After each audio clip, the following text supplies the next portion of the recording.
Hello and welcome. How's everybody doing? Happy Saturday night. Joining me tonight is Shelly, also known as Talking Trash and Truth. How you doing, Shelly? I'm doing well. How are you? I'm doing well. How's it going, Daisy? How's it going, Vicky? Suzanne? Past? All right. Rabbit, hey, great to see you. How you doing? Oh, you got the whole crew here. Yeah, man. Nice. Letting everybody roll on in. Long week Feeling off. good tonight? You ready? Yeah, definitely. Right. Let's see. Oh yeah, when we're also up on Rumble, make sure everything's going good over there. Oops. Hey, Vicky. Daisy girl, Rabbit. All right, we're good.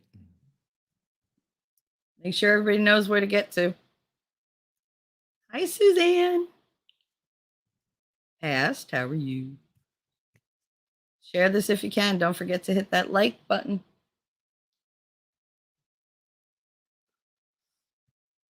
All right.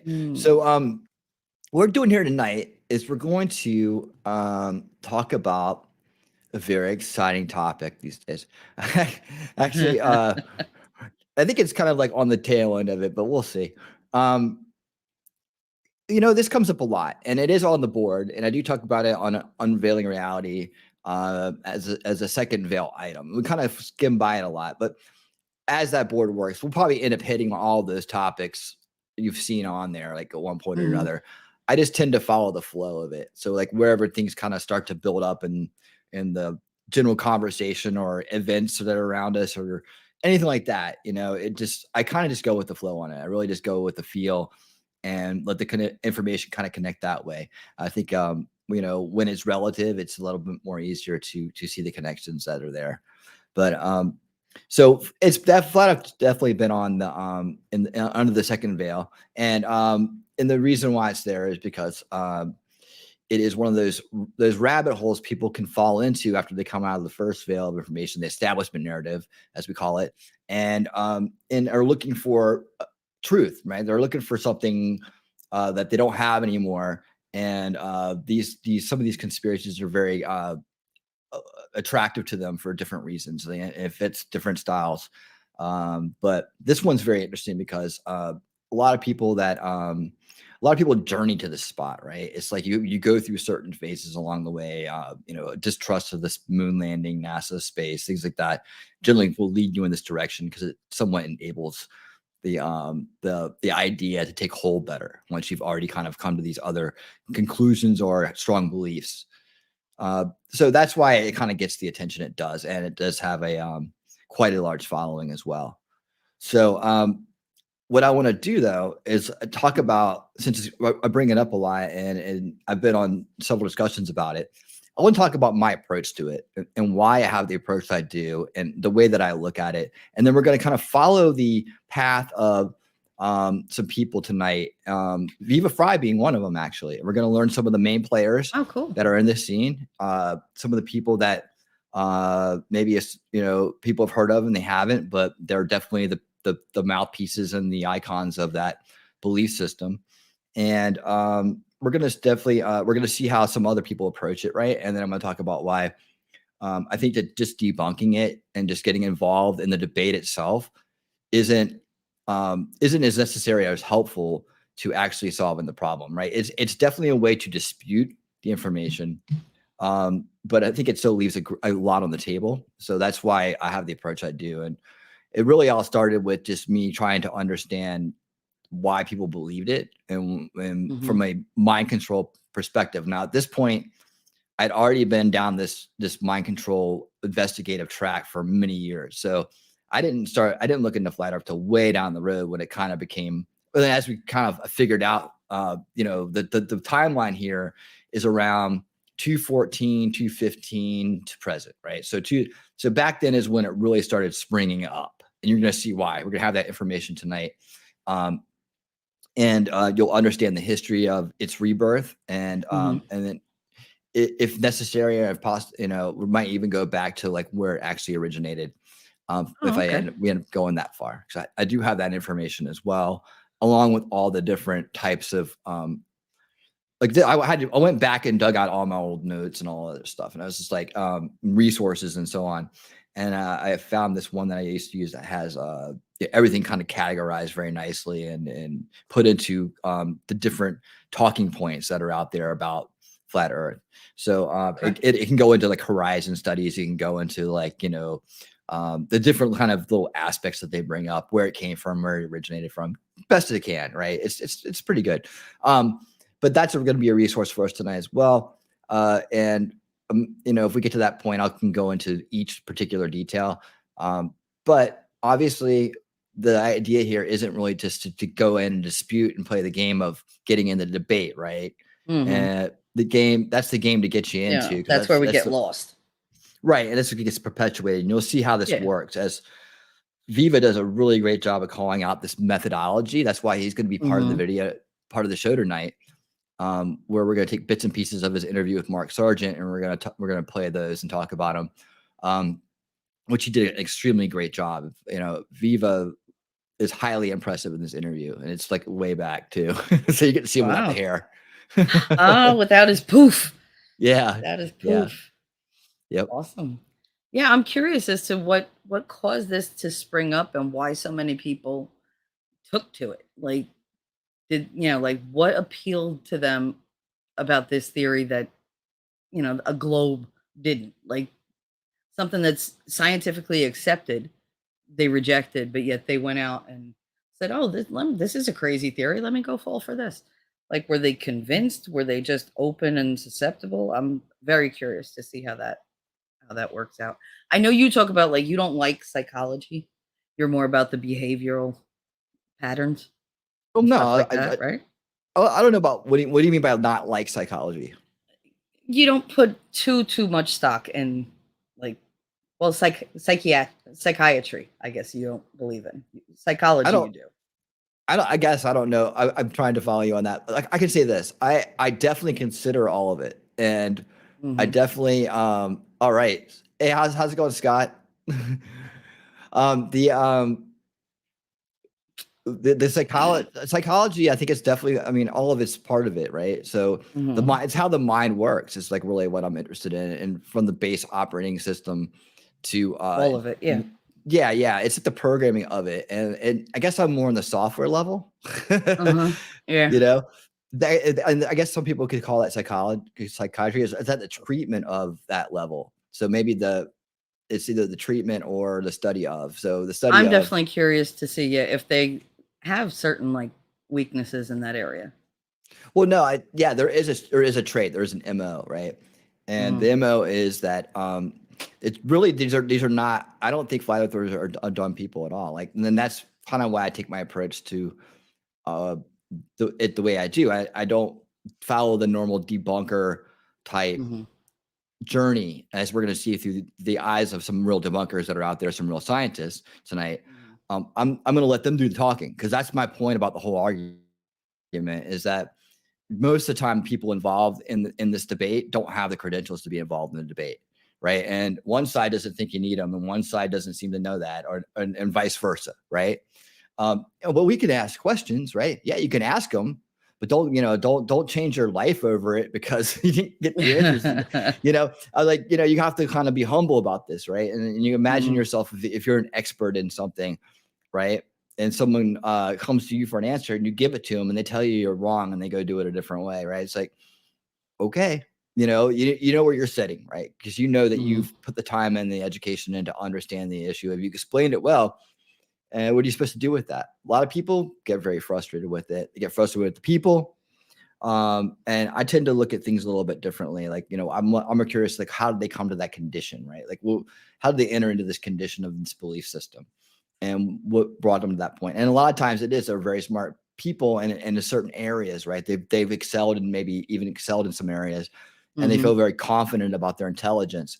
So they believe that they should be able to figure this out, and that I shouldn't need to have a degree to explain something like the way the earth is shaped. I mean, we should be able to just use our eyes and do it. And then you have these really great, smooth talking kind of dudes that come up and lead the charge in this area and put out a lot of video and content, which people replicate and emulate.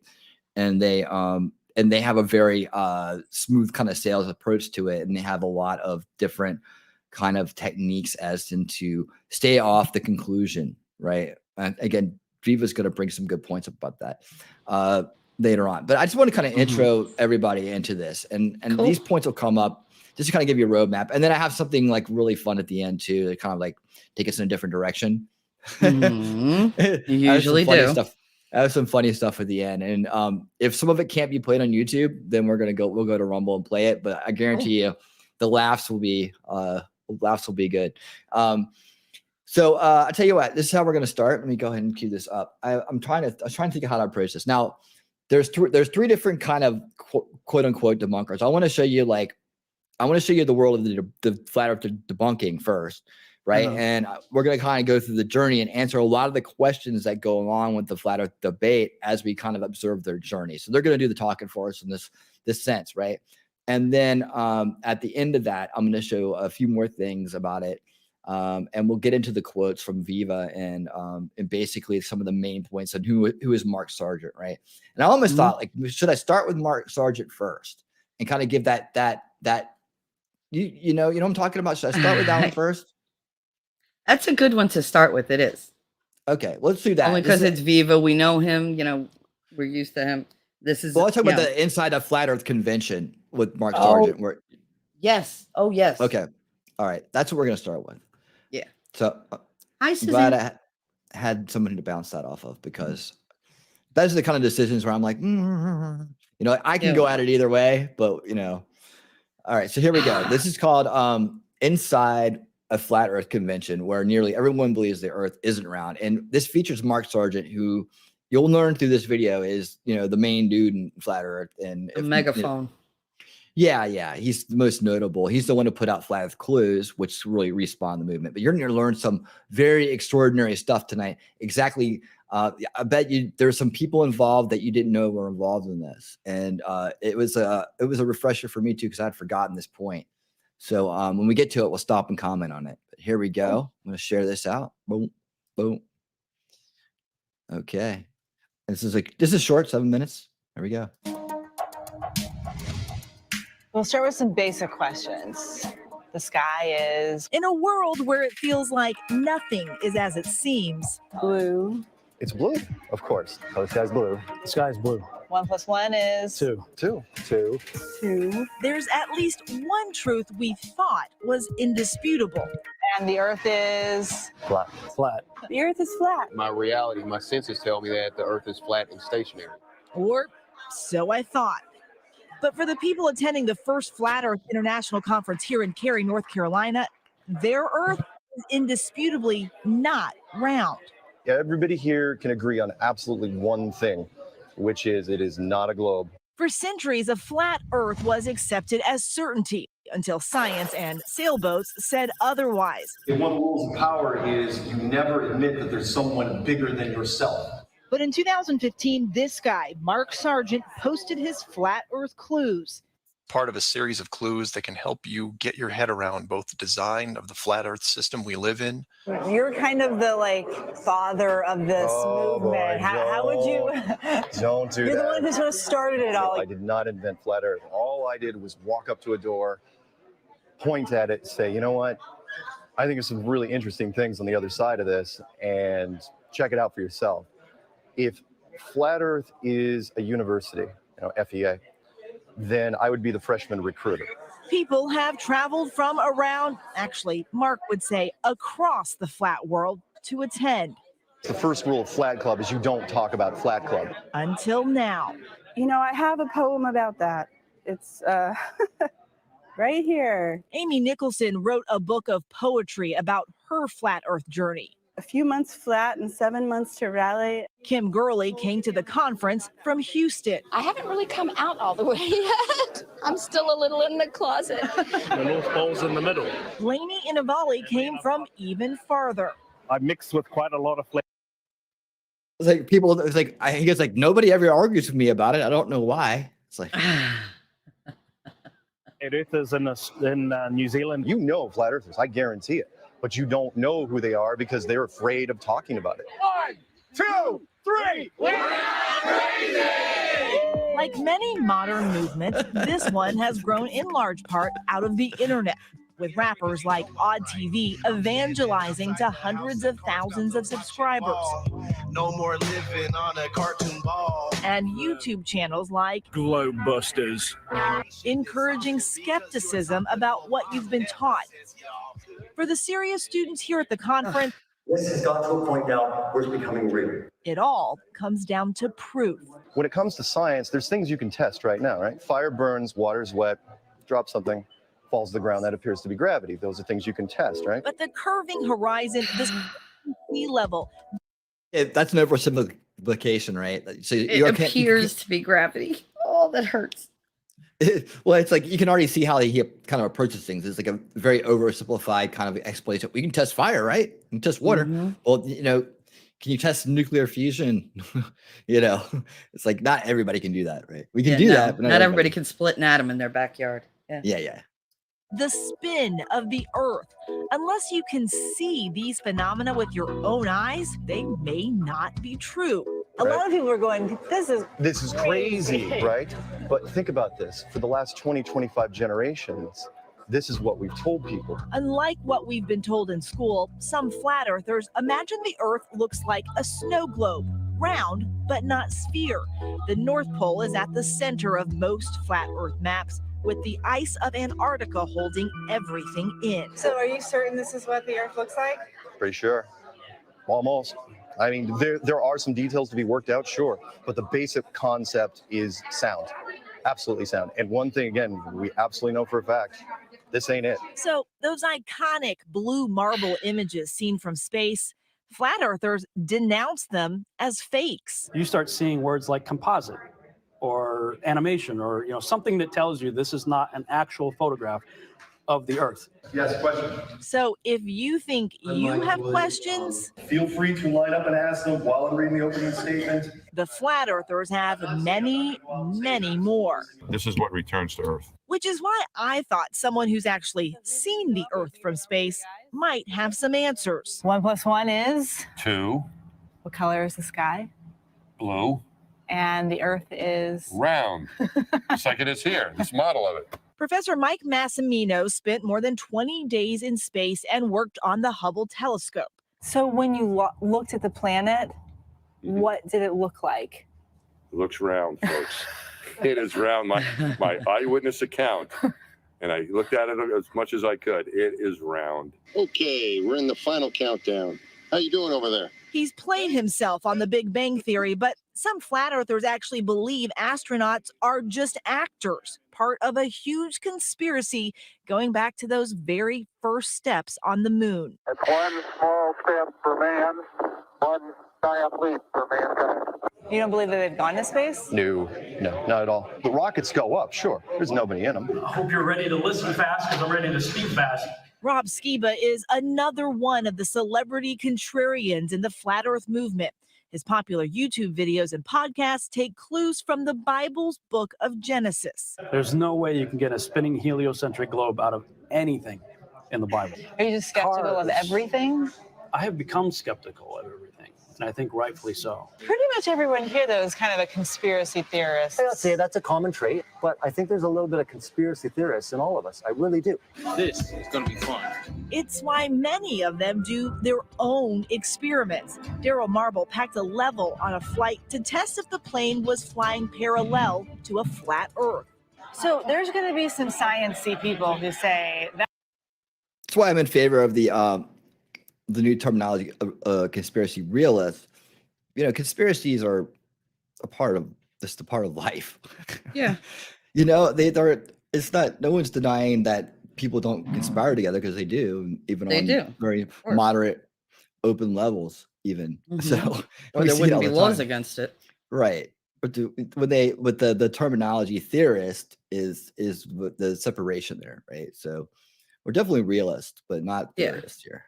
That is a real Bobo experiment. They have. That's a little basic. I know. It's so simple, it'll go right over your head. The credo for many of these believers, check it out for yourself. Go out and test. You just want them to Just- ask the questions. Why do you believe what you believe? And let you go from there. Because I can tell you something, and then you just look at me and say, I'm crazy. A lot of people watching this are going to be like, that man is crazy. I'm sure they probably do. And I would say, well, they're crazy for not testing what they think they believe. But in a world of disagreements large and small, for something as clear as this horizon, the interpretation could be infinite. For Nightline, I'm Eva Pilgrim in Cary, North Carolina. Hi, everyone. George Stephanopoulos here. Thanks for checking out the ABC News YouTube channel. If you'd like to get more videos. Okay, for that. All right, The so one that's on Mark's. the plane kills me. Using a leveler on the plane. Does he think he's going to be like flying in a curve? That's what I don't understand. Yeah, I'm Like, not sure what he's trying How to do. fast does he think he's going that he's going to be curving with the earth? You don't fly in a curve, you fly parallel to the earth. That's how you fly. Anyway. Hi, Yeah, that Frog. gives us a Hi, good Snafu. Hey, Snafu.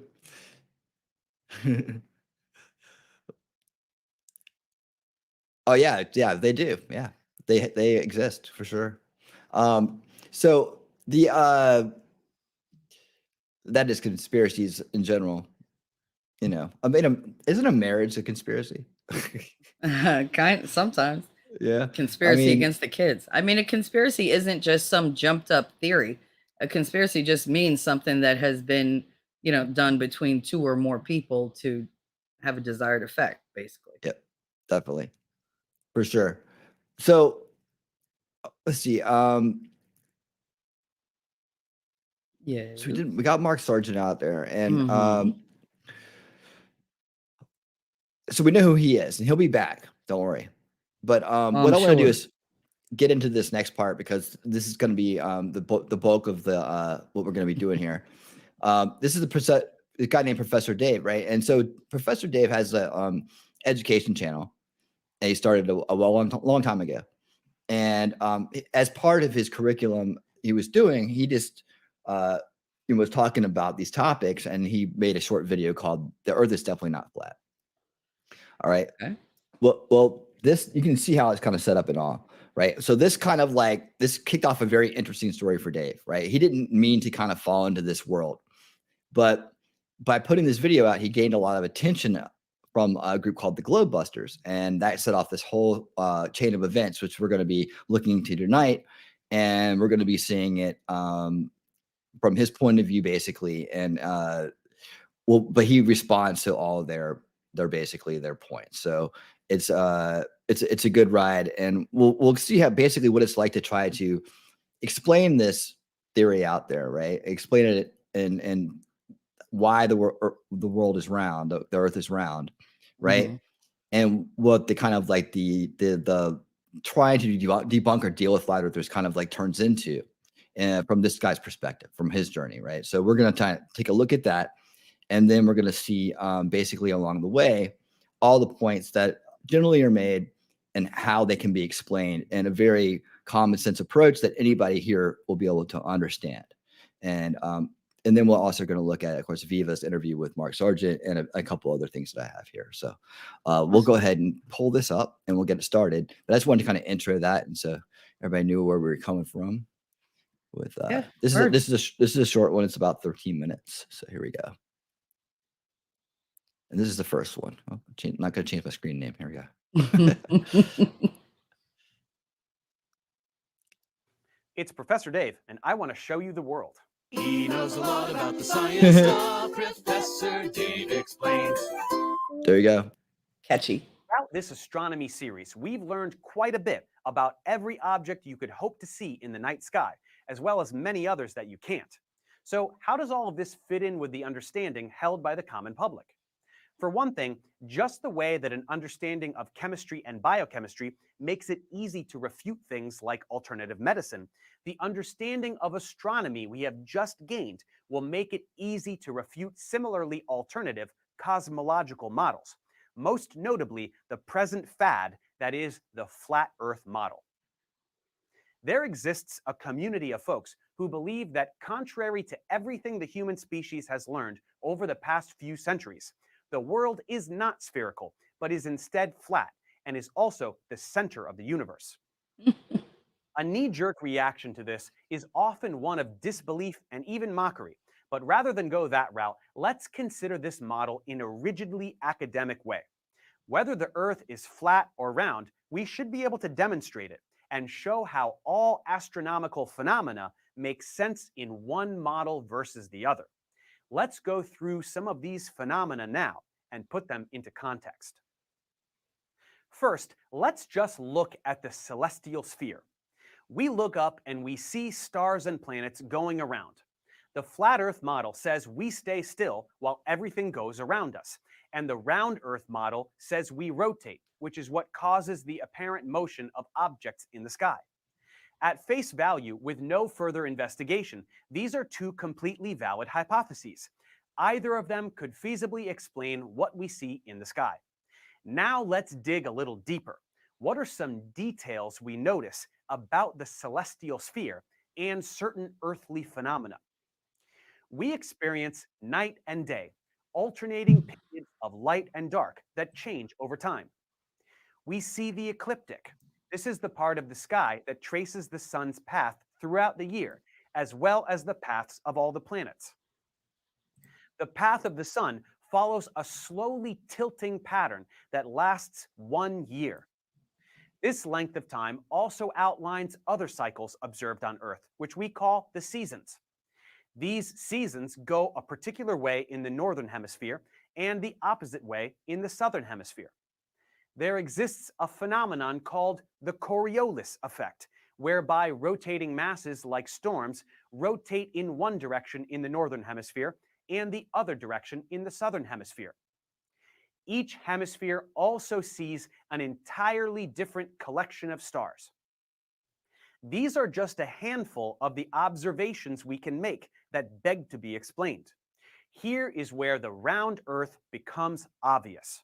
All we have to do is understand that the Earth is roughly spherical, spinning on an axis tilted somewhat from the vertical, and going around the sun, just like all the other planets. This singular assumption makes all of the observations fall into place.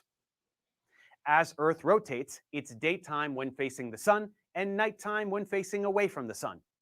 The apparent motion of all these celestial objects utilizes elliptical paths and can therefore be predicted. The seasons occur because of the amount of sunlight hitting one hemisphere versus the other at any given time in Earth's orbit.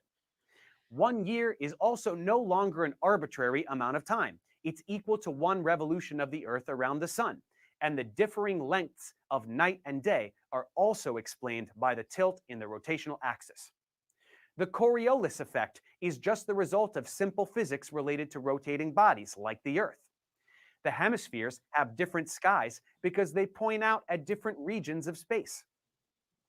Everything we see makes perfect sense with one simple, unifying assumption. That's what science is all about. In the flat Earth model, all of these observations require their own separate explanations. What is night and day? If you try to place a luminous object like the sun above a plane like the flat Earth, how does light reach half the plane and not the other half? Say you come up with a mechanism whereby light dissipates appropriately. How does this then fit with other observations? What are the seasons? If you try to explain them by pulling the sun closer and farther from the Earth, how can it be winter in the north and summer in the south? What is the Coriolis effect? If Earth is a plane, what magically alters the rotation of a storm in one half of the plane compared to the other? Shouldn't we also all be seeing the same night sky since our lines of sight all face the same direction? Flat Earth subscribers do actually attempt to answer all of these questions, but beyond the fact that the explanations are never mathematically or logically sound, the sheer fact that each phenomenon requires its own independent explanation makes it unscientific.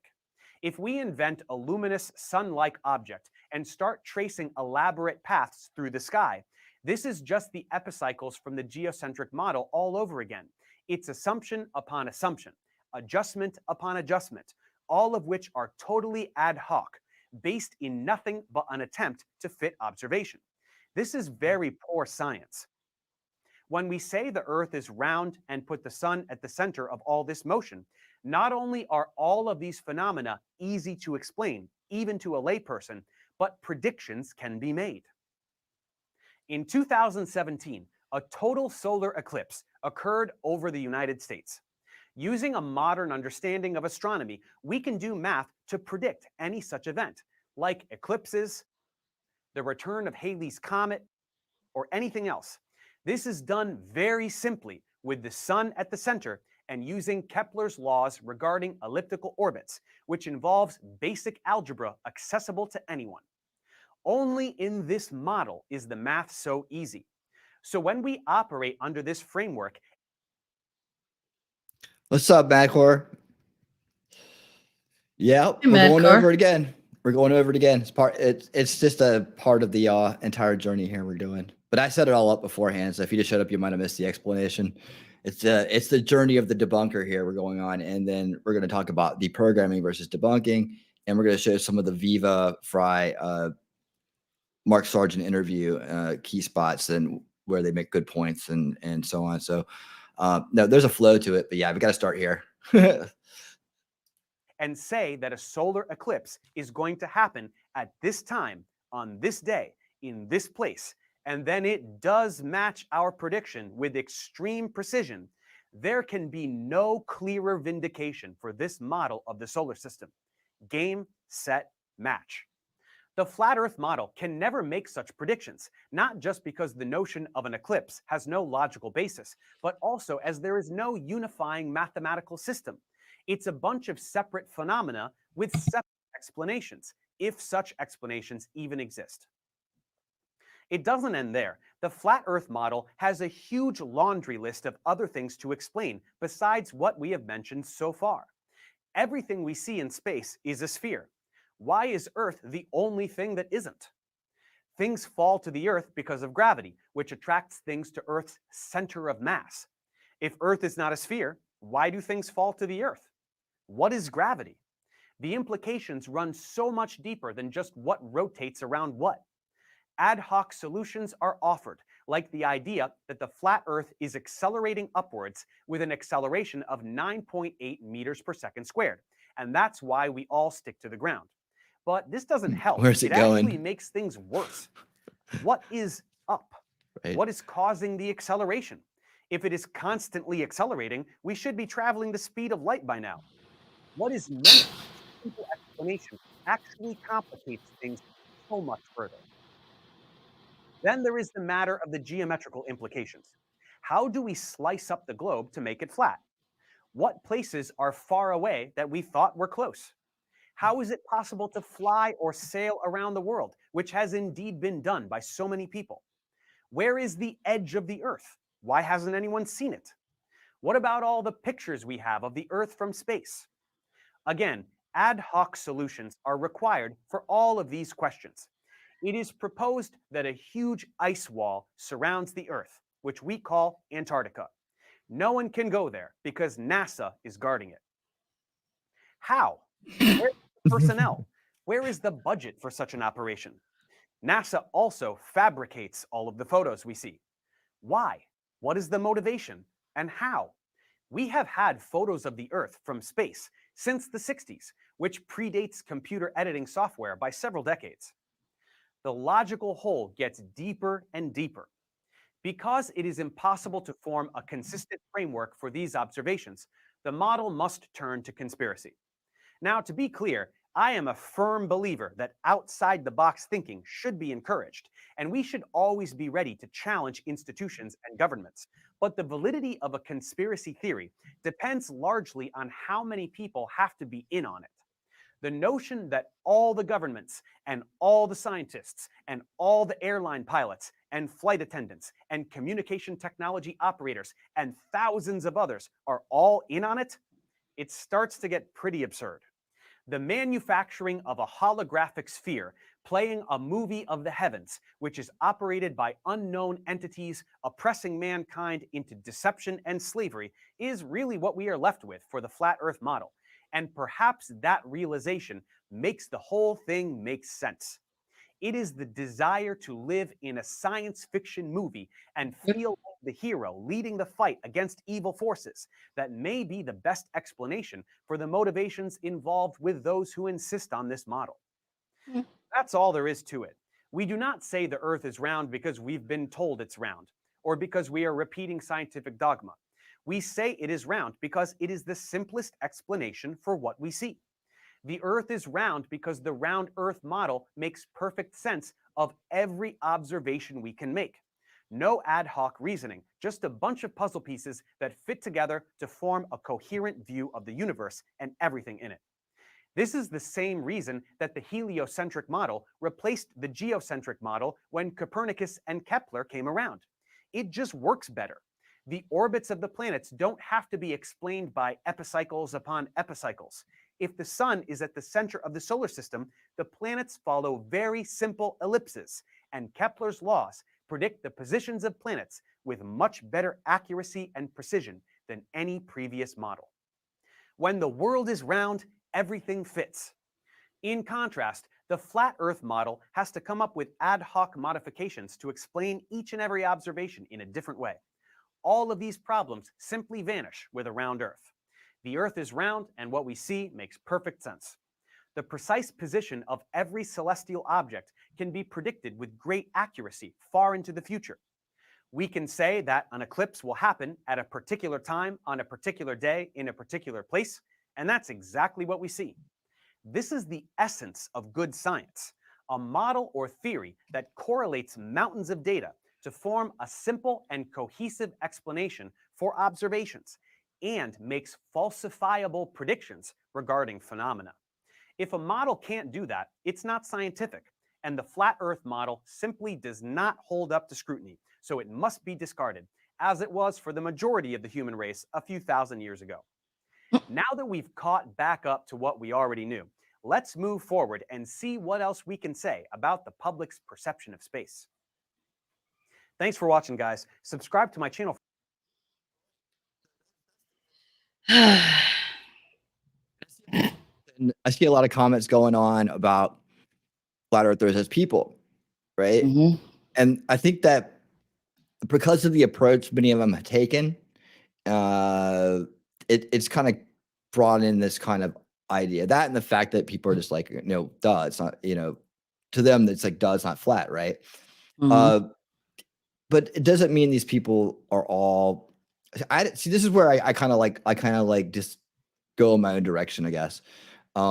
Is I don't think it means they're all stupid. I think that means that this phenomenon causes some people to enter into a condition of believing this. And I think that if you listen to what Dave just said and what others will say, what Viva will say, is that it's a mental virus or like a trap, babe. I see it as a trap, like the cycle they get into that can take someone who is, say, very good at something else and believes that they're smart and can figure things out and put them into this loop.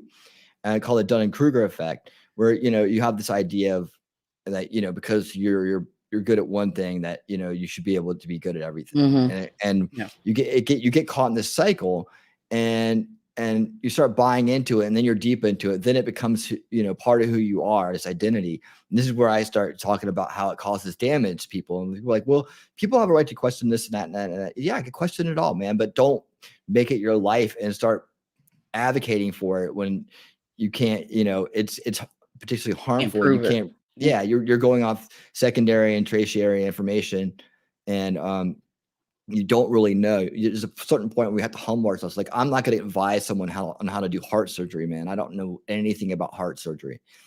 But just to be cruel to people, I think it causes division, and of course, that's what we're trying not to do here. We're trying to get away from the division and figure out how we can like bring people back together.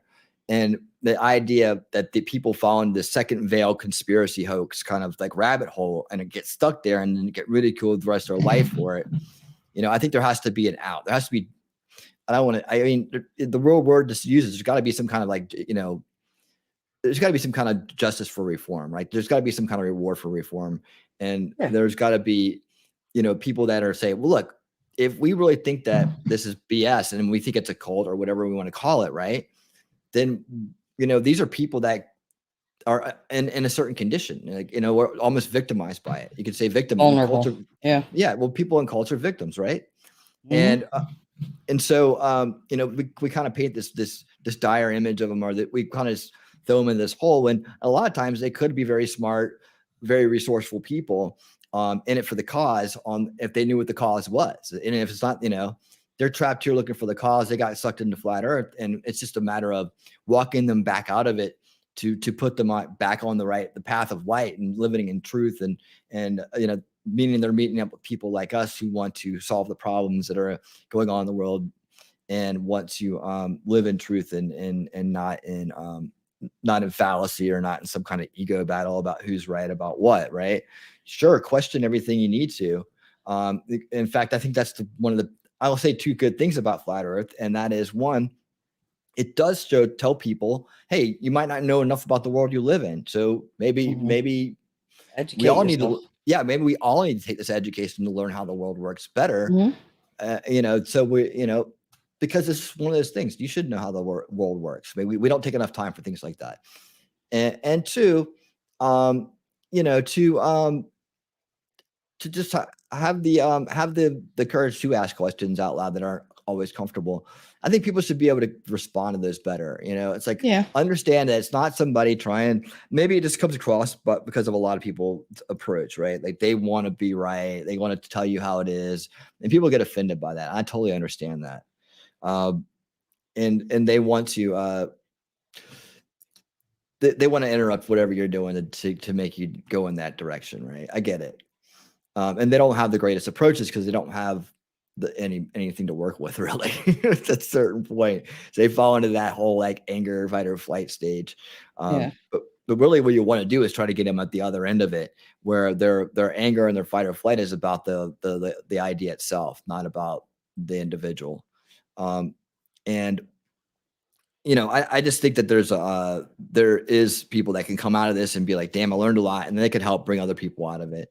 And that really the people get trapped into it, have a series of things happen or beliefs happen in a row that kind of like open up this idea, and they kind of fall into it, feel included in it, become part of it, and it kind of takes over who they are. And this guy, Mark Sargent, I'm pretty sure, kind of, if he's not just a flat out grifter from the start, fall into that same kind of hole. And now as the face of it has to bear the burden and keep the grift on, I guess. I don't know. We're going to learn more about that. Definitely about the grift. Right. But I mean, also, like, if these people don't have a way out, like if they don't have that place to go where they can think non-flat earth things, then they're going to be stuck with those people, because they're like, all right, maybe I don't really believe it, but I've talked so much about it that I can't go back to the way I thought before, because people are going to like say, "Ooh, I told you so," or whatever. I think they're afraid they're going to be mocked more for saying, yeah, I was wrong, it's not a flat earth, than for saying it's a flat earth. Right. At least if they say they're a flat earth, they have their group. They have their backup. They have, people who think like them. And they're just ashamed to have to step away from that. And I don't think a lot of them have the courage to. They're too deep into it. Well, yeah. Well, there's also no place to go. And that's kind of what we talk about on Unveiling Reality. There's nowhere to go once you're there and you committed to that. Unless they fall into another cult. Right. so it's up to the rest of us to open up a way for these people to get out. Yeah. From all of the conspiracy rabbit holes. You banging your drum for the Galactic Federation of Life for 20 years. And all of a sudden you realize holy shit, you know, you wake up one day and you realize people around you have been conning you, and you've been conning yourself, and you know, maybe your life gets better, and suddenly you realize, you know, what was I doing all that time? Yep. You know, where's the Like where's being the a redemption lefty. arc? Where's the redemption arc for them? You know, and like, Yep. you know, when you come to the conclusion, when you actually do evolve out of your state and you do actually heal your condition, where's the next step for them? And that's the issue. You're either going to run away from it, like, you know, and never come back, or you're gonna run at it and start fighting it, right? And I think for a lot of these people that have been and gotten in over their head, the real step for them always in any conspiracy, not just this one, is to run at it and start being an advocate against it and saying that, you know, this is how it got me, and this is how I got out, and you know, you can get out too, and those people can be the ones that have that open that gateway up, right? But you know, why are we going to toss away people just because they made a mistake or got sucked into something like a scam, right? People get sucked into scams all the time, and say, hey, these people aren't, you know, aren't smart or aren't good enough anymore, right? Just because they made a mistake. And those people, like, a lot of times they're in our base, like we all voting blocks together, right? They should be voting with us, and they end up voting against us because, you know, they're listening to some grifter, like, saying that, you know, this, you know, Trump's part of NASA, or he's part of the NWO, or he's part of this, or he's part of that. And, you know, what do you think that's happening? You think the other side likes it when that happens? I think they do. You know, I think it's strategic. And as we're going to go through this next video, well, actually, no, later on, we're going to see in the Viva interview that it is somewhat, you want to talk about conspiracies? Let's talk about the conspiracy of who funded Flat Earth. Let's talk about how this all happened right before the 2016 election. Like, a lot of conspiracy theories got a bump, and from odd places, from big money. That's all starting to wash out too. So what I'm saying, when you're fighting against these conspiracies and these rabbit holes, you're also fighting against the establishment, because the establishment wins when they divide us, right? Yeah. And that's my point. And that's why I don't, flat earthers are frustrating, and they can be very hard-headed and hard to communicate with sometimes. But that's why I don't approach it like these guys are going to be doing, the debunkers do, and other people that you know, have a very harsh opinion towards them. I see them as people in a condition that's unfortunate. Like, I would see somebody else that had been affected by something that was unintended or self-inflicted, but didn't realize it was going to happen to them that way. But that's just my thoughts on it, and that's why I deprogram versus debunk in this world now, because I realized that the conspiracies were holes that we were meant to fall into, and detract us and discredit us. And the right thing to do for everybody and the future is to pull people out of these holes and give them a place to be normal again and feel like they're just one of the gang again. So anyways, we're going to go to the next part here. The next part is, did I get all that in? No, I did take it. I mean, I understand what you're saying. I mean, they need a place to go, and your purpose is to not tell them that their thinking is wrong, but to first tell them, you know, that there is a different way to do it, and to address what sucked them in to begin with, what weakness or fragility was there that allowed somebody to see them as prey, basically. Yeah, well, what about the information appealed to you? Yeah. But, you know, walk you back to like where you remember the time when you didn't believe it, and then you started to, and what were the steps, and did they look like this? And There had to be a point, yeah.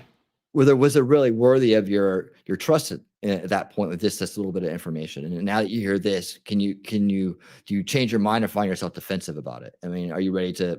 What is it about it? Do you want to know the truth, or be right? You know how we say it here. It's like, I'd rather know the truth than be right. It's always going to be the thing. But anyways, here's part two. This is Mark's, Dave's response to the Globe Busters hit piece on him, I guess, a hit piece response, whatever, right? This is a little bit longer, but this is going to step through all of their arguments. So, like, okay, when you guys are out there in the chat, or you go to somewhere and the arguments start up, right? You're going to see all these arguments really addressed and debunked for you. So this is your debunking part of the show, right?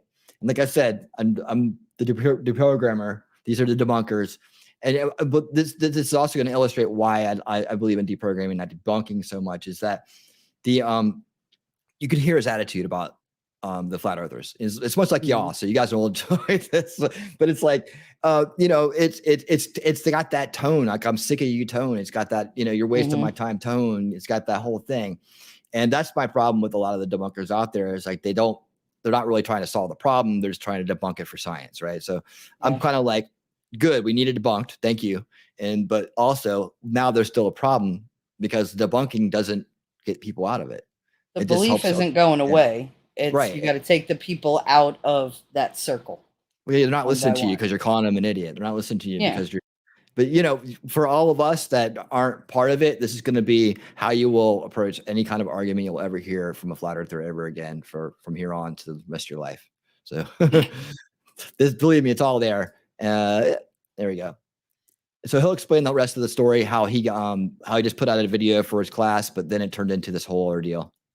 Hey everyone, this is going to be a pretty different video from what I normally post. If you're from the flat earth realm, you know what this is about. If you're one of my regular viewers, I'll fill you in as quickly as possible. Last week, I posted a video about how we know the earth isn't flat. This was really just to reinforce and contextualize some lessons from earlier in my astronomy playlist.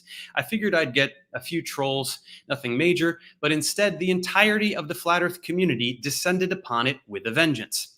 The YouTube channel Globe Busters informed me that they were going to be deconstructing my video in their weekly live stream, and they invited me to check it out. I didn't really know what to expect. I thought there'd be some degree of dialogue or exchange. There definitely wasn't. Everything they were saying I was discrediting in real time, and they were acknowledging none of it. On top of that, they were extremely rude to me, so I had to respond simply as a point of honor, and that's this. So let's begin. I'll start with the only valid criticism you had of me, and that is that I misrepresented your model and didn't research it enough. You're right. I didn't look up almost anything you believe. But now that you've told me so many of the things that you do believe, even better. Let's go through how all of them are wrong. Since I bought... Yeah, hey, Madcore, totally. I'm going to play a couple of this stuff. Yeah, I said at the beginning of the show, again, that this was... I know I'm streaming it. It's not Discord. You're right. Though I said at the beginning, I was like, you know, this guy's going to be talking on the debunking side of it. It's about his story about being a debunker, how I just put some information out there, then got the backlash about it. Right. Now he's telling a story. So a lot of people don't know this part of it. But yeah, I'm using him as talking piece. It's I tell you what, he explains it better than either one of us alliterate it. So I can go through all his points and be like, blah, blah, blah, blah, blah. But you know, he's got a story to go with it, and he's got he does a great job at being concise about it. So I'll let him do the talking. It'll probably take me 45 minutes to get through the intro. Watched your model so horribly. Let's go straight to yours. This is the one you showed me to explain the seasons. It attempts to account for the temperature differential throughout the year, but I'm sorry, it's not compatible with observation. Here's why. These are the two tropics. I don't know what you think these circumferences are, but it's safe to say that this one is smaller than this one. If that's the case, one of two things must be true. Option 1, this object maneuvers the inner path in a shorter amount of time than it maneuvers the outer path, which would make summer shorter than winter. It's not. Option... Yeah, come back at the end. I'll do the Sergeant video, the Sergeant and Viva part. You probably haven't seen that, but yeah, pop back in later, Madcore, because I know you've seen all this stuff a million times. This is a refresher course right now, but later on it's going to turn into something else. So hope to see you then. 2, it moves much slower up here and much faster down here so that all of the circles take the same amount of time. That would mean the sun moves through the sky at different speeds throughout the year. It doesn't. So sorry, this model doesn't work. Now let's go to the one you showed me for night and day. We all know that precisely half the Earth is experiencing day and the other half is experiencing night at any given time. So your model must reflect that, and this one does, but at the cost of being even remotely reasonable. You've got the sun illuminating half this surface with an arbitrary and rigidly straight line down the middle. How does this work? How does light leave this object and travel one distance to stop here and travel some totally different distance to stop over here? You guys love to talk about refraction and such things, so please explain how that works. And that's not the only problem. Here, you've got the sun and moon always opposite each other. Well, sometimes we can see the sun and moon at the same time. How does that work? What is an eclipse? When in this model does the moon get under the sun to block it? How do they get on opposite sides of the Earth for a lunar eclipse? If the sun is very, very close and is also the source of all our heat, why doesn't it get hotter when you go up towards it in elevation? None of it works. We've barely even started, but let's review. We are trying to explain just two phenomena, seasons and night and day. Okay, I'll explain this again. One more time. All right, this is a story about a debunker, right? That put out a video about flat Earth and then had this whole thing kind of turn around his channel around. But he's going to deliver the information on the debunking. Now, he's a scientist, and this goes with what I've been saying the entire time about flat Earth. It's not a conversation for people, the shape of the Earth outside of their own observations. It's not a scientific conversation, but the science of debunking flat Earth is what this guy can do, right? So defer to the experts. See, I didn't go to school like him for science, and I didn't dedicate the time to learning all these little scientific things, right? Because it's not part of my career path at all, you know. But I guarantee he's got the piano over there. I'll rip a guitar blade with him, you know. It's like, and I probably would have to program all his computers for him. And he's probably the guy that crashes his OS all the time because he does something stupid and someone like me comes and fixes it, right? But he wouldn't tell me how to fix a computer. But I have him here as backup, so it's just like having another guest. So why am I listening to videos about other people's thoughts? I agree with his thoughts. He's talking about the truth. So we're watching about other people tell the truth about things, not thoughts, truth about things. And my thoughts will definitely be in it. And I think hopefully I've been giving my thoughts on it. Yeah. And I will have a lot more thoughts at the end when we get to the deprogramming part of it. But like I said, the debunking part, I don't get involved in the debunking conversation because my point of that conversation is that people aren't like us, aren't qualified to have the conversation. You know, it's like we can talk about it, but we can ask questions, but we can't, we don't know, we're not going to come up with sound answers because we're not scientists, right? And that's what the flat earthers prey on, as we're going to see throughout this whole thing. And this isn't all we're doing here, but we're going to see throughout that's the whole trick of the conversation. Viva does a good job breaking this down at the end. That's why Viva's going last. He's the headliner tonight because he's going to break down how they actually do the arguments and what they're about, what they amount to. And that's the point, is that I think I just made for 15 minutes was like that, you know, people get stuck into this hole, right? And they can't get out of it. So the scientist here is going to debunk flat Earth for everybody who wants the nuts and bolts. And he's going to explain how the flat earthers come at their arguments, right? The mechanics of it. This is the mechanics part of it. Now at the end, we're going to get into more of the psychological part of it and what the structure of the conversation is like and how people get caught in this loop. So it's all building on each other, right? But he's the expert. So we're definitely deferring to the expert to explain these granular points. And that's what I'm doing. Oh, no problem. To assume I heard the first minute, it's on me. Okay. No, I'm just explaining it to you. So anyways, this is why we're listening to this part, and you should definitely listen to it because a lot of the things that come up on your show, he's going to explain right here. So next time you'll have the information too. And you can actually, say, well, I've heard this, or I know this about it. And he's going to lay it all out for you. Day. To do this, you have two different models, both of which are incompatible with observation, but furthermore, they are incompatible with each other. Why can't you even attempt to explain both of these phenomena at the same time? Going back to your day phenomena and night model, it's weird because the sun moves between the tropics. Why isn't that shown here?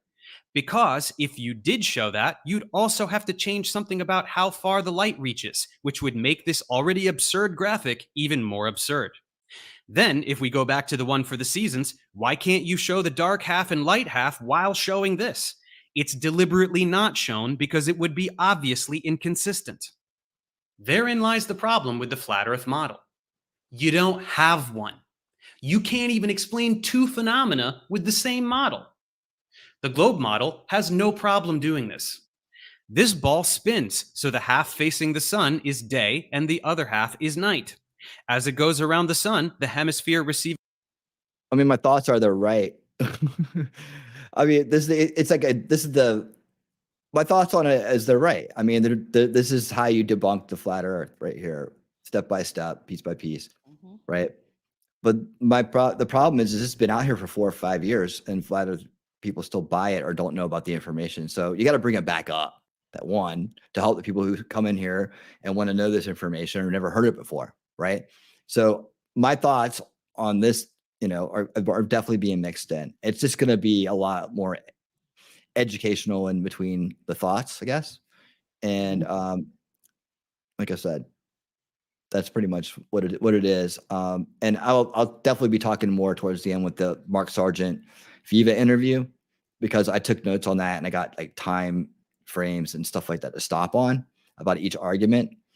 They go off and that gets really more into the thoughty stuff. So the thoughty stuff's gonna be kind of like more at the end after we kind of just lay the foundation here a little bit more. So hopefully that makes sense. Rumble side. Oh, damn T-Rex. Woo! Oh my God. Happy birthday, T-Rex. $50. Happy T-Rex. birthday, T-Rex. You rock the world, man. Thank you so much, brother. Thank you. He is now the all-time leader. All hail T-Rex. All hail T-Rex.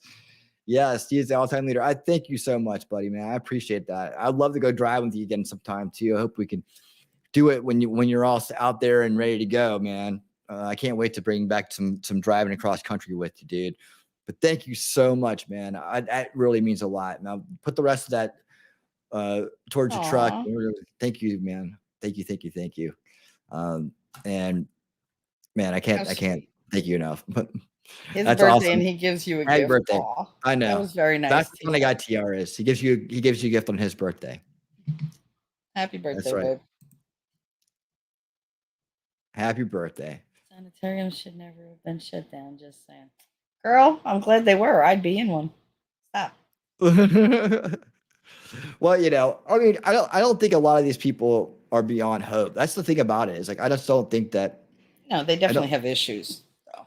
Well, there's something going on there, but I mean, it seems to me, it just seems this barely out of reach, right? It doesn't seem like you don't get into some of the more I mean, I guess down further into it you go, but I guess the people, the ones I've observed seem reachable. They just seem like they're in a spot they can't get out of. Really, it's just like, like they're like, I've overcommitted to this. It's, I'm sure and you have some of those that got into it for that reason. Some who just like conspiracy theories, who literally like believe in every single one out there. I just want to be contrary. Yeah, and they stir just things say, up. "Oh, I'm just a rebel. Like I'm a rebel thinker." Oh, okay, but Yeah.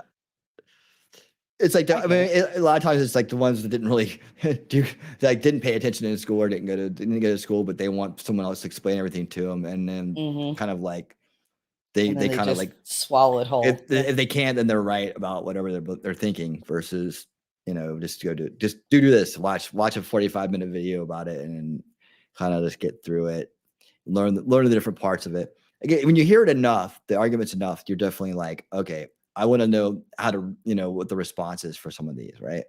And to remember them all in one time, again, for the average person who doesn't do this every day, it's like committing a lot of memory. Yeah, it's committing a lot of memory to something that doesn't really make a lot of difference, right? Like we should be worried about the subversion in education and language, not shape of the earth. But that doesn't excuse the idea of that there's some giant conspiracy about the shape of it. But it's just saying that, redirect that kind of energy into something that's going to make a difference. Like that type of enthusiasm and that willingness to question and be bold. That's the kind of people that need to be involved in solutions and need to be involved in the real issues, not wasting their time trying to debate something that's never going to make a difference. And, they really were serious about it. They just go to the damn ice wall and figure it out themselves. I mean, all they seem to do is find evidence to support their theory rather than build their theory based on evidence that has been found and proven. Yeah. So it's like, it's the worst kind of reverse engineering. It's reverse thinking. Yeah. And Mark admits to that too later on, like in that interview with Viva. He admits to that. He admits that is the strategy. So definitely stick around. And like again, the sponsorship he got, big name, biggest name out there, sponsored him to put this information out there. Wait till you guys hear this, man. Stick around. So we're gonna go ahead and get this started because this is the mid part More here. direct sunlight experiences summer. The one with less experiences winter. That's right. Sorry to burst your bubble. It doesn't correlate with the distance from the sun. Sunlight shining directly on the ground, more energy per square mile, hotter. Sunlight at an angle to the ground, same amount of energy distributed around a greater area, cooler. And there it is. Both the seasons and day and night are explained immaculately and, go figure, simultaneously. Honestly, I could stop right here. If you were to respond to this with anything other than a model that can explain at least those first two observations simultaneously, your viewers should find that very indicative of the fact that you don't have one. But while we're here, let's go through a few dozen more key points. Given that we're on the subject of models, let's hit the one you use for your explanation of the Coriolis effect. You can kind of draw a clockwise orbit, Bob, in the middle there, and you can see how this would cause. There you go. You know, if the sun and moon are moving in this, and you know they're diamagnetic and pushing water, causing tides, and then you've also got these winds that and storms that would, you know, have to be what the sun and moon would cause. Would have to be? How? You haven't explained anything. So the sun pushes water to get the air currents, and the moon pulls water to get the tides? Also, does the sun push the atmosphere in one direction to the right and magically in the other direction to the left? What about storm rotation, which is what this whole thing was about? You've made no attempt to even put the sun and moon in there and physically explain anything. You just say words relating to electromagnetism and hand wave it away. No, Dave, we're not trying to claim that it's all caused by magnetism. My God, you extrapolate stuff that is just utterly ridiculous. We never said that. And they are electromagnetic phenomenon, like we have been claiming for a long time. Electromagnetic, like we have been claiming for a long time. And another thing here, guys, even if we grant you this magnetic magic that you're looking for, it's still inconsistent with your model. Here's why. The line going through the middle of the screen, if you picture the sun traveling from the right side of the screen to the left, it would create those same wind patterns above and below it. Sorry, didn't you say that the sun moves from tropic to tropic? In that case, the boundary that divides the direction of storm rotation would also move from tropic to tropic. It doesn't. Storm rotation doesn't vary by the time of year. Also, why wouldn't compasses follow the sun through the sky? Also, why wouldn't storms speed up during the day while near the sun and slow down at night when the sun is away? Also, if you're claiming these southern winds are so incredibly fast, how is that possible if they're the furthest away from the source of the effect? None of it makes sense. In actuality, the Coriolis effect is just the result of basic physics relating to rotating bodies. That's why the equator is the dividing line. Pretty simple, don't you think? Which makes a whole lot more sense than the Coriolis effect, you know, being the reason in the heliocentric on the ball Earth for storms going in opposite sides of the equator. In fact, that is just silly when you think about that. That makes no sense whatsoever. It's ridiculous. No. Wow, very convincing counter-argument. Let's move on. Astronomy and astrophysics and all of that, Dave, these aren't even real sciences. Okay. Now, you obviously are going to claim that they are, but the reason that they're not real sciences is because the only thing that you can do is observe them. You cannot test them. You cannot do anything to be interactive with them. You cannot generate hypotheses or experiments or anything like that. All you can do is simply observe. Sorry, guys, that's dead wrong. There are hundreds of examples I could choose, but I'll use this one. In the 19th century, we noticed irregularities in the orbit of Uranus. We realized these irregularities could be explained if there was another planet perturbing its orbit by gravitational influence. We did some math and predicted that there should be another planet in a particular place. We looked in that place, and what do you know? There it was. You can't get any more empirical than that. Do some math, make a prediction, the prediction is verified. The discovery of Neptune is a great example that corroborates Newtonian gravitational theory and demonstrates that astronomy is an empirical science, just like any other. It's not surprising that you don't understand this, because this is one of many instances that you demonstrate yourselves to be exemplars of the Dunning-Kruger effect. This is where your absolutely minimal experience has lured you into believing that you have expertise in a particular field, where in reality you are essentially incompetent. It is a cognitive bias that will be demonstrated many more times in this video. Now let's move on to another category. So yeah, this is the thing I keep pointing out about that. This is the inevitable conclusion of it, and it's really about. It's not about being whether you're. I think it can happen to smart people as well as high IQ, low IQ, smart, dumb, whatever you want to call it. I think anybody can fall for this, and I think everybody should understand it doesn't have to be about flat Earth. Your level You of can go about a lot of intelligence is things, not but a guardian typical against being thing is that manipulated. you see this with flat Earthers a lot. So Yeah, but there are about intelligence 1,000. is not the same as being manipulated. Anybody can be manipulated, especially if someone is a master manipulator. These people literally do it for a living. yeah, there's definitely people that I think there's definitely people in there that do it intentionally. Oh yeah. But I'm more concerned about the people who just their mind gets caught up in it. The victims, yeah. Yeah. Maybe Owen Benjamin saw a grift and went for it, or maybe he just really was in a place where he got swept into it because he had questions about the moon landing, right? So it started with him. But I watched that guy, just go from not believing in it to believing in it, and I saw his progression. For some people, he opened the door, and he always talked about how high his IQ was and how he's made all this money in comedy and like how he's super smart and his dad knows about words and stuff. And that's why I started listening to him at first, because he was talking about word wizardry, and I thought that was very interesting. But then that's when I saw the flat earthers come in and completely take his mind away. So so that's that's how I kind of got started in that world with that. And this other guy, I've told this story a million times, but like the red pill philosophy that was a really ambitious kind of entrepreneurial type of dude who was a heavy Trump supporter. And then it's when Trump got to be president, he went on and got into flat earth. I was like, oh great, now this guy's gonna discredit the movement more than help it for Trump. But he let go of the Trump stuff and went heavy flat earth, and then eventually now I think he does like container homes or something on a different channel. You get this double wide. No. Yeah. So yeah, I just want to point out that Dunning-Kruger effect. That's the trap there. And so you'll see that as you meet the Mark Sargent further, that he's had a career. He was very successful, very lucky in his younger years, and notable in some areas, but they kind of put him on this track. Anyways. Flat Earth gotchas that all amount to an inability to understand conservation of momentum. These are your helicopters and planes arguments. Let's see which ones you're guilty of. Yeah, absolutely. Like if you're doing an Olympic, say, long jump event, I would always opt to jump from east to west because, where you're going to land should be racing towards you. No. When you jump off the Earth or take off from the Earth, you retain the momentum imparted upon you by the rotation of the Earth. This has nothing to do with the atmosphere. It's also very easy to prove. Stand on the back of a moving truck. Jump up.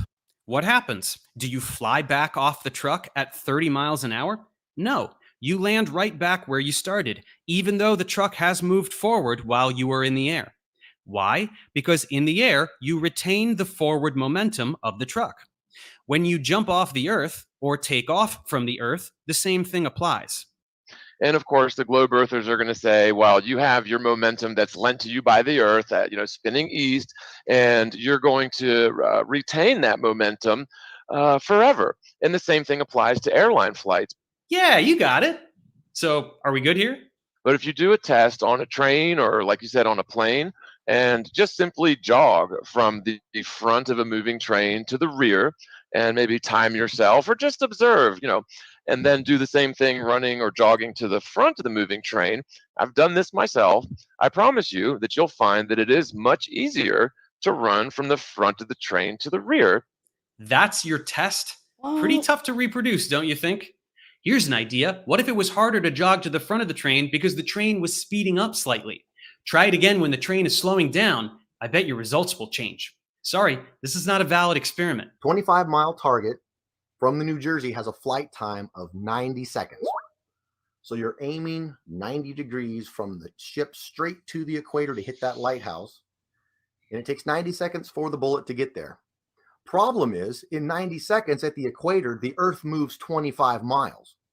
So it takes 90 seconds for the bullet to get from the ship to the lighthouse.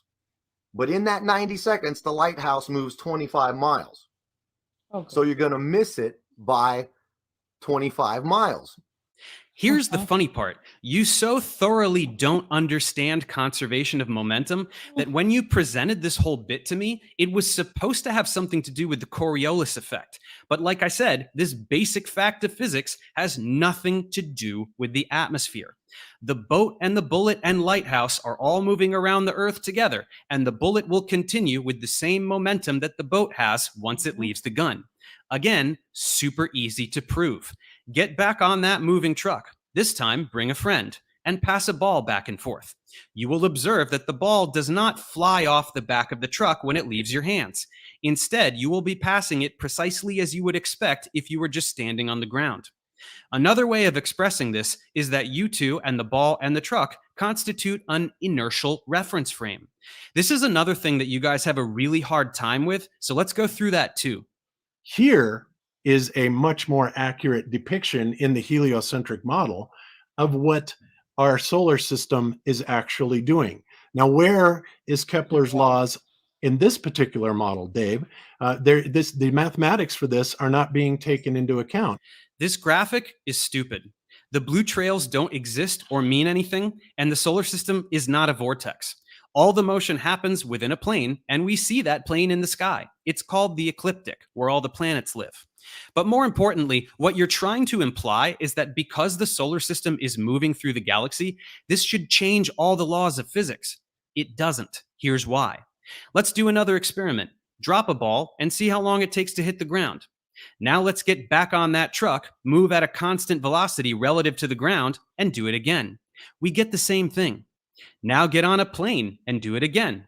The plane is moving much faster, but you still get the same result. Each of these is an inertial reference frame. The laws of physics are exactly the same in every inertial reference frame. So the results of this experiment are the same in each of these frames, no matter what speed it is moving relative to something else. That's because all motion is relative to something else. So I'm sorry, it doesn't matter how fast the solar system is moving relative to the center of the Milky Way, or how fast the Milky Way is moving relative to some other galaxy. There is no absolute motion. There is only relative motion. And these big numbers that you're throwing out for shock value are irrelevant to what you're saying. We can treat the solar system as an inertial reference frame, and the physics works just fine. Learn about inertial reference frames. I knew you were going to say that. Yeah, we're going to show you all about inertial reference frames, Dave. Will you, though? Inertial reference frames aren't going to cut it. These are absolute motions that they're telling us that they're going. I told you, there's no such thing as absolute motion. Yeah, there's no such thing as absolute motion. I love this. This is so great. Yeah, there isn't. I'm sorry if you don't understand that. It's not my problem. If science is telling us that we're going at all these velocities, then you're telling science that it's not true. Okay, let's shift gears and come back down to Earth. You guys have a lot to say here, especially regarding the stars in the night sky. Because the stars have never changed in all of recorded history, all of millennia. Nothing has ever changed. False. Take the North Star. Right now, it's Polaris. In the time of the ancient Egyptians, it was another star called Thuban, which is documented. In a few thousand years, it'll be a different one still. The precession is extremely slow. Any thoughts? So over 18 years, we should have seen a misalignment between our axis of rotation, allegedly, and Polaris. Yeah, you can, just not with the naked eye. The change is very tiny.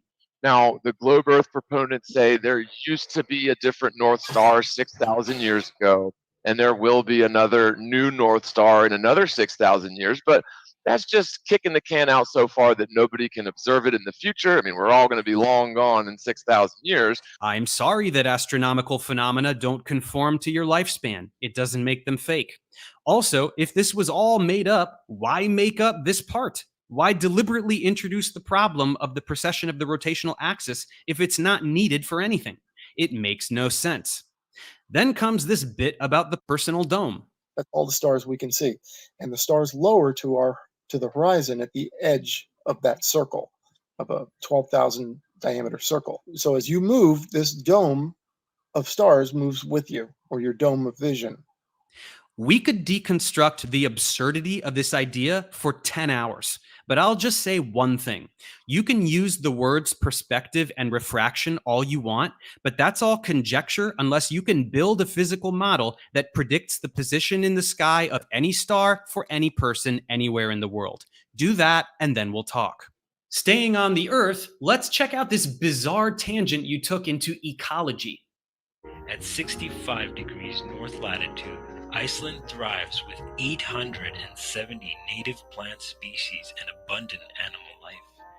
Compare this to Georgia Island, which, despite being a whole 11 degrees closer to the equator than Iceland, at 54 degrees south latitude, is nearly devoid Don't give away the ending. What's up, dude? of any ecoculture, having only a measly 18 native plant species and virtually no animal life. There are no animals on this one island, therefore the Earth is flat. Got it. Sorry guys, there's a lot more to ecology and climate than just latitude. Again, easy to prove. What's the hottest place on Earth? Death Valley, California. Notice that it is nowhere near the equator.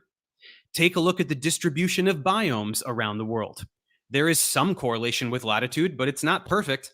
Pick a latitude and see a desert over here, a rainforest over there, and all sorts of things. And finally, the thing with the animals is just stupid. The distribution of animal species is subject to an incredible set of variables that are irrelevant to this discussion. And you're saying, what does animals and foliage have to do with it, Dave? Well, everything, really, when you think about it. All you can really assume is that the continent of Antarctica should be super cold. And yeah, it is. It's right on the South Pole. As it happens, you had lots to say about Antarctica as well, namely because it's the super secret edge-based fortress whatever, and no one can go there.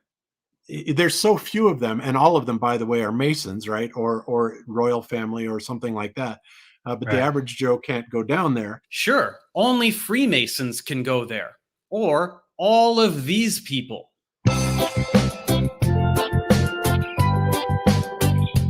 Guys, just Google Antarctica cruise. Literally anyone can go there, and they do so. T-Rex has a question here. Wait, it's not true that the stars will look ever so slightly different to everyone based on the location. I'm not a flat earther. I thought that was just true due to perspective. They look different. Like, one of the biggest things I point out is that people in the northern hemisphere see Polaris, but people in the southern hemisphere see the Southern Cross. It's like, there's one big difference right there. But they're going to look slightly different no matter where you're at. So I don't know if that was just misspoken or misheard. So every day. Sure, only to certain spots, but Antarctica is a huge frozen barren wasteland. No tourist would want to traverse it. Of course, you believe that we're not allowed because, why was it NASA is guarding it? No, Dave, NASA is not guarding it. NASA is an American government agency. It is guarded by the combined military force of all the parties to the Antarctic Treaty. And how do they guard it? Where's the budget for it? Have you ever heard of a black budget project, Dave? Probably not, because you believe that the government is legitimate in every way, shape, and form. Have you ever heard of radar, Dave, where you don't have to have people walking guards? They can see ships, they can see planes coming in. It's really quite easy, Dave. But here's your ignorance shining through, buddy. Oh, I'm so sorry. Okay, the combined military of many nations is guarding it, except we can't see any military personnel. or any military ships, or any military buildings, or any evidence for that whatsoever. Got it. And also, we can't sail anywhere near there? You will find out why people are not allowed down there. It's because of the Antarctic Treaty. Okay, so what's that? Let's take a look. So these are the countries that you say have their military there. Now, what does it say? No military bases. Got it. No nuclear bombs. Got it. I don't know. Looks pretty riveting, but I don't see anything about getting shot down on sight if you approach it in a boat. Even if you insist that no one is allowed below a certain parallel, what's stopping you from getting in a ship and sailing around the world directly on that parallel? Time it and compare it to what a round Earth expects. That sounds like a pretty good experiment. Let's move on to gravity. This one's a big problem for you guys, because if the Earth isn't round, then gravity doesn't make any sense, and there's no reason for objects to fall towards the ground. Let's see what you've come up with. You know, what goes up must come down is absolutely a thing here in reality. Nobody's arguing that. But as you said, the cause of that on the spinning ball Earth theory is the mass of the Earth warping physical space and non-physical time. Space-time, one thing. So I'm really not sure how you can bend time, but maybe that's just because I'm a stupid flat earther.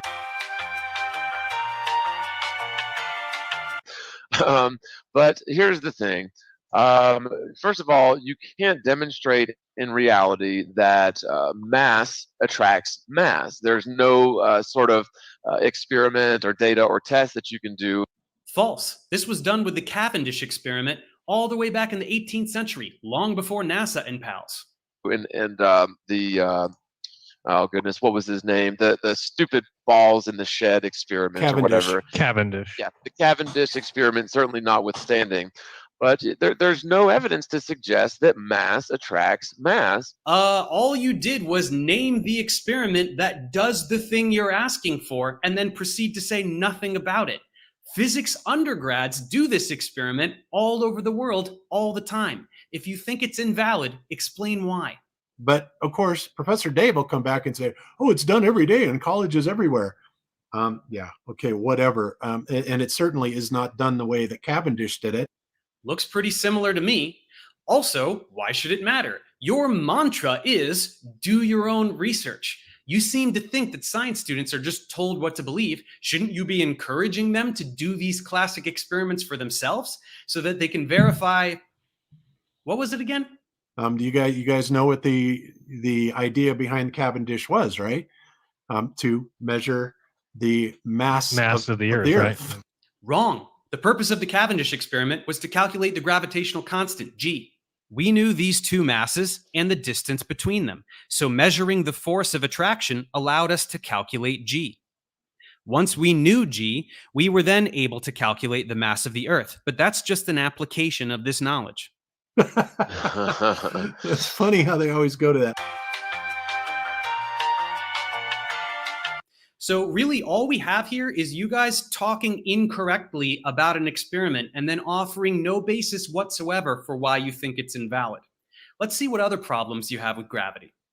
And if you assume that the Earth is a spinning ball, what you would expect is that objects that are on the surface of the spinning ball would tend to be propelled away from the center due to centrifugal force. Right. And so gravity is a necessity in the ball Earth theory to counteract that force and assure that objects are stuck to the sides of the spinning sphere. Wow, an actual legitimate question. Yes, there is a centrifugal force due to Earth's rotation. It's quite easy to calculate. Let's look at this force at the equator where it's greatest. In general, F equals ma, and for this force, F equals mv squared over r. So let's solve for this acceleration term, plugging in velocity and the radius of the Earth. And that's the value. As you can see, acceleration due to gravity is much bigger, so we don't have to worry about flying away. But anyway, attacking gravity isn't going to help you much because you still need to explain why things fall down in your model. Most flat earthers cite terms like density and buoyancy, which is beyond ignorant, since those are really just saying gravity again. Denser objects experience a stronger gravitational attraction. If you take away gravity, there is nothing about density that is relevant to this issue. It remains that any downward acceleration will require a downward force. You seem to realize at least this, so which force did you settle on? correct me if I'm wrong, Bob, but this is what I believe. This is a bit of conjecture, but it makes. This is why we have experts, nerdy people who love this stuff, who will go learn every single thing about it. So the average person's brain doesn't hurt, right? Yeah, Makes it a lot does of make my sense to brain me. hurt. Yeah. That in order for density and buoyancy to dictate what is going to go up and what is going to go down, you do have to have a tendency for higher density objects to fall and relatively high, lower density objects, liquids and gases, to rise. And it really does seem feasible that that downward tendency of higher density objects is the static electric charge of the Earth. That is measurable. There's no theory behind that. I think it's 100 volts per meter in altitude of static electric charge. And so there. Well, I hope he's watching it. That way he can sit there when the flat Earth people come up to him and rattle off all these facts. Oh, he's super smart. Oh my God. Yeah. Her grandson? Yeah. Ridiculously smart. But yeah, see, these are the kind of questions they expect ordinary people to be able to answer. And then when they can't, they say, oh, that proves it's flat. I mean, I could perm somebody's hair using the instructions on the box. That doesn't mean I understand how the activator works or what chemicals are in it or what kind of molecular, I guess, not a solution, but like a reaction is going to happen to make the hair stay curly for a year or whatever. All I say is, you wet it, you put the curler in, and I spray this, and we're done. Yeah, like that. Then your hair will be curly. I know how to do it and the effect it's going to have, but I don't know how. I know the what, but not the how. And I wouldn't even try to explain it.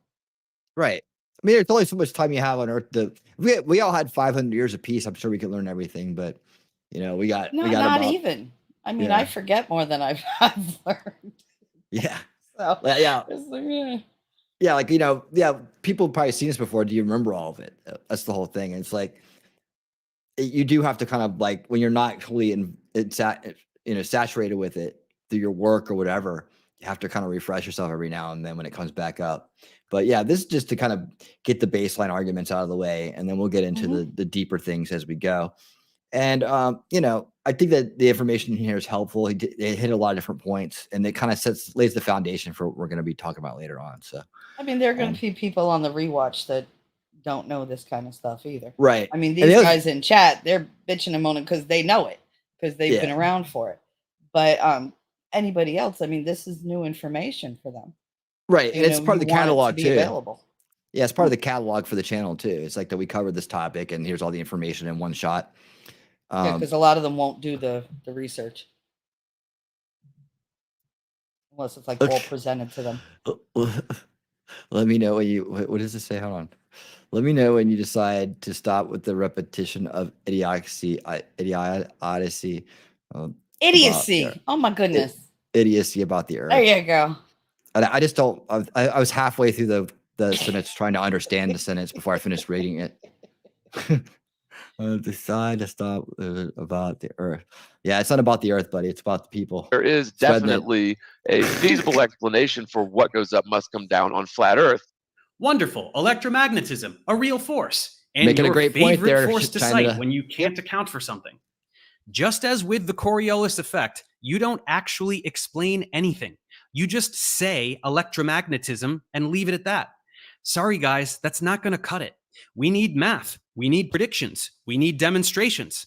Materials can be paramagnetic or diamagnetic or ferromagnetic. Shouldn't these interact with this force differently and fall at different rates?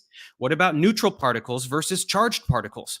What about the value of the acceleration we observe for falling bodies, 9.8 meters per second squared? Isn't there some math you can do to derive that? Isn't there anything you can do to demonstrate the validity of this? What did you call it? This is a bit of conjecture. This is a bit of conjecture. It's a lot of conjecture. Let's see where you take this. Which did a piece on spider ballooning and proving that spider ballooning does not take place by air currents blowing the silk around, but rather the spider is able to change the electrostatic bias of the silk strand that they are casting and then are essentially acting as an anti-gravitational device. So a spider does a thing, therefore gravity is electromagnetism. Got it. Sorry, your spider anecdote isn't going to cut it. What else you got? Well, you flashed this graphic for a while, so let's freeze it and take a look. Ooh, little dipoles. Well, being chemistry inclined, this looks to me just like the intermolecular force known as dispersion. This is already well understood and does occur between all atoms and molecules, and it is attractive. But sorry, this can't explain gravity. If these are attractive interactions between these particles, this arrow on the left pointing down can just as well point up, and this graphic is meaningless. Gravity is the only way to explain the motion we see on Earth. But of course, you say... But again, it's all horse manure because gravity is neither caused by mass attracting mass, nor is it caused by space and time bending into pockets and then having things fall into it. Yes, gravity is both of those. Right. I don't think that it's I don't think that anybody is saying this.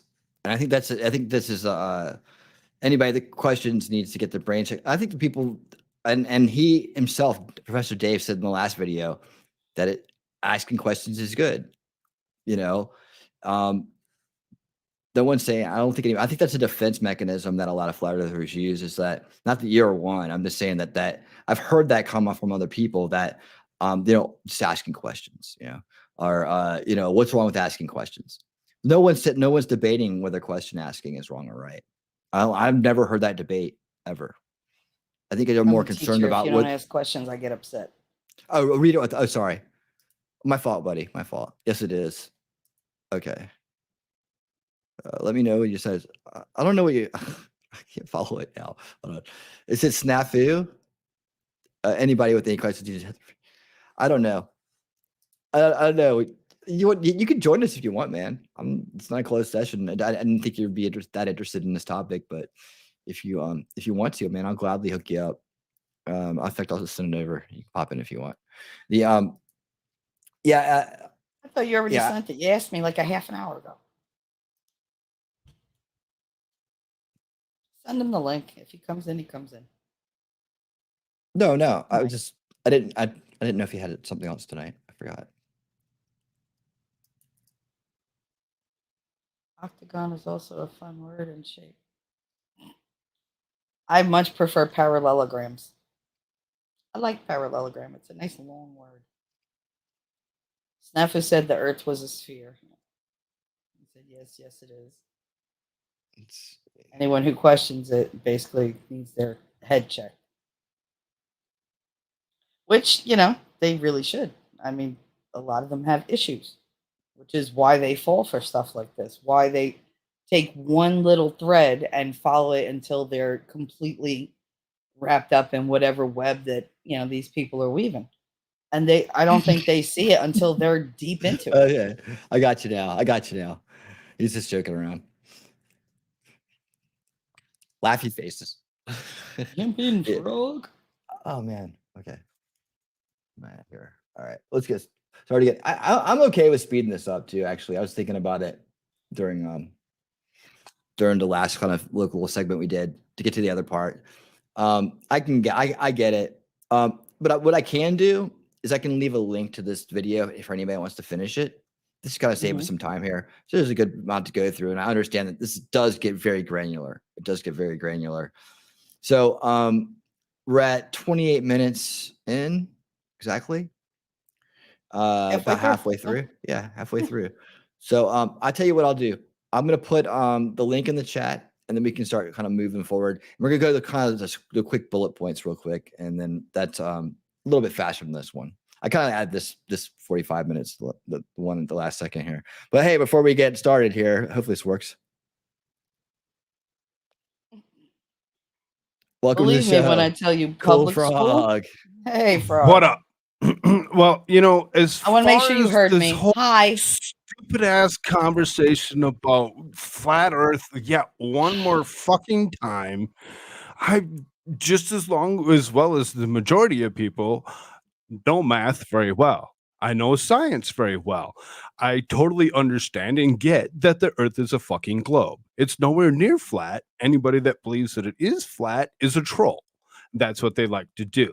Some people we love all so much that go along with it because they tried to create the conversation out of it. We get that. That's exactly where that comes from. As far as going through this and hashing it through yet one more time this week is ridiculous. It's been This done. week? Who We did it went this there. week? It was at the beginning of the week that we went ahead and we had a little ditty between you and Div in the waking up show. It's not. Was that It's Monday? been done this week. Oh no, we didn't. That wasn't. That's what I'm saying. anything. It's been done. And then Madcore went ahead and Hello? Is that me? Is that me or him? No, I think that's him. Frog, I can't hear you. You binged and then disappeared. I can still see your avatar, but I can't hear you. Yeah, I would consider the thing that the conversation we got into on y'all's show much of anything except for just actually more of a setting the idea that, hey, I need to kind of explain my point better, because that turned into an analysis of me more than flat Earth, which was like stupid. But the I just wanted to make sure that I come from an idea that the way to solve this problem is to deprogram the people that are getting latched into it, and debunking only does so much. You can see what happened tonight when we played the debunking. That's kind of part of the exercise. Those two disappeared. Oh damn. That I'll be back. the topic happens. that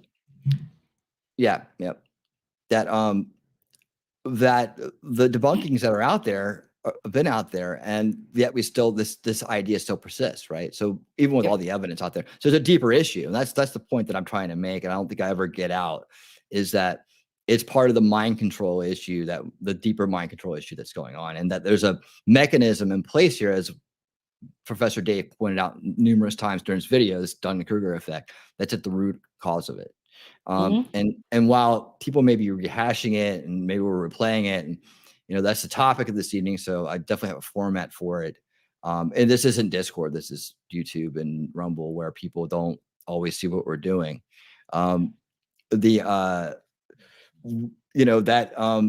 wanted to be able to walk through that part of it, and there's definitely more to it, but you can see here that with the material it takes to debunk flat Earth, people get very bored with it, and they lose track of it. And I'd say that this level of math is beyond what most people understand. It's math. The aggregate. Here we go. One more time. Watson said, on the topic of the moon landing in 1969, it would have been easier and more cost effective. I knew you should have just closed my Discord before I came in here to do anything. I knew it. And I'm sitting, well, because I had Winning's video up and I was listening to the pre-stream, because I enjoy listening to Thermo and his group of guys go through through the news. Why? Because that's my thing. As far as this topic goes, I could care the fuck less about flat Earth. It was brought up a week ago, whatever, for the reason of trying to just create a conversation real quick for the last bit, just to get the room going. And I knew exactly that I could get you riled up super quick just by actually just going ahead and going against anything that you had to say, and get you actually answer any type of question about flat Earth and its ridiculousness. As far as Watson talking about the simply, instead of faking it, whatever, going to the moon. Yeah, I kind of, the moon does exist, but I still don't believe that we actually made it there. I don't believe that we made it there. If you look at the footage, you look at what actually happened. No, there's no way. There's no fucking way whatsoever. As far as flat Earth goes, it's been done. It's been rehashed by this group community over and over and over again. Why? Because it's this easy talking point to see if we can't draw in other people. Because the second that you put hashtag flat Earth, you immediately pick up 1 or 2 subs. I had picked up a couple, and I was fine with them being around for the simple fact that they actually were donating to the channel. It was great. It was fun. It takes one person or 2 people sitting in chat, going ahead and looking at some ridiculousness, and and saying, oh, the second that you go against the flat earther and you tell them this is the truth, this is how this happened, and you know, math, science put into play, they scream and walk away. Why? Because they don't want to hold the conversation themselves about the ridiculousness of flat earth. It's dumb. It's dumb. It's just a stupid talking point that's put up there for just that. Frog, please talk, and you are making a fool of yourself. Fuck yourself, Watson. I don't care. I don't care. I'm just telling you straight out how I feel. If you don't like my opinion, that's on you, bro, not me. I'm telling you what I think, and I think it was a bunch of bullshit that we went to the moon. Now that we've actually sent up more SpaceX, rockets or whatever, and I've watched them. I've watched them go up. I've watched them go around the moon a couple times and then work their way back to Earth and do their thing. Did we ever land on it? That's a good question, because why would the flag not be? Why would it be standing straight out like it's waving in the wind when there's no wind on the moon? Isn't that something? You want to get into some weird, strange conspiracy theory of bullshit like flat Earth. Why don't you go into that one? Why don't you look at the moon and look at the landing, the supposed landing, and all this other information, and why we never went back for a better part of 60 some years? Well, it's like this. Why would they have a flag blowing in a studio? And did you ever consider? Because it's easy to turn a fan on and do just exactly that. But why would they do that if they knew there was no air on the moon? That would make it look fake. Why would they? So you're saying that they made a huge mistake in Hollywood when that flag was blowing? Like they told the government, everybody, NASA, everybody that was want coming to get into some weird, strange, stupid conspiracy theory like flat Earth. Why don't you do that one instead? For what Nerd says, it was not a regular flag, Frog. It had a rod in it to make it look that the way it is. So it would have it stand out. So for the picture, you mean? Yep. Okay, so there you go. And again, how easy was it for me to actually throw some stupid opinion at you to actually get you to actually get to the point where you felt the need to actually go and try and question in any way, shape, and form what I had to say? It's so freaking easy for anybody to come and pop a hole in anything when it comes to the idiocy like flat Earth. Well, I mean, we're here. I was giving you a line of shit, and that's how long it fucking took. It took a whole 2 minutes for you to actually go and try to debunk it, whatever. It doesn't matter. So you're not being genuine when you're asking these questions? I mean, I'm taking you seriously. I was too. About flat Earth? No, about anything. I mean, I didn't know what you meant. You said it took me 2 minutes to try to do this and that, but I was honestly just trying to do as you were asking, man. I was like, say, okay, we can entertain that for a second. First thing I thought about was example was find something else. That flat Earth thing has been done over and over again, and it's and ridiculous. You chose the middle of his stream to tell him that? Yep. You know why I chose the middle of his stream to tell him that? Because I had already told him 2 or 3 other times, don't do it. It's a waste of time. Well, like it's part of the including the conspiracy rabbit holes. Yeah, you could go back and you could watch. You could watch the other night, Friday night, when we had an open mic and he was up there, and he had actually brought it up, and I said, "Don't do it." I didn't bring it up, did I? All I said was, no, you didn't bring it up. You brought up that you were going to cover it, and I told you don't do it. Cut him off. Well, I mean, and then he went ahead and he tried screaming at the very end after I said, "Anybody else have anything that they would like to share?" And 0 people spoke up, and I said, "All right, fine. Here we're going to go away." And then blah blah blah blah in the last second. I gave you a moment, and you took 0 of that moment. No, actually, I started to talk, and then the other dude that was the Crocker Squirrel guy talked over me. So I let him talk, let the other guy talk. You came back around, you grabbed it, And then all the way out the door, I was like, oh yeah, 9 p.m. But look, man, it's one of the conspiracy rabbit holes that's part of my ongoing theme with the channel, man. And it's what not the just fuck is walking going people on, in- Madker? What's going on is I come in here to actually try stopping him from talking about the ridiculousness of flat Earth. Why? Because we know it doesn't exist. The majority of people but we're know that. talking about what the people that believe in it, what we're talking about their state that they're in, that they're susceptible to this. Earther here to talk against the point. You're talking into a void, or however you want to put it, against it for no reason. That's not what we're doing at Exactly, all, man. Snafu. And I think It's you've gay. missed. Hold on a That's second, why. man. Hold on a second, It's dude. gay. You've missed the entire point of this episode, man. It's not. Well, it's it's not about flat what you're Earth. saying. It's deprogramming flat you're Earth. telling And me you're you gonna know how listen? many flat Earthers are going to sit through this to see if they actually can be deprogrammed? Oh, so you think it's for the flat earthers, right? It's that's what it says. Deprogramming flat Earth. It's Deprogramming exactly flat what the Earth, title yeah. of your show is. Exactly what it Deprogramming says. flat. A flat How many earther isn't flat going to Earthers deprogram do you themselves. think are What does going the to come description in say? here and What does the listen to description say? any of it and What does the believe? description say? How many people do you think are actually going to You want come me to read in it to you? here I can read and it to you. listen to? People don't look at description lines unless you tell them to. People look at the title and they're like, "Deprogramming Flat Earth." How many flat earthers do you think showed up today? Do you think that's my target market? How many flat earthers Do do you you think? think it's my target Why market? wouldn't it be? You're not So trying to you just made a deprogram giant me. assumption.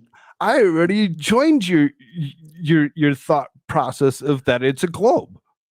It's not. That's not what the point is. I'd I like already to know it's a tease and globe. say either it's a Taurus or Yeah, it's you funny. go along with the whole flat thing. Humor, Why? I like that. It's Because funny. it creates conversation. Because you have zero people that believe that Earth is flat in this room, so you have zero conversation. I don't know. It about says what is 21%. going on. It says 21% think it's flat. Yeah, you know what? I fudged that. I'm one of the 21%. Can you be just disingenuine again, man? Look, Yes, look. absolutely. Over and over again. Look, Why? man. Because it's an ignorant topic. Flat Earth. There's Mm-hmm. zero flat earthers that you're going to bring around. There's zero flat earthers that you're going to deprogram. All of us that are already here already believe in that it's a globe. So deprogramming us isn't working because we're Yeah. already programmed to actually understand that the Earth is a globe. Right. That's good. So do you understand the point of deprogramming flat Earth is more for people who don't believe it's flat? You don't seem to get that part. My point I'm making is it's a point that you should be strongly interested in. Like, you're gonna hear me out on this one. Strongly No. interested in. Well, hold up. Strongly interested in. Do is this the fact that sentence. these Do conspiracy that theories sentence one more time and divide the actually base. explain the sentence. I don't care about anything else after that because I'm gonna not listen. Do that. Ask that question one more time and actually go ahead and try answering it yourself. What are you talking about, dude? I'm trying to explain to you that this is for people who already understand that it's a globe to help deprogram. Deprogramming. Just because you read it a certain way, bro, doesn't mean everybody else on the planet reads it the same way you do. Okay, how many people here didn't read it that way? I didn't. Point is that these conspiracy theories, like flat Earth, right, are dividing the base by pulling people in different directions, discrediting our side. So you're so interested in getting Trump reelected, right? You should be paying attention to this. I because don't give a fuck about Trump. I've already told several people about that. Yes, I have a flag that's behind me that says Trump 2024. Yes. Why? Because I've had it up there for the better part of over about 2 years. Right. So since he got the first one. And I told everybody straight out over and over again, I'm not exactly voting for that guy. Why? Because I don't know who else is out on the field and who else has a better point or opinion about it. So to actually go and try throwing my own shit in my own face isn't going to work. Fling it your own way. About? What are you talking about, bro? Look, I've man, already told you. I've told everybody over and over again. If you haven't heard me actually say it, you don't go into an election just assuming you're going to vote for one particular person over and over again. Why? You must look at all of them and actually realize what they're about, what they're actually saying they're gonna actually do. I did an exact episode on just RFK himself, and it's straight out said at the very end, if worse comes to worse, I might be more inclined to actually vote for him over and above anybody else. Why? Because he's actually there to tell the fucking truth. Well, we shall see about that. But you didn't hear that. What are you talking about, Brand? I'm not. We didn't hear what, dude? Look, man. Why you're being confrontational about this? I don't understand. But yeah, but look, I'm talking about what we're doing here tonight. Okay, we're not off on what we're doing. You brought up Trump, so I did bring up gave Trump. you a And my rebut. No, I rebutted my thought on you, and that you know exactly what it was. But you didn't hear the rest of what I said because you were already talking. Exactly. What I was trying to you didn't hear the rest of what I was said. And what I was saying was I'm pointing out like these conspiracy holes drag people away from the base where we could all be voting together and be on the same level and not down in some weird hole where the space organization is trying to take over the world, or the Illuminati, or whatever the other fucking conspiracy holes people are in, right? The point of my channel is trying to lift that people out of that veil, right, and onto some real solutions. And you can think about it, there's people out there right now that are going to go against whatever the anti-establishment candidate is just because they think they're part of some kind of weird thing, right? And that's kind of like what I'm saying with all of this. It's like the deprogramming part is like actually pulling people away from something very damaging that maybe a lot of them don't realize they're wrapped up in. I mean, everybody's so quick to default to the fact that they got mental problems, that they're stupid, or things like that, man.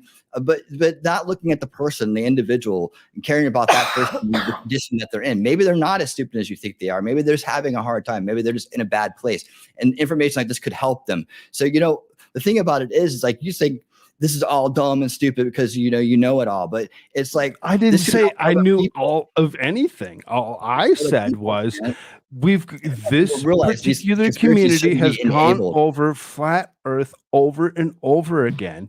The majority of us believe that the Earth is actually a globe. I'm not preaching to anybody. Rehash it yet one more time and show the same exact videos. The same exact videos are used every single time. It's good. They're good. They need to be. People need to see them. They're trash. Why? Because nobody listens to them any longer. Why? Because they've already heard them. Well, I mean, stick around for the next part then, because the next part is going to be have you seen the Viva Fry Mark Sargent interview? Have you already seen that? Madcore came back for. He wants to see the Viva. Let's do that. Let's do that instead.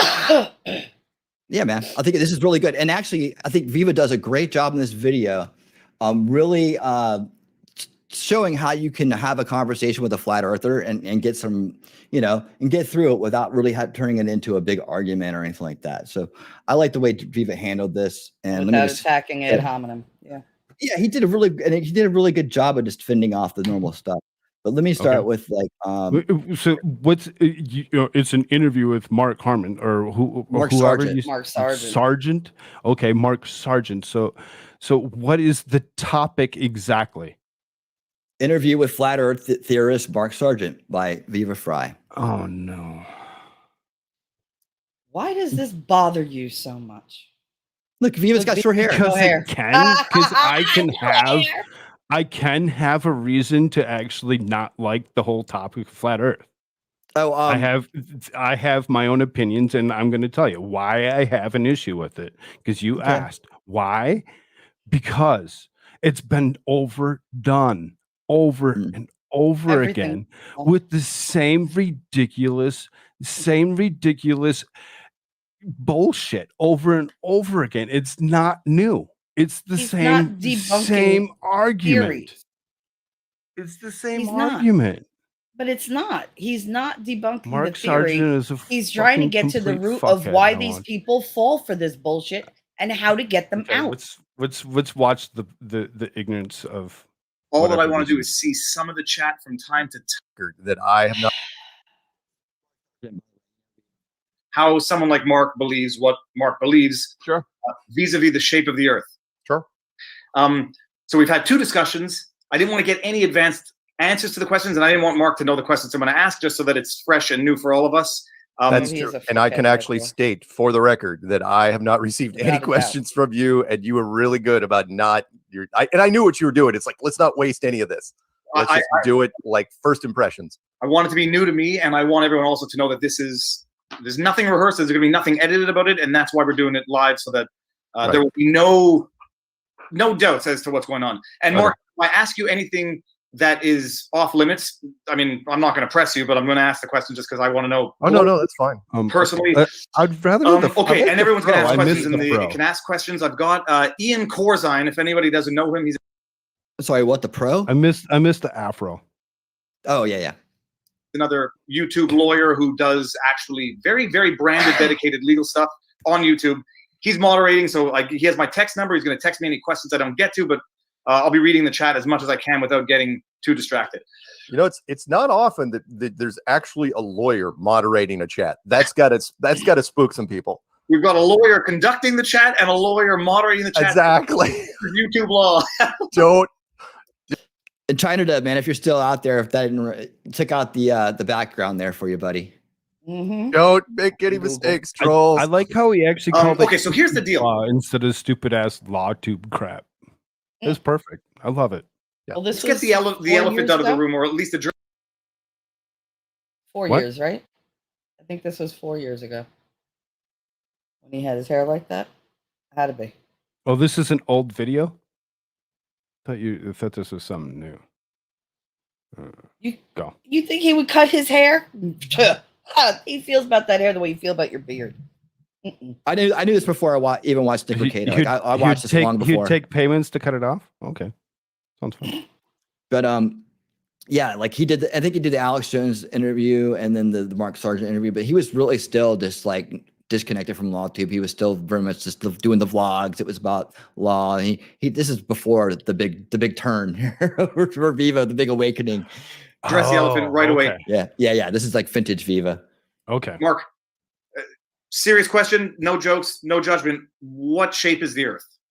The Earth is absolutely positively 100%. Put it in a certificate you can frame flat. In fact, it's not just the flat. whole wall behind it him is says enclosed. flat Earth. I should specify that. Meaning we are in a building with walls and a floor and a ceiling, and it gets a little more complicated from that. But the simple answer is you are in a flat world that's enclosed. Okay, and now when you say flat, you mean actually flat with no curvature whatsoever. No curvature whatsoever. Of course, there's mountains, there's valleys and stuff like that. For no different than, let's say, a record. That this dates me, of course. A record on a record player. The record is not perfectly smooth. There's all sorts of divots in there. High and low peaks on a vinyl record. But from one tip to the other tip, it's absolutely level. Okay, now we've got that done. We're going to come back to that, people. So don't anyone start smashing your computer screen. To the beginning, Mark. Right. How many siblings do you have? One. One sibling, and your parents? Parents divorced back in the 80s. Father lives in, I don't know where my father is. I haven't spoken to my father in a long, long time. Mother lives up on the island. And now, are you Canadian? Yes. Are you born in Canada? No, but it's interesting you would mention that because I lived a year in Canada just in 2017. Okay, well, hold on. And another preface here. I did minimal research for this live stream, not because I want to remain ignorant or be ignorant, because I don't want to be influenced in terms of what you're going to say, what I'm going to ask. Okay. And my research actually was limited to Logan Paul's 1 hour mockumentary. Oh God. Which we will get to. Oh. So you're American. Yes, I'm American. Born and raised in Seattle, Washington. Born in Seattle, and then was raised, if anyone knows the northwest of the country, just south of the San Juan Islands on an island called Whidbey, Whidbey. And were your parents religious, or did you have any sort of religious upbringing? Yes, my family was religious. My mom more than my dad, but church was definitely not just a Sunday thing. Very strong evangelical Christian. So went to youth group and Vacation Bible School and Camp Malibu, but then fell away from that as soon as I left the island. It was a very sheltered place to grow up. I didn't even know there were other religions, honestly, until I left. And for the overt ignorant, your religion, your specific, call it subcategory within the religion? Evangelical Protestant born again. Okay. Is there- is there- And so you're brought up with strict religious not strict, but very enthusiastic. The high school, it was very much Pause it for a the clique second. to be in high school, because once you got a certain number of people Hello? in a clique, it became Winning. Pause. I'm right here. Chill out, you guys. Seriously. God damn. I was like, where We did he go? went past a whole bunch of stuff that we weren't listening to because when he stopped with his evangelical Protestant whateverness, he believes that there's a religion, but he still believes that the earth is flat. How ignorant can you be? Come on. That's mixed There's in no- with flat Earth. It's so stupid. There's a guy here earlier saying that it's in all the Bibles that the Earth's flat. So yeah, religion's very much mixed into flat Earth. And I don't know where he stands today on religion. I think he's just going over his background. That's what I got out of it. All right. Because once you got a certain number of people in a clique, it became cool, and so there was a very strong church clique that belonged to this one particular church, and there was a lot of kids involved in it. Okay, now I'm just going to bring this up so I can see a little bit more of the chat, so I can know. Oh, that's fine. What people are thinking here. Okay,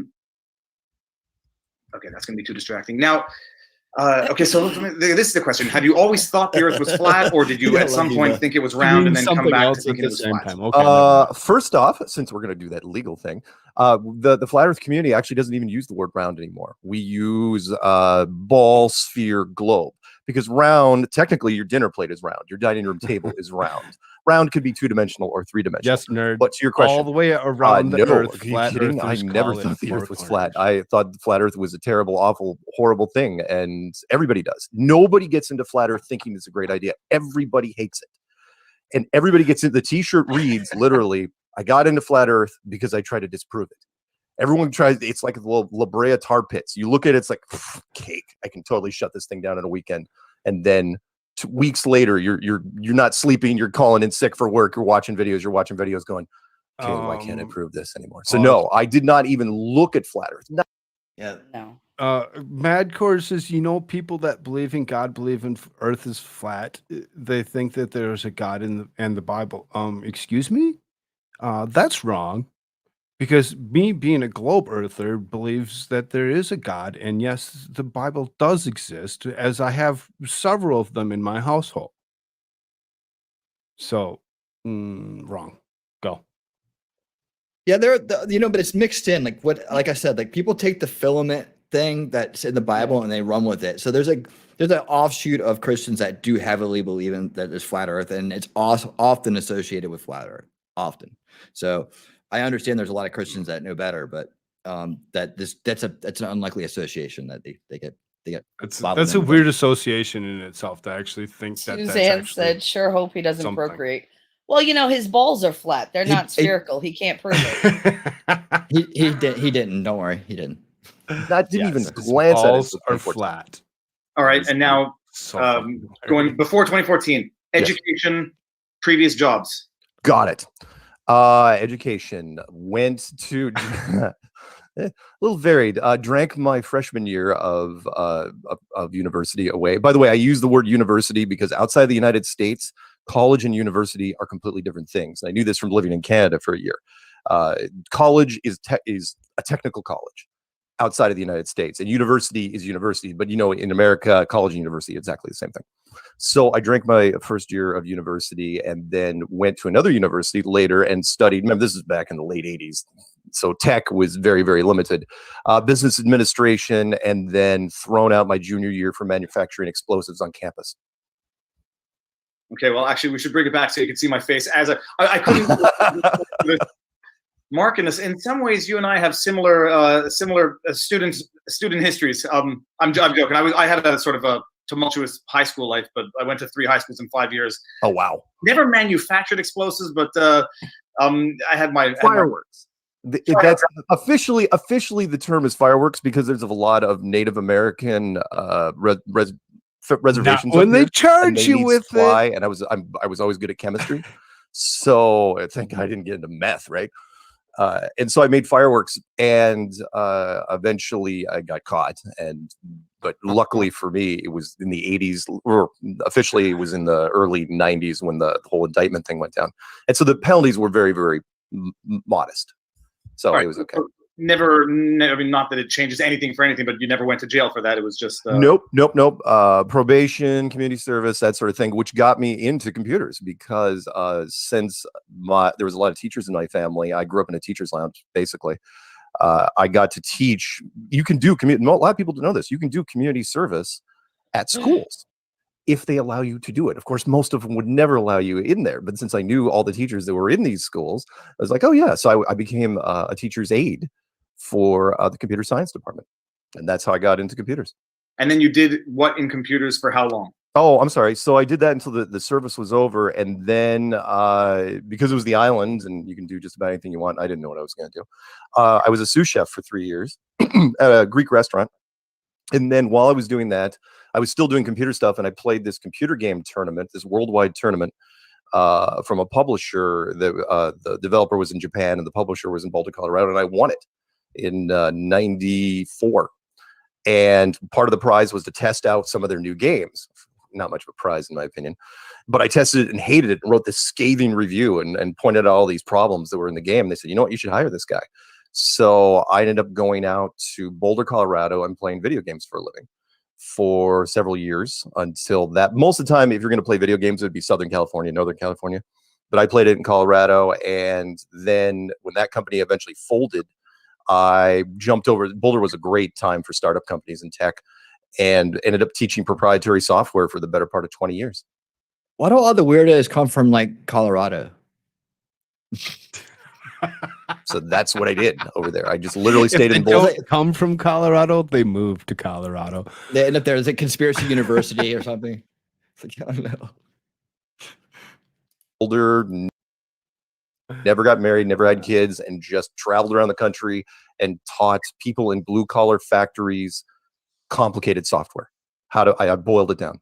For one and the same company, or sort of independent various half and half. It was all time and attendance companies, which was weird because there were only a handful of time and attendance timekeeping software. So when you punch in something, if you have to swipe a badge at a door with a time clock, there's only a handful of companies in the country that do that, and 2 of them were in Boulder, which was weird. So I worked for one and then ended up jumping over to another one, and that's what I did for the most part. Okay, and now, if anyone's asking, like when we conduct examinations, we would like to know a little bit about the history of the person, sure. And so that anybody who wants to either attribute more credit or discredit him can, know a bit of the historical upbringing and as to how that person got to where they are. Right. When was your when was your aha moment where you said you started looking into it and determined or decided that the Earth was flat? Okay, so because I was in the tech, and if you're older, and I'm older, if you're in the tech industry long enough, you were there when the internet was first starting out. And so anyone that's been in the internet long enough knows there's rabbit holes everywhere. There's conspiracy stuff all over the internet. And I'd gone through them all. So the running joke in the commercial was I finished the internet several times over because the internet just wasn't that big. And I had an opinion on just about every conspiracy. And in 2014, it wasn't even on my bucket list. It was just one of those things. I looked at it. It was recommended to me on YouTube, this little thing about flat Earth by a guy in Germany. And I thought, yeah, you know what? At least I can say I did it. I'll just look at it. I'll stomp on it. It'll be done. It'll go in my list of terrible conspiracies that I don't believe in, like Elvis is still alive and stuff like that, or Elvis had Bigfoot's baby. And then I realized there were every time I thought I had it nailed down, there always seemed to be this loose thread. There were all these loose ends everywhere, and I was going, why can't I close the book on this thing? Until 9 months later, I'm beating my head on my keyboard, and at the beginning of 2015, I said, you know what? I'm going to go the other way. I'm going to say, I believe it's flat. I'm going to basically put a series of videos out to the internet hive mind, because the internet hive mind is very, very smart, and said, okay, I'm going to shut this thing down, but I need help. Tell me where I went wrong. I think it's flat because tell me how I went wrong. And I put the videos out there in rapid succession. First time I ever did any video editing. I narrated for the first time in my life, and it was very an inspired Jerry Maguire moment. And then all of a sudden, and I thought seriously some academic was going to call me up and shut it down, but the opposite happened. where people were calling me from all walks of life, subject matter experts and people that want to interview me and just general population. And they were all saying the same thing. It's like, you know what, you may be onto something. So that was 4 years ago. Here we are now talking about it. Now, this is the one piece of information that I did incidentally get out of you when we were discussing, but you're doing this full time now. This is, yeah, if I lived long enough to write an autobiography, it would be called Unsolicited, because everything came at me without me having to lift a finger. That was the weird part, where other than making the initial clues, everybody that contacted me regarding financial opportunities, they just, slowly but surely, and when, if you believe in fate or how the world works or how the universe works, when I needed it. And so all of a sudden, immediately, a little radio show called me up, a little conspiracy radio network said, "Hey, how would you like to do?" They heard me being interviewed on something, and they said, "How would you like to do your own show?" Completely out of the blue. I said, they want an answer like. Here goes the real interesting part about the background of how Flat Earth got respun up in this time frame right here. Right then and there, I'm going, okay, and what are you going to call it? I go, Strange World. So we did that. And then a publisher out of London called me and say, "Hey, how would you like to turn your clues into a book?" I go, "Do I have to do anything?" "Nope. You just send us the transcripts. We'll take care of the rest." And they did, literally, illustrations, the whole 9 yards. I just signed off on it. And then Google, out of all things, they contacted me directly. Anyone knows if you're in YouTube, you're going to get solicited by different networks inside of YouTube, because there's different groups. It's like, "Oh, we'll help you. We'll help you promote your channel. Just sign your life away."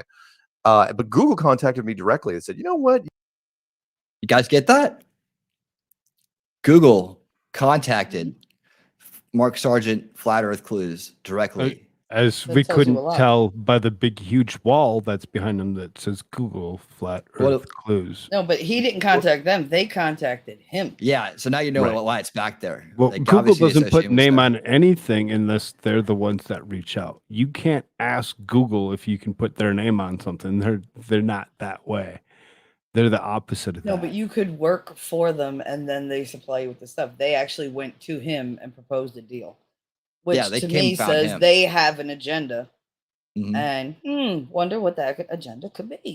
I don't know. Right. It makes me curious. Right, as when to they're what looking for conspiracy their theorists. motivations are. Yeah, exactly. And like, look at what the time frame this is, right? They're spinning up things right before that election, that 2016 election. They're spinning up a lot. They're giving a lot of power to conspiracies that are out there.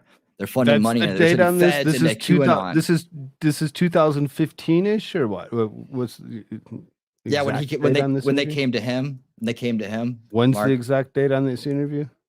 Oh, No, it's the interview 2015 happened that, in like that Google came. 2019. Yeah, Okay. yeah. So, okay. So there's 5 years in between, like when they came to him and Sure. this, Thanks, Suzanne. or 4 Google, years. out of all Yeah. I can't math today. Yeah, but the time frame was interesting, right? So I just noticed a pattern of events. Like there's a lot of things that go on in that time frame. That's also the time when Jones was getting really spun up by the Wolfgang Halbert stuff.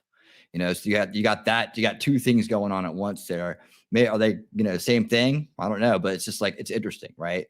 That all of a sudden these conspiracies start rising up to popularity, and it's really they're really putting a demographic on it. If you can get a couple people to actually believe that some conspiracy theory actually exists out there about something, you can spin something else that is actually not a conspiracy theory to make it sound like that is a conspiracy theory as well, like everything that happened in 2020. Exactly. Yeah, it sets the stage. It creates the optics, and it puts a demographic and under that false archetype. So when people that aren't part of it or are new or young or whatever, when they hear it or they see it, it imprints on them that way. And so that's why these create the division, and it creates the attitudes that I'm talking about in terms of the entire problem as a whole, not just the fact that it's a dumb thing to believe, right? All things. They contacted me directly. Anyone knows if you're in YouTube, you're going to get solicited by different networks inside of YouTube, because there's different groups. It's like, "Oh, we'll help you. We'll help you promote your channel. Just sign your life away." But Google contacted me directly and said, "You know what? You might want to start monetizing your channel." And I'm going, okay, because I hadn't for like the first 6 months. And in fact, I made, even to this day, everything just I have is Creative Commons license, if it's possible, if there's not like music or something in it that I use. And so between all those things and little events that I Seriously, sounds go like to, all he's doing is public sitting there speaking chewing things, cud. it actually pays the bills. Well, you know, the billboard behind him speaks to the fact that he's not making it up, and because it's hard to believe. And it, like people like all three of us, we struggle with our channels. We put our hearts into them, and we're not getting any calls. Over and over again. No, over I and took over my again. channel down. Every single one of us. You took your channel completely down? Oh, there's nothing on my channel. So you still have a channel, you just don't have content. I have no content, no contact information, no nothing. Okay.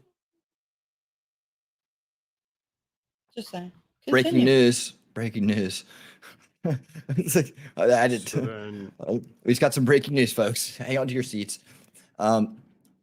Okay, good. well, that's all it's going to be. Okay.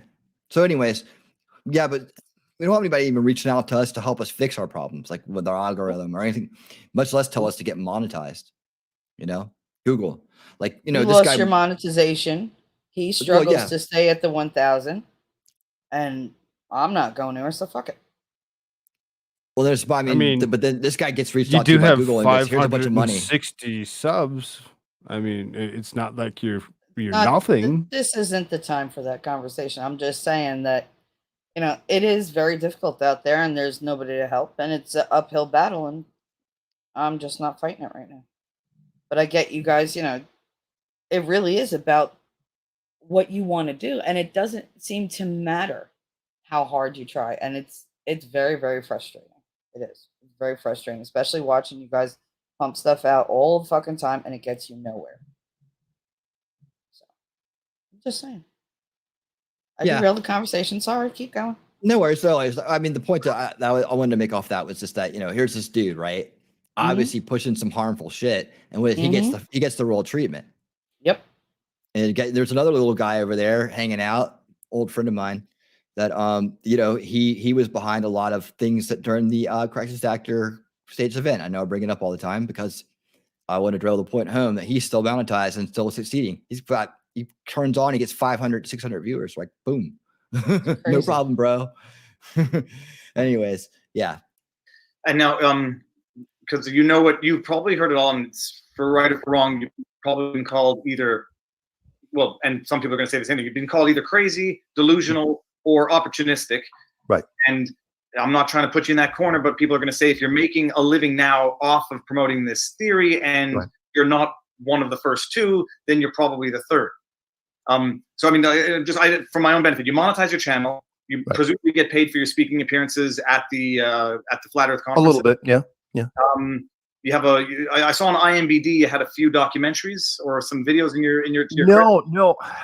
IMDb's weird. If you have people that listen to you, they can go into IMDb, and I don't know exactly the rules around that, and they could post things on your behalf. It's sort of like if all of a sudden there was a wiki page created by you. I mean, sometimes you would do it. I don't know if you have a wiki page, by the way. Not yet. Right, that's right. But sometimes people will do it for you. If you're popular enough, someone will get inspired and they will just go in and just start tacking stuff on to you, and then it'll say, "Well, you need more." It'll say we need clarification and stuff like that. But no, in fact, the documentary Behind the Curve, which I don't know if you did see that, right? I saw the Netflix one, which was the Netflix was Behind the Curve. Yeah, and there was Behind the Curve.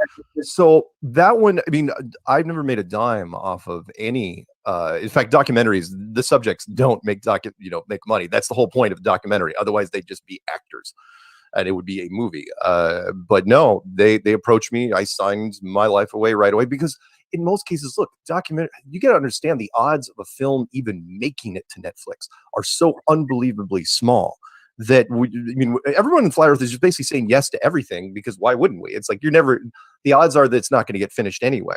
So when they made it, a perfect example would be the film festival schedule last year. There were 3,000 films submitted to the Toronto Film Festival. Out of those, they chose 100, and we were one of those. And out of those, even fewer number get picked up by iTunes and Amazon and stuff like that. And so and even the people that made the film, they're like, it's going to take forever if it sells at all. It sold them almost immediately. Well, I mean, this is a trending topic. In terms of conspiracy theories are trending in general. This one in particular, because of its, call this one more polarizing, and most people don't consider it to be as serious a conspiracy as other conspiracies that are out there. Right. But you do merchandise this. You sell shirts and things like that, I imagine. No. In fact, I didn't realize that the t-shirts. I know there's a lot of YouTube channels that do merch. You know, it's like, oh yeah, they do a brand name, like, you know, Logan Paul, and just about every channel that has over 1 or 2 million subs has some sort of merch thing. I mean, there's t-shirts that are sold, but not by me. I mean, oh no, don't get me wrong. There's tons of Flat Earth t-shirts that are sold out there.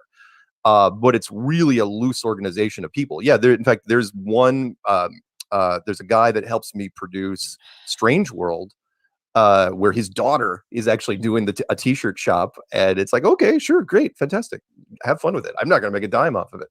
What I try to tell people is, look, I don't want to be famous or rich. I just want to be right. If there's money in it, hey, great, fantastic. I'm not going to go looking for it, because right now I honestly believe that whatever's meant to be is meant to be. And so far that's been true. I mean, everybody that's reached out for an interview, everybody that's contacted me as a subject matter expert, they've just contacted me. It's like, great, fantastic, but I'm not going to turn them down. I mean, yeah, there's some obvious scammers and stuff like that, but I try to weed those out if I can.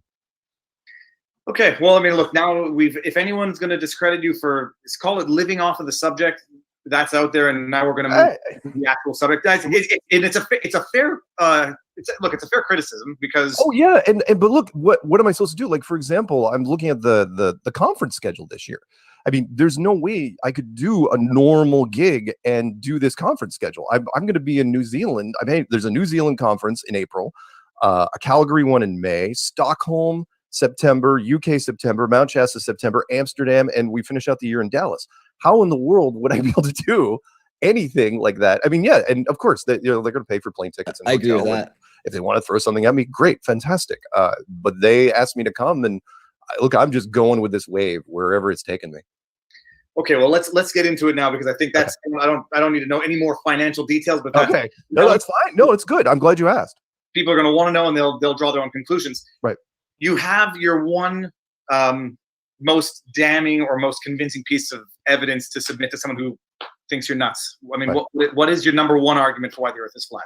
The number one argument that I would, in fact, it wasn't even my argument. It was just something that came out of, because when I did the clues, there was no math or anything like that. But sorry, short answer would be long distance photography. More.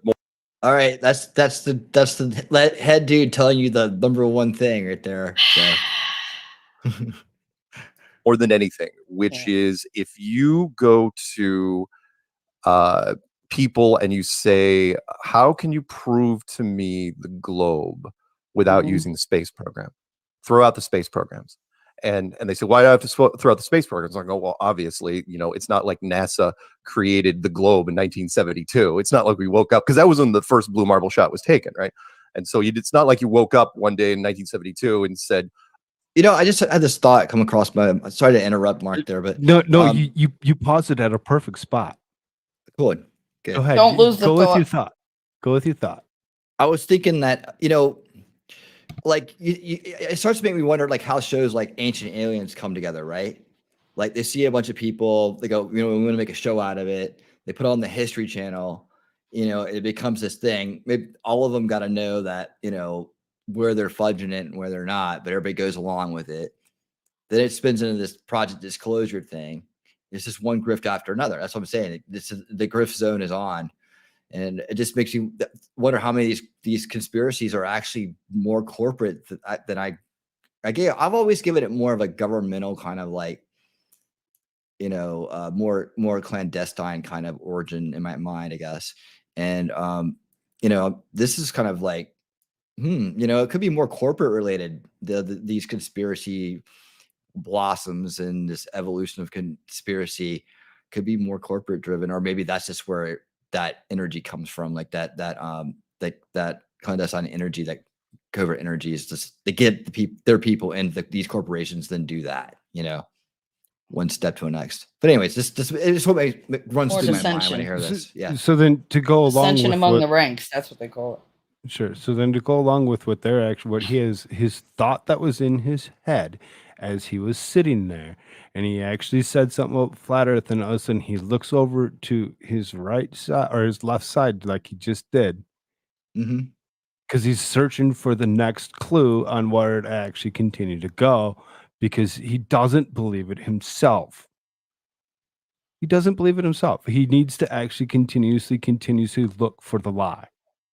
Yeah. Well, he doesn't understand even what he's saying because he knows it doesn't Right. make He sense. doesn't believe You look himself. off to the side when you're trying to like, oh, this comes next, this comes next, this comes next. Exactly. So He's that you looking for the don't next lose. clue. He's If you looking for know the next something, if sentence. you understand it, you know all the components inside and out, backwards and forwards. Exactly. And that's Yep. exactly what he's doing. Yeah. He's looking off to the side, trying to look for that next clue on where to go next. And okay, then now that next thing is this, and next thing is that.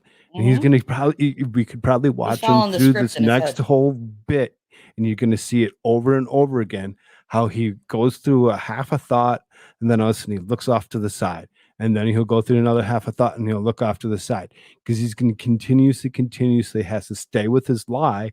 Otherwise, Google will cut him off. Mhm. And he Oh, we're knows not that. disputing that. No, We're not but disputing that at all. he paused it right And at the right time to actually yeah. prove the thought. Exactly that. It's exactly that. He doesn't believe it himself. Yeah, he's the one who kicked it all off, you know? It's like, okay, so when you first got into flat Earth and you started believing on these things, now that you see where it came from and you see who it is, do you still feel like he deserves your trust? And that's This what think guy, about. I never he's getting trusted at. this guy as far as I could throw him. The No, but second I that's seen what him on the screen with this flat Earth Google thing behind him, like, oh nope, bullshit, liar. See, that's what Right? he's questioning. Like, how can anybody look at this guy and be bamboozled into believing that he's, he knows what he's talking about and he actually believes it. And whether he believes it or not, the science that he comes up with, the reasons are It's sound. right. That's why That's Viva what we're breaks all getting this at. down. By Yep. the way, guys, everybody watching, thank you for being here. Appreciate it so much. This is all going to really come into a nice bow at the end, because Viva, he's just taking it all in right now. He's asking questions and stuff. Viva's You're going to so see good. you're going to see some serious talent start happening here towards the latter half of this, where he starts putting it all together and just really telling them exactly what's going on without ever having a conversation with them about it. It's pretty wild. Oh, look at that. It is a globe. Whew, glad that's over with. So if you throw out the space programs, most people will say ships going over the horizon, right? That's like the number one answer outside of NASA, which is ships going over the horizon. I go, yeah, 10 years ago, I would have been right there with you. And I'll say this too. This is the non-scientific way to debunk flat Earth. That what Viva's getting ready to do right here. You'll see. Because I was one of you, which is why I can't get mad at anyone that comes at me, by the way. I can't get upset because I was you. I was absolutely, in fact, I was one of the few people, there's no one in the flat Earth community that did what I did. One of my hobbies, collecting, I'm older, I collected knickknacks. I used to collect antique globes. Literally, I had world maps all over the place.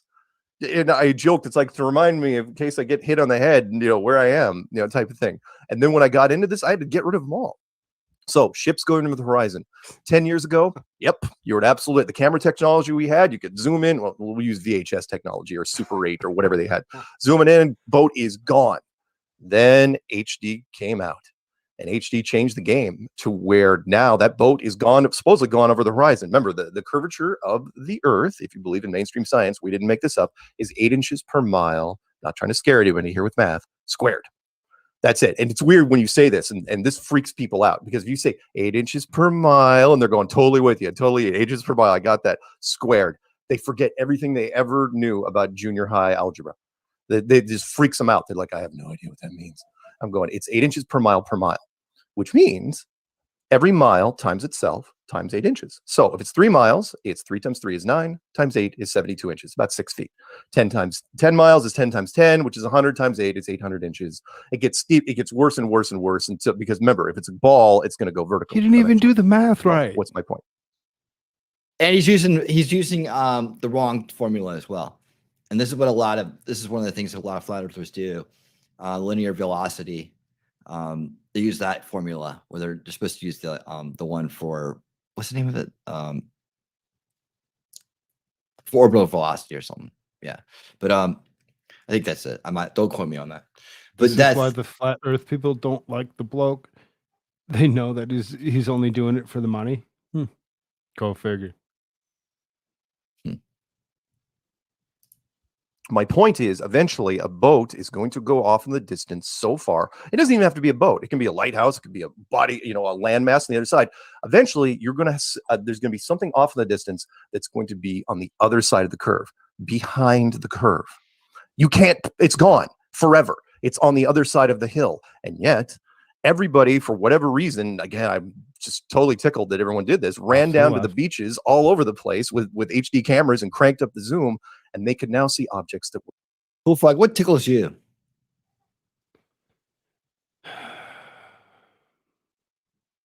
Watching this asshole try pushing his crap, whatever. Seriously, you could see him the second he off to the left, halfway through a thought. He can't complete a thought without even trying to actually go back on all the other shit that he's actually been saying, shilling for how long. He just can't do it. This guy's dumb. We're far, far beyond the visual range. Should have been gone forever. And they're there. The boat now, the boat's gone. You let it go off in the distance, you crank it up. Hey, the boat's back in frame. Let it go off again, crank it up. Hey, the boat's back in frame again. Well, it's like, okay, how far can that boat go off before someone's saying, well, it's impossible. You can't see that boat anymore. You can't see that lighthouse. And that's probably the most, a picture is worth 1,000 words. And that is the most compelling thing that people run into, because it's easy to do. You can do it anywhere. And it happens in every kind of weather condition. So, like, for example, real quick.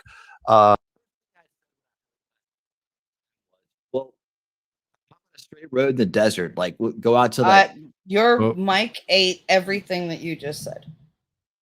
It did what? Yep. Start over. Okay.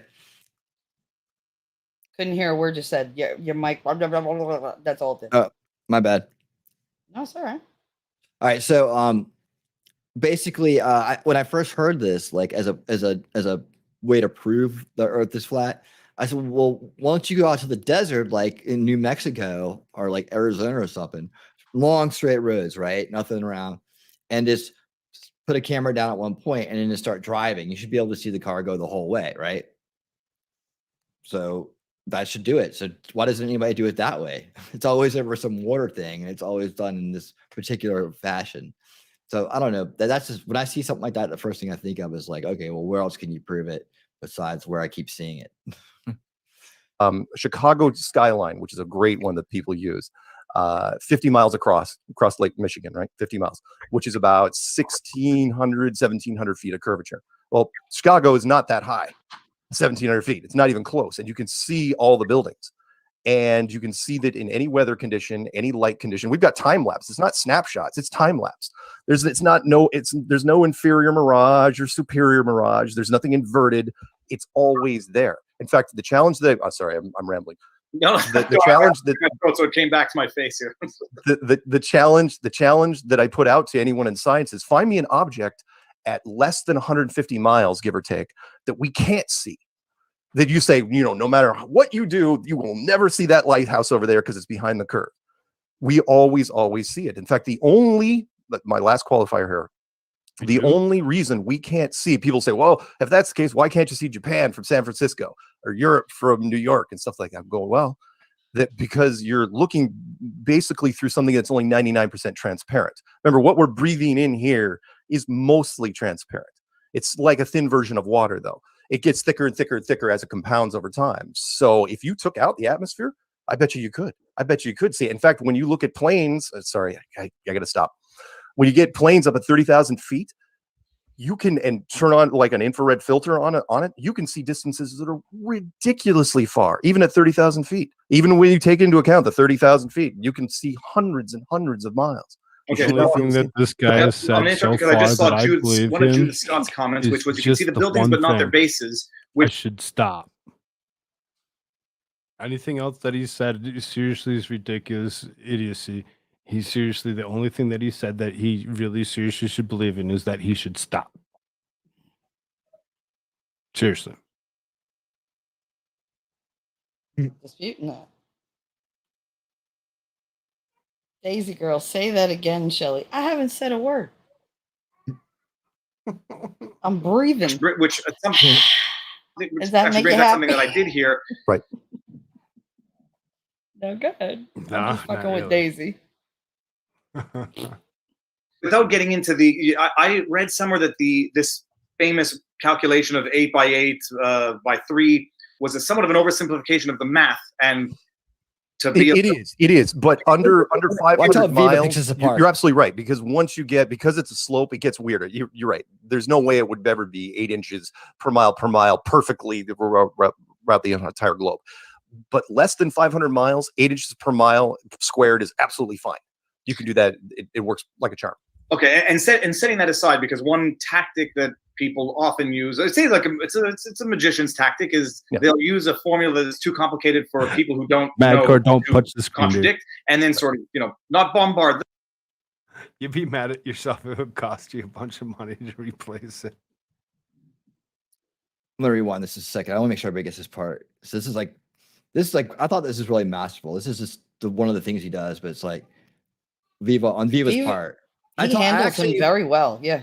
I actually contacted Viva a long time ago when he was reachable, after he did this interview, and complimented him on how well he did. And like, I thought that his style and delivery was like important. And it really showed that, there's a, I don't know if it was a lawyer prestige or what, but he had a way of handling this guy, where this guy used to just flash the handle, and, the glowtard, retard stuff comes out, and the cult. So, where he just, went to the tactics you would expect, like on most flat earth side of the debate, right? When they get cornered or something, they go into that kind of defensive, kind of reactive mode.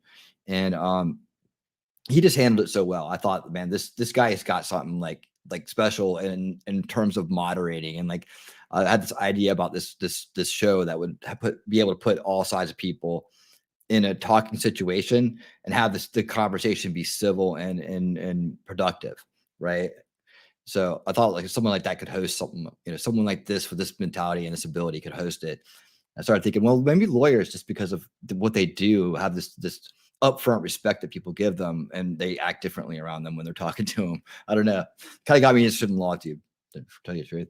Magician's tactic is they'll use a formula that is too complicated for people who don't know to contradict, and then sort of, not bombard them, but rather sort of intimidate them with the calculation. Right. But getting to the basics of what you're saying is that you think something, you can always see something and it doesn't actually go beyond the curve. But I mean, look, what are you going to say? Because I've seen this particular picture is the boat where you can see the cargo, but not the hull, because because it's beyond the curve. Right. And the same with the building, by the way. Most of that, and again, we did not make this stuff up. We had to, trust me, we looked into it as well, which was something is called atmospheric lensing. Remember what I said earlier, whereas we're looking through sort of a thin version of water. So if water is H2O, we are.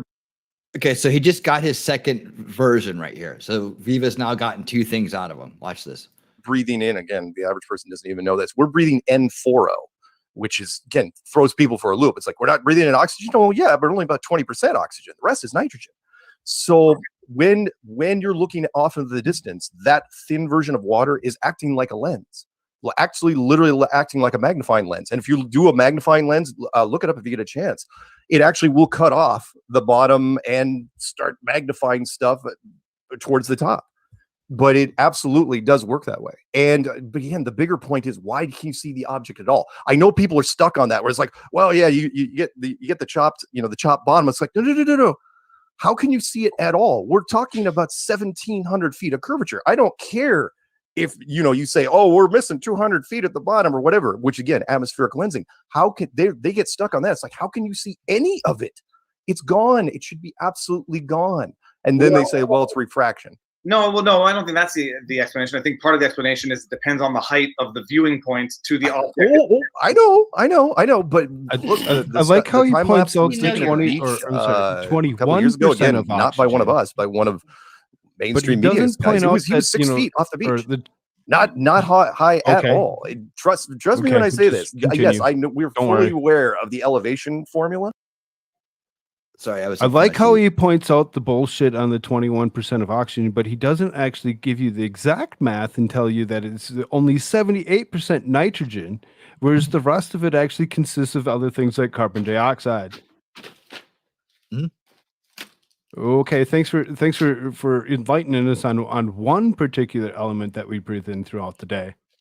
But don't tell us the exact math on the oxygen either, or the nitrogen either, because the nitrogen isn't 100%, or even the 82% or whatever the hell is left. Because it's actually, he said 20, it's actually 21. It's dumb. His math, just go. I don't get it. The explanation. I think part of the explanation depends on the height of the viewing point. Believes it, like in a sense that the way he's explaining it, or you think it's all like, how can I make some stuff up, or do you think he's just like reciting something? He's reciting everything that he's been told, There you go. everything that he's actually done his stupid deep dive dig on or whatever to actually pull it out. He's just repeating what he's been told. He isn't saying anything that we haven't heard already. They're just numbers. He doesn't understand the concepts behind what he's talking about. Right, because he does. He says He's that not he an expert. understands numbers and he understands math. But then, if he understood numbers and math, he would actually believe that the Earth was just that round, because math would actually point that way. Right. Yeah. Thanks for going to Google and giving us the exact numbers. To the I know. But look, the time lapse that was taken at the beach a couple of years ago, again, not by one of us, by one of mainstream media guys. He was 6 feet off the beach, not high at all. Trust me when I say this. Yes, I know we're fully aware of the elevation formula, but that's why most of our guys get down at beach level. Absolutely beach level. In fact, there was a wonderful test. If you want to look up something, and I know it's tough because there's so much content out there. Look up Flat Earth 7.53 frozen. That's about the only way you're going to find it with a Boolean string, because there's just so many videos out there. And that was a husband and wife team went to a frozen lake. He put the camera, the tripod, literally on the ice, and she put a flashlight, not even a laser, put the flashlight, one of those square boxy flashlights, literally on the ice, 7.53 miles. Perfect. She had a cell phone. He had a cell phone. They're talking to each other. He's got the whole thing. And his camera is literally, I think, 1.5 feet off the ice. Both were perfect. How would you explain that? Well, I might, and I only saw this link because someone posted it in the comment, but I might counter that with the National Geographic one of the guy who. Oh my God! All right. I was there. Okay, National Geographic. Okay, I don't want to drag the National Geographic too much, because they had me come down for this thing. We shot for 3 days, and here's the part that most people don't even know. We have this documented. I'd rather talk YouTube, about that was Trump for 3 days. They melt shot my it and they brain didn't with release that it than talk until about this and a month continue ago, to maybe a melt month and a my half ago. brain. Took a month to release it. The guy with the raft with the stripes that was in the raft, that was their backup experiment. The main experiment, which they completely edited out, was the balloons at 10 miles away on the other side of the lake, where most people, they're rookies when they get into this. You got to realize that something that's 10 miles away is really, really, really small. And if you don't have any identifying landmarks, you can't find it. And we could find it. They couldn't even figure out where the balloons were. What they were going to do was raise them. And then we were going to, say, okay, you can see them. But they said, well, you won't be able to see it on the beach because it's on the other side of the curve. Well, there's a problem there. And that is, how do you know where to look if you don't know, if you don't have anything marked? We found it with our P900s. We found it almost immediately. We said, look, there it is. And they were on the radio. We got them on the radio. We're saying, no, they can't see it. It's like, no, what are you talking about? We can see it. It's right there. That segment turned out so badly, they just erased it from the thing. And all they had was the stupid raft going out at 3 miles, which was absolutely silly. They didn't even show the calculations. They showed no graphics exactly how far that thing was. Plus, you could see the shoreline behind them and the entire boat. Don't get me started with National Geographic. Well, no, it's not a question of getting you started with National Geographic. It's just a question of getting you started with the fact that certain things are not observable beyond the curve. As you say, your explanation for that is going to be atmospheric lensing. Atmospheric lensing. Or atmospheric distortion, Fata Morgana. Take your pick. They're all basically the same thing. Okay. Now, and I believe there's a counter to that, but at the very least... that's fine. No. And the thing is this, the purpose is not for me to like catch you in a no, it's okay. Because I'll tell you, I don't think I will ever do it. I don't think anyone's going to ever do it. but at least anybody who says, what's the explanation? Atmospheric lensing, and now people can go and verify whether or not that has any scientific base, or whether or not it's been. Well, no, it wasn't us. There was the reason why we even knew about atmospheric lensing was we were giving some Chicago news team grief because there was a weatherman that came on there and said, "Oh, this is a mirage." And it was a still shot of Chicago, and it was brilliant. He goes, "Yeah, that's not actually Chicago. You're looking at a mirage." And we're going, "Wow, that's one of the most clear HD mirages I've ever seen." And then he had to go to some university, and he had to drag some scientists into this. And the scientists said, "Oh, well, it's atmospheric lensing," and we're going, "Well, but you're not hurting us. You're helping us in this case because you're just saying, okay, here's why the bottom 200 feet is chopped off." But the bigger point isn't the chopping off of the bottom. The bigger point is, which is I know why we'll call them globalists. Why globalists get stuck on it. But, oh no, I didn't object to the term globalist, but I just for anybody watching, Mark, I mean, I'll tell you, you've created not a vicious circle, but something of a Zenonian paradox, where you're saying it should never get cut off. When it does get cut off, it's because of atmospheric lensing, and when I can't see it anymore, it's because of the 99% clarity. So you've set a premise that you can never be disproven of. Kind of. But you worded it a little different than I would. No, because you said I'm not saying that it never would be cut off. I'm saying it shouldn't be there. No. What you said was because of the curve. Checkmate. Oh, sorry. Let me rephrase. You said the only reason we can't see Japan is because air is only 99% clear. Right. Now you're saying that the only reason why the base of the boat is cut off is because of atmospheric lensing. Yes. You created premises where you can never be disproven, because when that boat goes over the horizon and I no longer see it, it's because air is not 100% clear. And when the bottom is cut off, it's because of atmospheric lensing. And when I see it, it's because the Earth is flat. No one can ever prove you wrong. Yeah, that's pretty much it. Yeah. Okay. No one can. I'm sorry. I've been doing. See what I'm saying?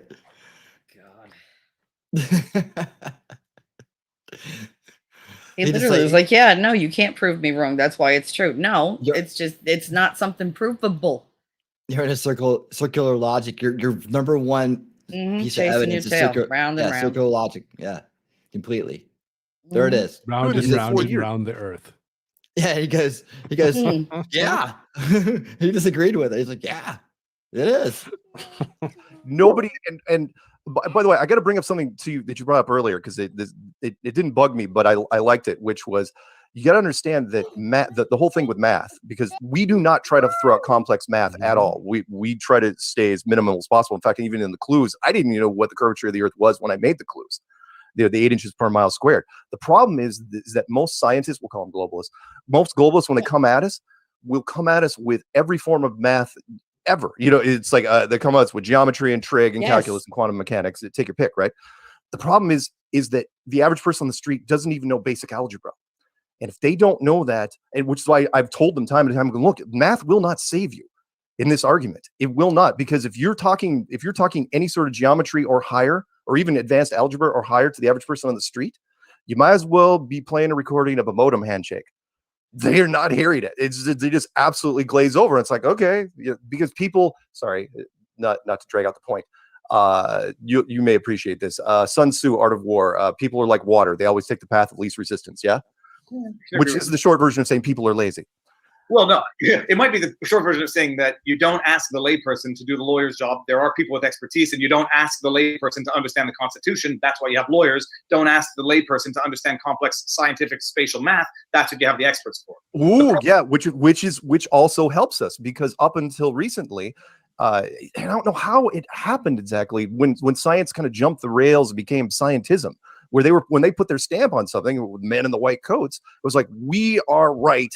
The most arrogant line I ever heard was Neil deGrasse Tyson, when he said, "Science is right, whether or not you believe it." Horrible example. It's like, ooh, that's a slippery slope, because if you want to tell me what the boiling temperature of water is at sea level, fine, I can test that. You want to tell me what the core of the Earth looks like? No. Supposedly the core of the Earth is 4,000 miles down. Deepest hole ever drilled by the Germans and the Soviets, 8 miles. Okay, this would be, Mark, this would be the moment in the examination where we're not going to complicate the discussion with other issues, because this is my. Oh no, that's fine. But we can get back to it later. But my fundamental issue with some of this is that, from what I've seen, flat Earth theorists are confounding a lot of other, say, quasi-legitimate conspiracy theories to justify their own legitimacy of this particular theory, which a lot of people just consider untenable, and sort of like confounding all of these things to justify one belief, which is something that people do to themselves to justify to themselves what they want to believe, is by confusing the issue. But we'll summarize one thing, and then we're going to move on. Oh, no, that's fine. That's fine. Ultimately, very important. The number one element that you have to confirm that the Earth is flat, in fact, is sort of not a catch-22, but like a vicious circle where nobody can ever use it. Nobody can ever prove that the Earth is not flat by your number one piece of evidence, because the argument goes, I can see the boat in the distance because the Earth is flat. When I lose the bottom, it's because of spherical lensing, and when I lose the entire ship, it's because of atmospheric dirt. Distortion, yeah.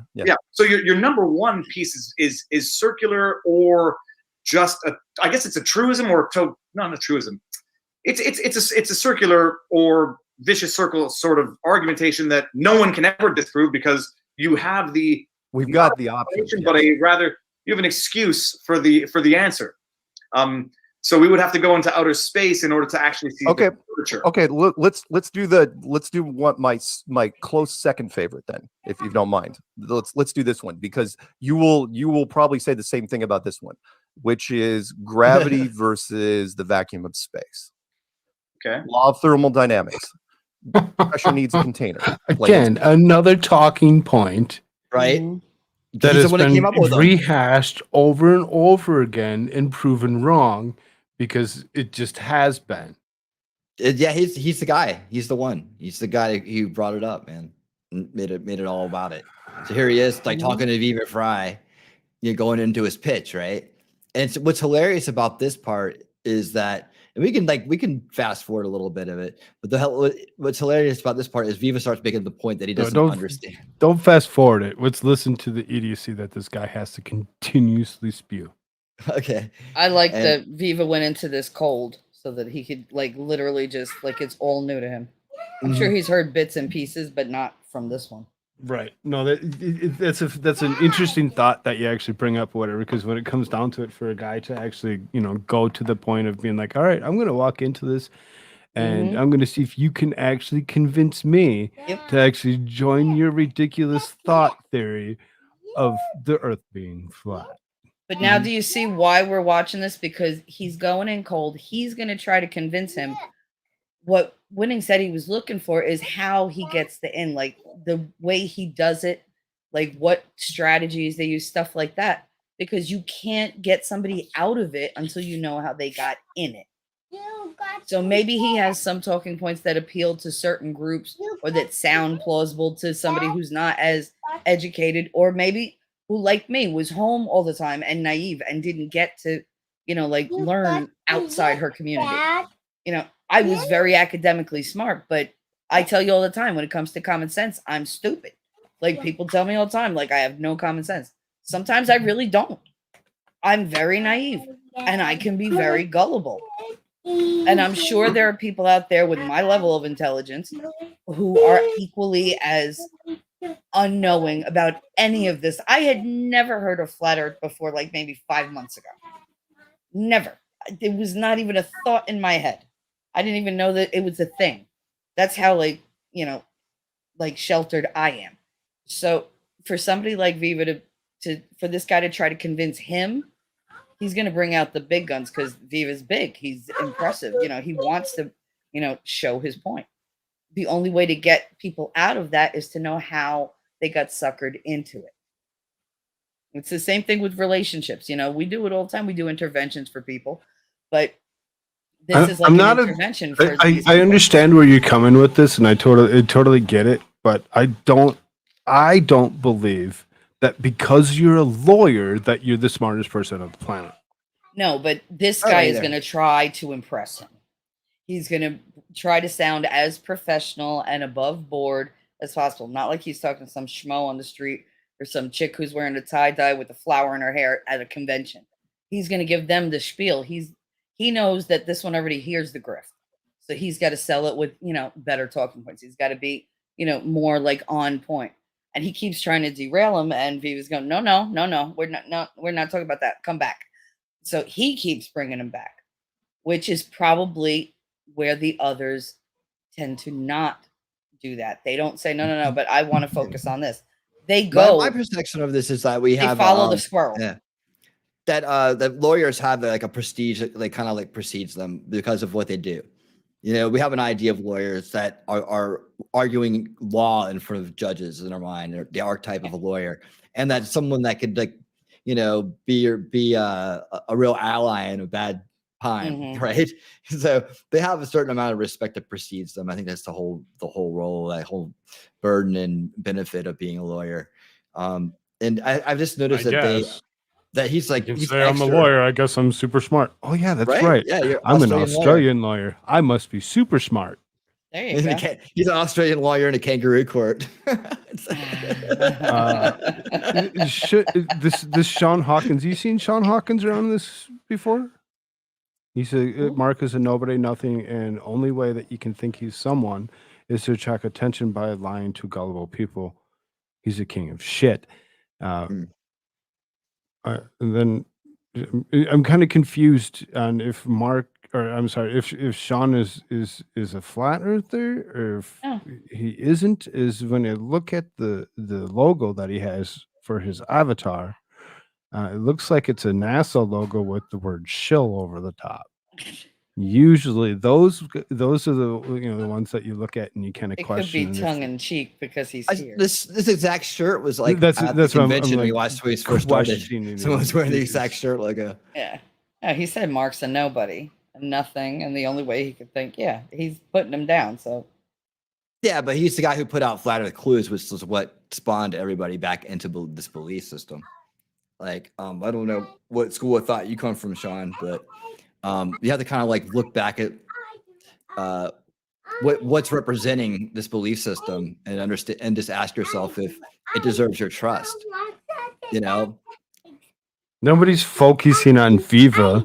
We're focusing on the conversation that's being had between a flat earther that's being paid by Google and Viva Frog. and I'm looking for patterns into how There you go. he's Definitely trying to not a be flat successful. earther. Good day. okay, cool. All right. Sorry. We shall not speak anything more of this then. We have to question it sometimes because sometimes just putting the word flat earth into the title or hashtagging a video with it does bring along some people that just so happen to be just that. Yeah. It's all good. Simple. Can of hairspray is a hard container. Basketball, soft container, or I vacuum say stuff. flexible container, which goes rigid once pressure is applied. And we're talking about not that much pressure difference between the inside of a basketball and the outside of a basketball. In fact, if you put a basketball in a vacuum chamber, it's going to detonate, along with most things you put in a vacuum chamber, unless it's a really hard container. So there's only two objects that have ever violated this law of thermodynamics. One is the globe, which is the globe doesn't have a container. So if we've got this wispy, loose atmosphere, nitrogen and oxygen and fluorocarbons and helium and hydrogen, all that stuff. In fact, helium and hydrogen rise to the top. Where is the bleeding edge of our atmosphere to the vacuum of space? Well, hold on, because that's not actually, I don't think that's scientifically accurate. Helium rises not to the top.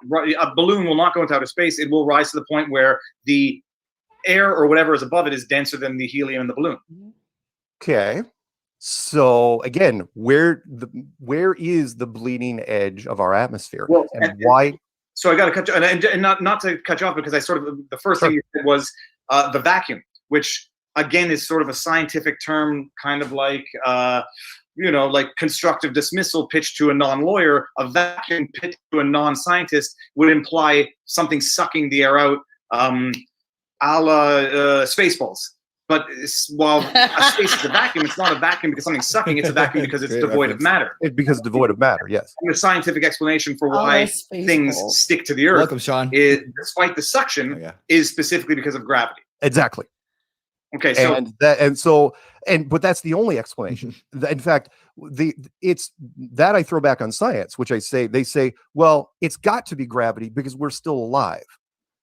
That's the only explanation. I'm going, so gravity is so strong that it can fight the massive vacuum power of space. But it's not a vacuum power space. That, I think, is misusing words. It's a devoid of matter. It's not vacuum. And the reason why matter, I'm not a scientist. I read a bunch of, I used to be into black holes in the universe when I was in CEGEP, which is like after high school, before university. But the reason why it's the reason why anything attracts to any mass is because of gravity. The bigger the matter, the stronger the pull. And space itself is not a vacuum that sucks stuff off. It's just an absence of matter. Oh, I know. Let's not. I'm using the word "suck" just for the layman out there. Pressure equalization, molecules versus no molecules, and when that happens, molecules versus no molecules. If there is no barrier there, it will equalize. Plain and simple. And it's a question that science will not answer, which is where is the bleeding edge of our atmosphere? Pressure needs a container. I don't know how many times I can say this. Well, no, because it's I would think that the scientist is going to say it's not pressure. The phenomenon on Earth is not pressure, and so you're setting up a false premise. It's called atmospheric pressure. It's created by gravitational pull, which pulls everything into the Earth. Again, from the Earth, the weaker the gravitational force. I don't know what you mean by bleeding edge. Okay. All right. And again, I don't want to. I'm trying not to lose your audience. No, as the atmosphere gets as the atmosphere gets thinner, as we know, we go higher up. You go to a mountain, there's less I like how oxygen. this And it gets asshole higher and, higher, and there's less assumes his whole audience is dumb. atmosphere. The lighter gases are when you get higher and higher, right? Yeah, a little bit. Like he doesn't think, he can't quite make it clear, but he seems to think that there's a solid kind of atmosphere around the Earth, and that's not just the gravity of everything that's making it look like that. So he's looking for some kind of like door or like, magic point, and he stays on it. Like magic glass. He stays on it. I'll go right back to the vacuum reference in a minute. So what we're saying is that pressure needs a container, and that gravity isn't nearly strong enough to keep this here, to keep the atmosphere here. And science says, well, it has to be, because again, we're still alive, and saying they can't be. That's the only option you have. It can't be that we're in a building, and that the reason why you have atmospheric pressure is because you're in a pressurized system, literally a pressurized system with walls and a floor and a ceiling. That's what we're saying when we're talking about. Sorry, I'm trying to form some different thoughts here, which I hadn't thought about before. We're talking about the vacuum of space, or just a vacuum anyway. I talked to industrial vacuum experts when they were making and it's very, very tough to do down here, when they're making clean chambers for electronics, for example. And they say, you have no idea what a true vacuum is. It's kind of like a true eclipse. When you get at 90%, you're at nothing. He goes, just to make a vacuum down here, he goes, you need 3 engines. The first engine gets you to about 95%. Then you need a monstrous engine to get you to 99%. He goes, to make a 100% vacuum, we can't even do it physically. He goes, there is not enough horsepower in this world to do it. He goes, you cannot do it. You have to use a chemical leaching process just to get that last trace amount to create a 100% vacuum container. He goes, when we're talking about the vacuum of space, the pressure differential is so massive. He goes, the atmosphere should not be there. He goes, the ISS, for example, would just explode. He goes, we're talking about aluminum and plastic. It's not steel. It's aluminum and plastic. He goes, that thing would rupture in 2 seconds. So why doesn't it? But okay, so, someone is going to tell you should not ask the plumber to. Plumber? No. I'm saying this not to be demeaning, but everyone has their expertise. You should not be asking a plumber to interpret the Constitution, and you should not be asking a lawyer to fix your drains. So when I have people that call me up, engineers that say, look, it does. We're not talking about the 9/11 engineers, but it's a whole other thing. We're talking about engineers that specialize in this. In fact, let's throw one more out there, because I know you probably hadn't watched this. No, I don't throw one more out until we resolve this one. I think some people might say that a building engineer who's talking about creating a vacuum on Earth is not necessarily call them an astrophysicist who understands what the vacuum of space is, because I suspect they are 2 entirely different things. And so talking about a vacuum to create a vacuum on Earth under our atmospheric pressure on. Okay, I got an argument for you. Okay, so let's say you have there's another floor above your house, and I don't care if there is right now. Let's say the second floor of your house right now, you turned into a vacuum chamber right now. So where there's devoid of molecules above you right now.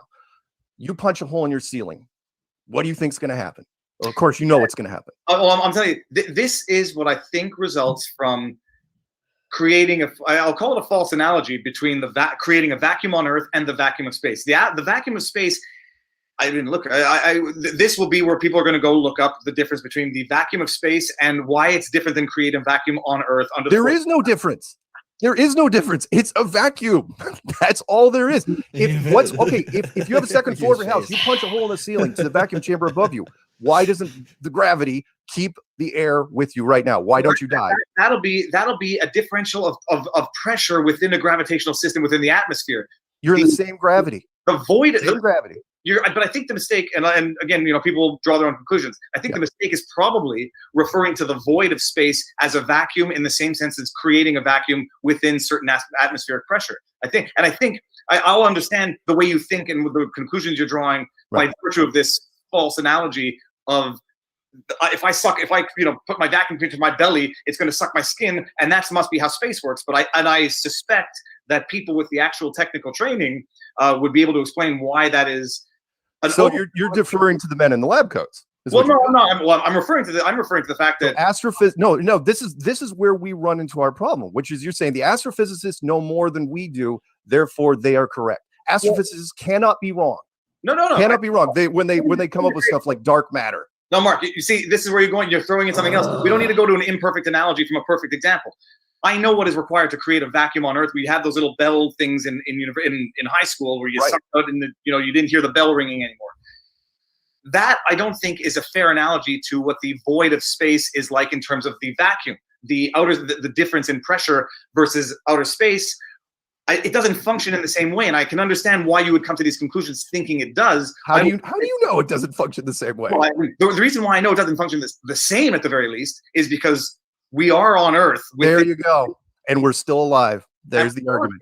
No, we're still alive. We're still alive. And I know what involved in creating a vacuum. Do I even know that there's a vacuum in outer space? I mean, this is where you get into the whole argument. I've never seen it. I haven't been there, so I can't know it myself. For all value I got out of Logan Paul's documentary, he says, I've never seen my brain, but I know it's there. But I don't know if he said brain, actually. Which is a terrible argument. The man, by the way, is a buffoon. He's one of the worst. He's one of the worst human beings ever. And Beavis is calling game here, man. He's just calling game, and that's what you got to do to get him to see that. Obviously, this guy at this point knows what's up, right? And he's like, this guy is tearing this apart, right? But for the average person who's trying to believe this, when we take this route versus immediately putting him in a box. There might be some results. I'm just saying that it seems like if you don't really get into the debate about it too much, but you get into the debate about how the argument is being formed, right? It's more revealing, and we all know that we saw how you could handle it one way and go through the very systematic scientific way of going through every single point, right? This is just another approach, and more times than not, we're going to be in this. You'd be in this situation versus the other one where you can, you're going to give a hour and a half lecture on how the world works, And this is not being slanderous. He is horrible. He's an 8th grade kid who got paid to do pranks, and he's 24 now, and he's terrible. I mean, you know what he's famous for? I want to get to this, but we'll close out the vacuum theory. All right. Well, no, wait. Let's not close out the vacuum. Let me do one more thing, which is because I made a clue on this, which was fine. If you want to back the ISS, you want to back that we're still alive, breathing. Let's start that patient. Which is there's a question I'm dying to ask an astronaut, which is how does an astronaut suit work? I'm not talking about the oxygen or heating and cooling or humidity or that stuff. I'm saying how does an astronaut suit stop the vacuum of space? What miracle technology stops the law of thermodynamics? And you're going to eventually say, well, layers. I'm going, no. My winter coat has layers. All it does is stop the cold. Tell me how an astronaut suit doesn't blow up like a parade float, like the kid from Christmas Story. I can't put my arms down. And he just can't move because it is rigid at that point. How does it not happen? I don't know if this is called. So I saw the word in the comment section, gaslighting. I don't know if this is called gaslighting, but all I know is that this is confounding something that might be difficult to explain to justify a belief that might be itself untenable. So it's not because I can't explain that the Earth becomes flat. And now I'm not saying that. I'm not saying that proves the Earth is flat. But I'm saying that at the very least, if the astronaut suit cannot function the way it's advertised, then every mission that ever showed that astronaut suit is a lie. And if everyone that showed it's a lie, well, then we got a big problem with space. Well, but even I can even grant you that, but none of this is going to support the idea that the Earth is flat, because if it weren't, the atmosphere would be getting sucked up into outer space. Because I think that's just I know I love that argument, which is again and this is the scientific argument, which is I figured you would follow anyway, which is we're alive because gravity is holding down the atmosphere, and that's the only explanation. Case closed. That's it. I mean, we're alive. We have an atmosphere. I don't think the atmosphere is necessarily created by gravity, as far as I understand, because other planets have gravity but no atmosphere. There's a number of other things that create the atmosphere. It's just asking questions. I don't even think that having the atmosphere.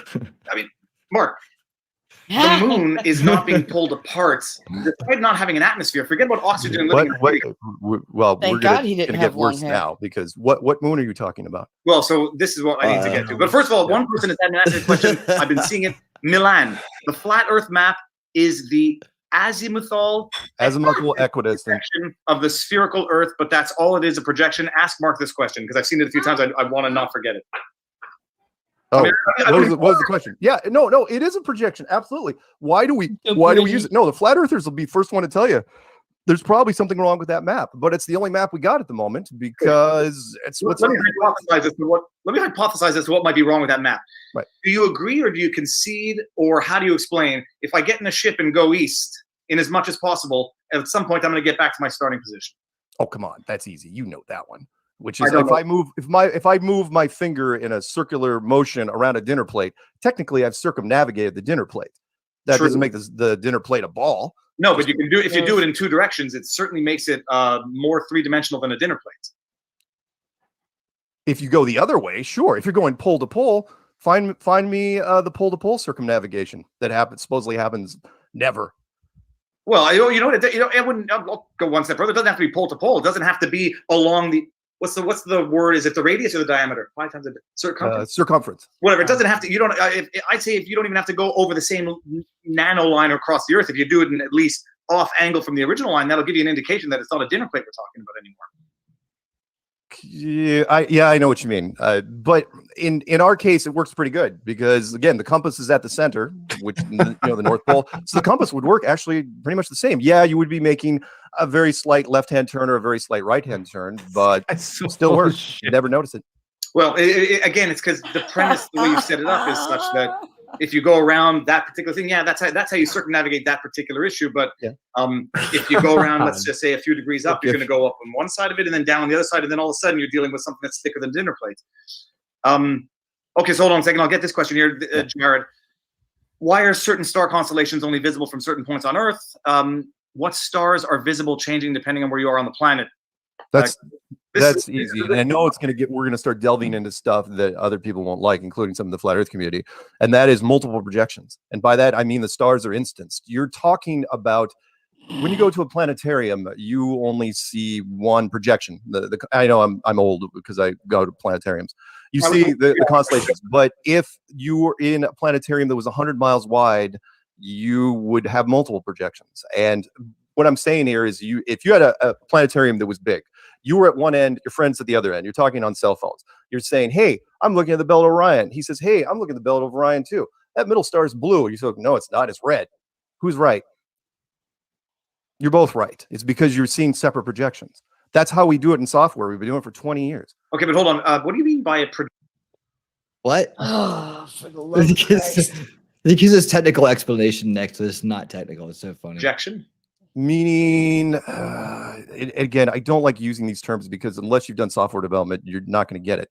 Meaning it's instance. You're looking at lights on a ceiling. And if you're in a structure that's big enough, the lights are going to be exclusive to a region. For lack of a better term. So you're going to see, again, the belt of Orion projection from the north, or the inner circle, and a belt of Orion projection from the south. And so doing star constellations, why can't you see the same constellations on the outer rim? It's because you're on the outer rim. Well, it's not hard. Hold on a second. I mean, we'll get to the rim part actually in a bit, obviously, because people are dying to know. But you're referring to north and south. There's really no north and south on the flat Earth map. The A map, if it's flat, you've got the center and then you've got the outer ring. Center would be the north, because remember, where's north, south, and east and west on a flat map? All you've got is a center, which I suppose you would call magnetic north, but that's just the only term we've got because it's what we've known for so long. Okay, I'm just reading some of the questions as we go through this, but so you're seeing different angles of you're seeing different projections. Yes. So when I see when the people in the south see a totally different constellation system than people in the north, it's a different projection. Yep. But we can both agree on that. It is a different projection because they'll argue, people who believe the Earth is round, they're a different projection because it's a different object. I mean, the idea you're saying it's a different projection of the same object. I'm just seeing it differently because of where I am on the Earth. Or you could, wait. Or you could do it completely. I was using the Belt of Orion just as an example, but if you want to do the southern constellations, the outer rim, fine, and the north. What's up? No, we're good. All right. Oh, I heard you with something. I thought you had a good something to go along Yep. with Then I took a bite of chocolate. Go ahead. Either way, it works out the same. Mm-hmm. Again, so what we do. It works out the same. It's the exact same argument, or I'm not sure logical fallacy is the right term. It's the exact same argument as with the first piece of evidence, which is the boat over the horizon. It can't be beaten. I can never disprove this because ultimately we agree on the terms. You're just saying it's a different projection of the same thing. They just look different, and we're saying it's a different projection because they're different things. Yeah. And because I can't go to them to actually take a piece of matter out of one versus the other, we can't prove it. Is part of the genius of this place. You got to remember that before, and I know some people are going to argue this, for the longest time, every culture believed that the world was flat. You want to count? Yeah, I don't know that that's true. Like, because that's a big word. Like every culture. That's like, it sounds so like 100%, doesn't it? Like every culture. Egyptians, Aztecs, Mayans, doubtful. Right. I mean, you'd have to have like a broad scope of travel to really kind of start to form that impression. Maybe they just didn't know what it was, but I don't know if everybody starts in the same place. Outpost said, so where is the east and west poles? He told you east and west. You take a left for one and a right for the other. That's exactly how he explained it. I shit you not. That's what he said. Those were his exact words. One, you got to go to the left a little. One, you got to go to the right. So you're going to get there. You won't even notice. There's you can even go as far back as like looking at Greek goddesses and whatever that supposedly roamed the earth before humans or whatever, and they still had God. So duh, yeah, all of them. Yeah, let's go with that. Ignorant, freaking dumb shit. Don't count the Greeks. Kids. I don't say yes. I don't even want to get into the Greeks. No, everyone thought the Earth was flat, but everyone thought the Earth was flat. Just saying. When you actually think about it, you can go all the way back to that. You got the Greek goddess of Earth that held up a freaking globe. But yeah, everybody just so happened to believe that all cultures believed in flat Earth at one point in time. Mm-hmm. Yeah, the all thing gets you because there you go. Indulge. I wanted to. Thank you, because I wanted to stop. Thanks, Sue. at that area too, but then I went back even further. So, well, maybe he's being like cavemen. I go way too far in the past and say, well, yeah, I guess you could technically say maybe cavemen thought it was flat. I don't know. How would you be able to prove that? It's like, but I don't think every culture had the same uniform belief like he makes it sound. I think it's just cavemen weren't culture. Yeah. I'm saying that at some point, whoever built this place introduced the globe, and I said this in the clue, it's very specific about it, where I said introduce the globe model because eventually, when you reach a certain technological level, human beings hate confinement, and they're going to look for it. The genius of this was telling people there is no fence, there is no outer marker. You can go around all you want. You're not getting off of it. And Yeah, we're watching the it to see globe how was Viva, there. And even though, remember, we were blows up his teaching people about arguments. the globe for at But, least 5 centuries we're without gonna any watch some stuff concrete here proof when of the this is globe over. except It's gonna be for different, math. so from check back, That was check it. back. You know what they Be say? here. Sticks and shadows argument, boats go over the horizon. Math is a pretty good pretty math funny, is by the way. sometimes pretty I'm difficult gonna make to people laugh argue their with. ass It's like off after can be, but come on, even the best mathematicians are going to tell you sometimes you need the physical proof, which is until you get high enough to see the world as it really is. What do you really know? Well, And so- this is a perfect segue. You watched the guy jumping off the Felix Puff the Magic Baumgartner. Dragon. Yeah, you watched him. The Red Bull jump. Sorry? The Red Bull jump. Yeah, the Red Bull jump. I was Yeah. going to actually, that was my cue to have a Red Bull, but my wife said not to have a Red Bull while I do this. And You saw that. They wouldn't care. Oh yeah, of course I saw it. And the curvature, the fisheye lens that they used on this thing. Right, if this the goes on curvature, for of the the- Earth- here we remember, he was go. only at 120,000 feet. I can send you weather balloon footage like right now. 120,000 feet, flat as a freaking pancake. He's at 130,000 feet. We'll give him the benefit of the doubt, right? And the lens that he used, if the world had that much curvature at 130,000 feet, We could watch this a little the world would faster. only be about the size So, of speed it up. half of Arizona.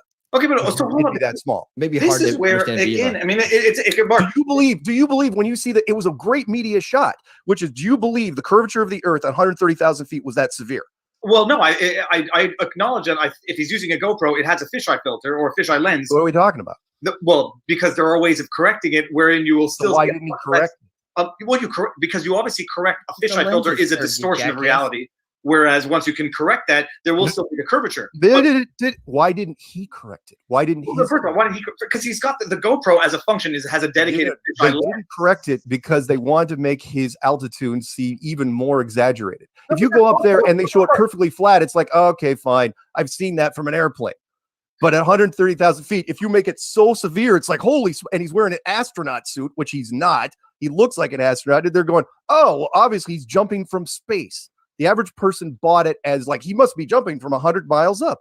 No, he was at 130,000 feet. Well, I mean, look, first of all, I don't think this is an interesting thing which neither can be proven nor disproven why they did it. The fact is that's what a GoPro does. Should he have gone up there with let's just say a Nikon 1424 lens, which doesn't have distortion, to show that the curvature would be less exaggerated than with a fisheye lens? I don't know that he's jumping with a Nikon. Maybe he could have done it.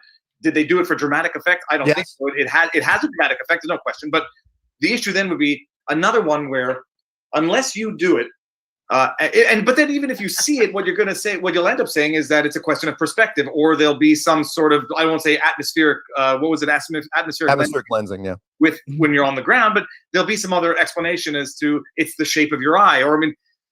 Do you think? Okay, look. No, let me get into some Orwellian stuff for you. BS anyway. Because I've heard this from so many people, which is I have seen the curvature of the Earth from fill in the blank here. I've seen it from a plane. I have seen it from a balloon. I have seen it from a mountaintop. And I've even had people say I can see the curvature of the Earth from the beach. There's a problem with that. Neil deGrasse Tyson, the most popular physicist and scientist in the world, has come out and says you cannot see the curvature from anywhere. No civilian has ever seen the curvature ever, ever, ever. So the question is, and I put this challenge out to people, I say, look, people say, oh, I see it. Have you ever been in an airplane, stupid? It's like, fine, take a shot from your airplane window, put it on your laptop, put a straight edge up to it, tell me if it's still curved. If it is, send it to me. I will quit Flat Earth tomorrow. 4 years. Nobody's sent anything, unless you want to count the Lake Pontchartrain Bridge, which is absolutely ridiculous. Apparently the world is only 50 miles wide. Okay, well, I'll check the. I have not. I didn't get a. We didn't do requests. No, it's okay. I know we haven't. I've seen it from an airplane. I believe I've seen it. Have you? Orwellian, did you see it? And I will come back and say, no, you didn't see it. You wanted to see it. And there's a big difference there. Did you see Yes, 4 Viva. lights or did you see It's 5? like you want to believe it's flat. I can't overstate this. It's You all put in a your head, globe in the Viva. classroom at 6 years old, literally right next to an American flag. You're And imagining you things. make it through high school, we'll say, right? That's 12 years of conditioning, to the point where people will fight for the American flag and they will absolutely fight for the globe because they are told this without even words, which is, this is your home. This is where you live. This is where you live every day, every month, every year until you graduate. it's like, Mark, That is the gotta fight reinforcement. for it. That is why it's so polarized. That's why some people in your chat room are losing their minds right now. No, look, I don't. I'm reading it. They look okay. I mean, some of them. But in their head, they're going, why? Why are we talking about this? It's Some of them are gonna have wait. I got to get this out. Let's get this out. Which is, you will appreciate this. There's a great George Orwell line. In fact, this is from a legal standpoint. This might actually work. George Orwell said in 1946, he said, he goes, he wasn't a flat earther, but he said, he was talking about how science, the responsibility of science, because people will believe whatever science says. He goes, you go to anyone on the street and you ask them how they know the earth is a globe. They'll say, What are you talking about? We know it's a globe. It's a given, like math, right? It's a given. We know this. And then you say, yeah, but how do you know? Then they start getting angry. No, but Mark, The question is, how NASA wasn't even founded until 1958. How in 1946 did everybody know that it was a globe? It wasn't that they knew, it was because they were told. They were told this generation after generation, Mark, father, son. But this is getting into a certain. Well, it's getting into a sermon about how people. I don't care. First of all, Well, you should care. Oh no, I know why I believe it. I know the explanations for which I believe it. I understand now the ways which you say I don't believe it. I understand it. Yeah. We'll never agree with it because I think because like I said, you set up a premise that you can't be proven wrong because of the premises you've set up. Going back to I forget his name now, the jumping out of the Red Bull jump. Bumgarner. Even if we correct, I mean, there's ways to correct the fisheye lens. But he didn't. Well, he didn't. But his marketing team didn't. But if somebody does, I'm not. And the media didn't comment on it either. Well, the media is not going to comment. It's not their obligation to. Their absence of commenting on it is not an evidence that they're. No. But if it's more dramatic, they're going to go with it. They knew any photographer in the media knows that lens was absolutely skewed, but they're not going to correct. Is this speed okay with everybody? Or should... Yes, wonderful. Yeah, it works. All right. Nor are they going to mention it. It's like there'll be the internet challenge. But you will not accept the because you have digital ways of correcting a fisheye lens. Sure. Someone's going to do it. It's not going to be me. But when someone does it, you're going to have an explanation as to why that curve is either perceived or why it looks that way, or why it's not a curve to begin with, or why there's a problem with the correction process. I suspect. I mean, so if somebody corrects the Felix Baumgartner, we have, it comes down to who's correcting it. How much when you're correcting it, how much do you straighten it out? Do you leave a little bit of curve in at that point? And are they being objective when they're doing it? How much curve do you take out of that lens shot? Anyway. Well, no, but then that's I'm looking. I'm just looking at some of the questions. But I agree. You're going to say the objectivity of the person, and that's going to be the out, which is why ultimately these arguments. We might get to this later, but I don't think they're scientific. Actually, I think. Okay, let's jump to another one real quick, which would be the Tesla thing. Since you were fond of the Felix Baumgartner thing, you must have just loved the Tesla thing. Car in space, convertible in space. Bought it. Absolutely real. Absolutely 100% legit. Well, nothing wrong with that car at all. Well, I first of all, I didn't. Not that I didn't buy it or did buy it. I didn't care about it, but I mean, I'll hear you out on it. But I think it's the same thing as the Baumgartner. The impossible car. How many things can I point out wrong with that car in space? Oh no. How about the heating and cooling, negative 200 to something degrees to positive 200 degrees. When you're in the sunlight or the sunshade. The side windows would have spiderwebbed and shattered immediately. The front window would have spiderwebbed, maybe would have blown apart. Every pressurized system in that car, battery fluid, window washer fluid, brake fluid.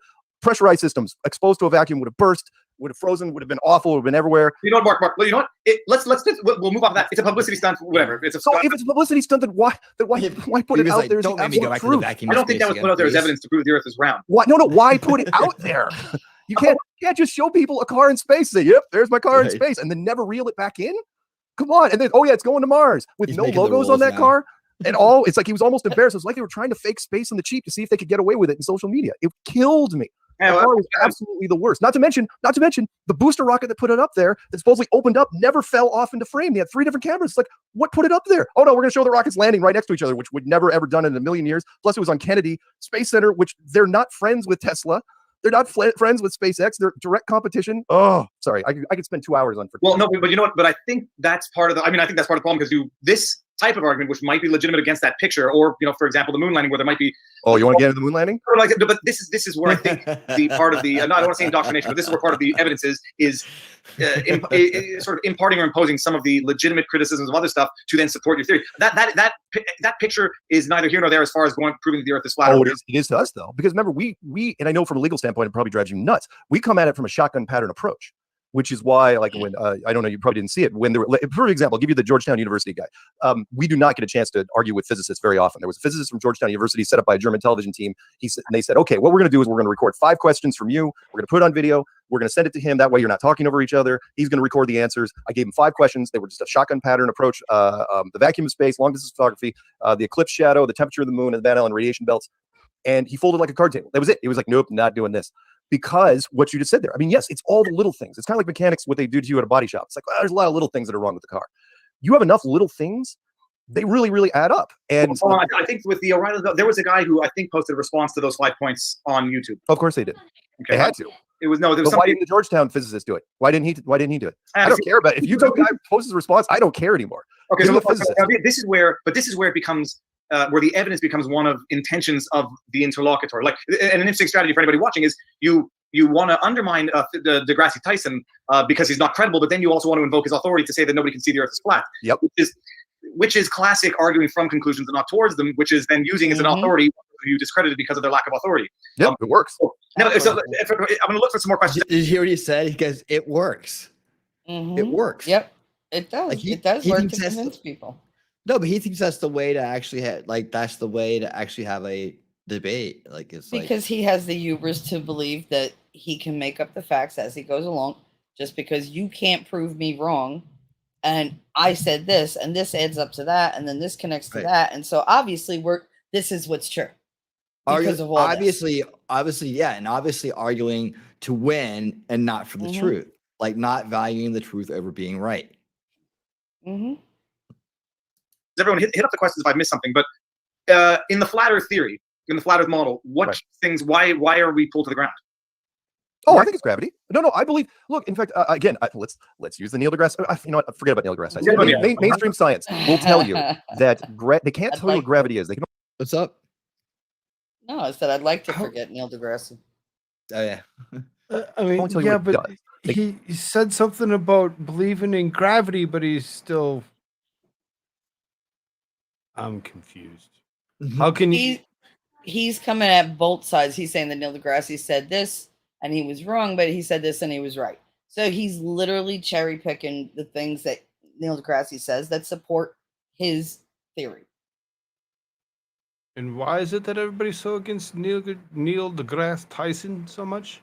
Because he conflicts with himself, like in here. Okay. He's using two of the same points. At this point, we're gonna do this, guys. I have 1, 2, 3, 4, 5.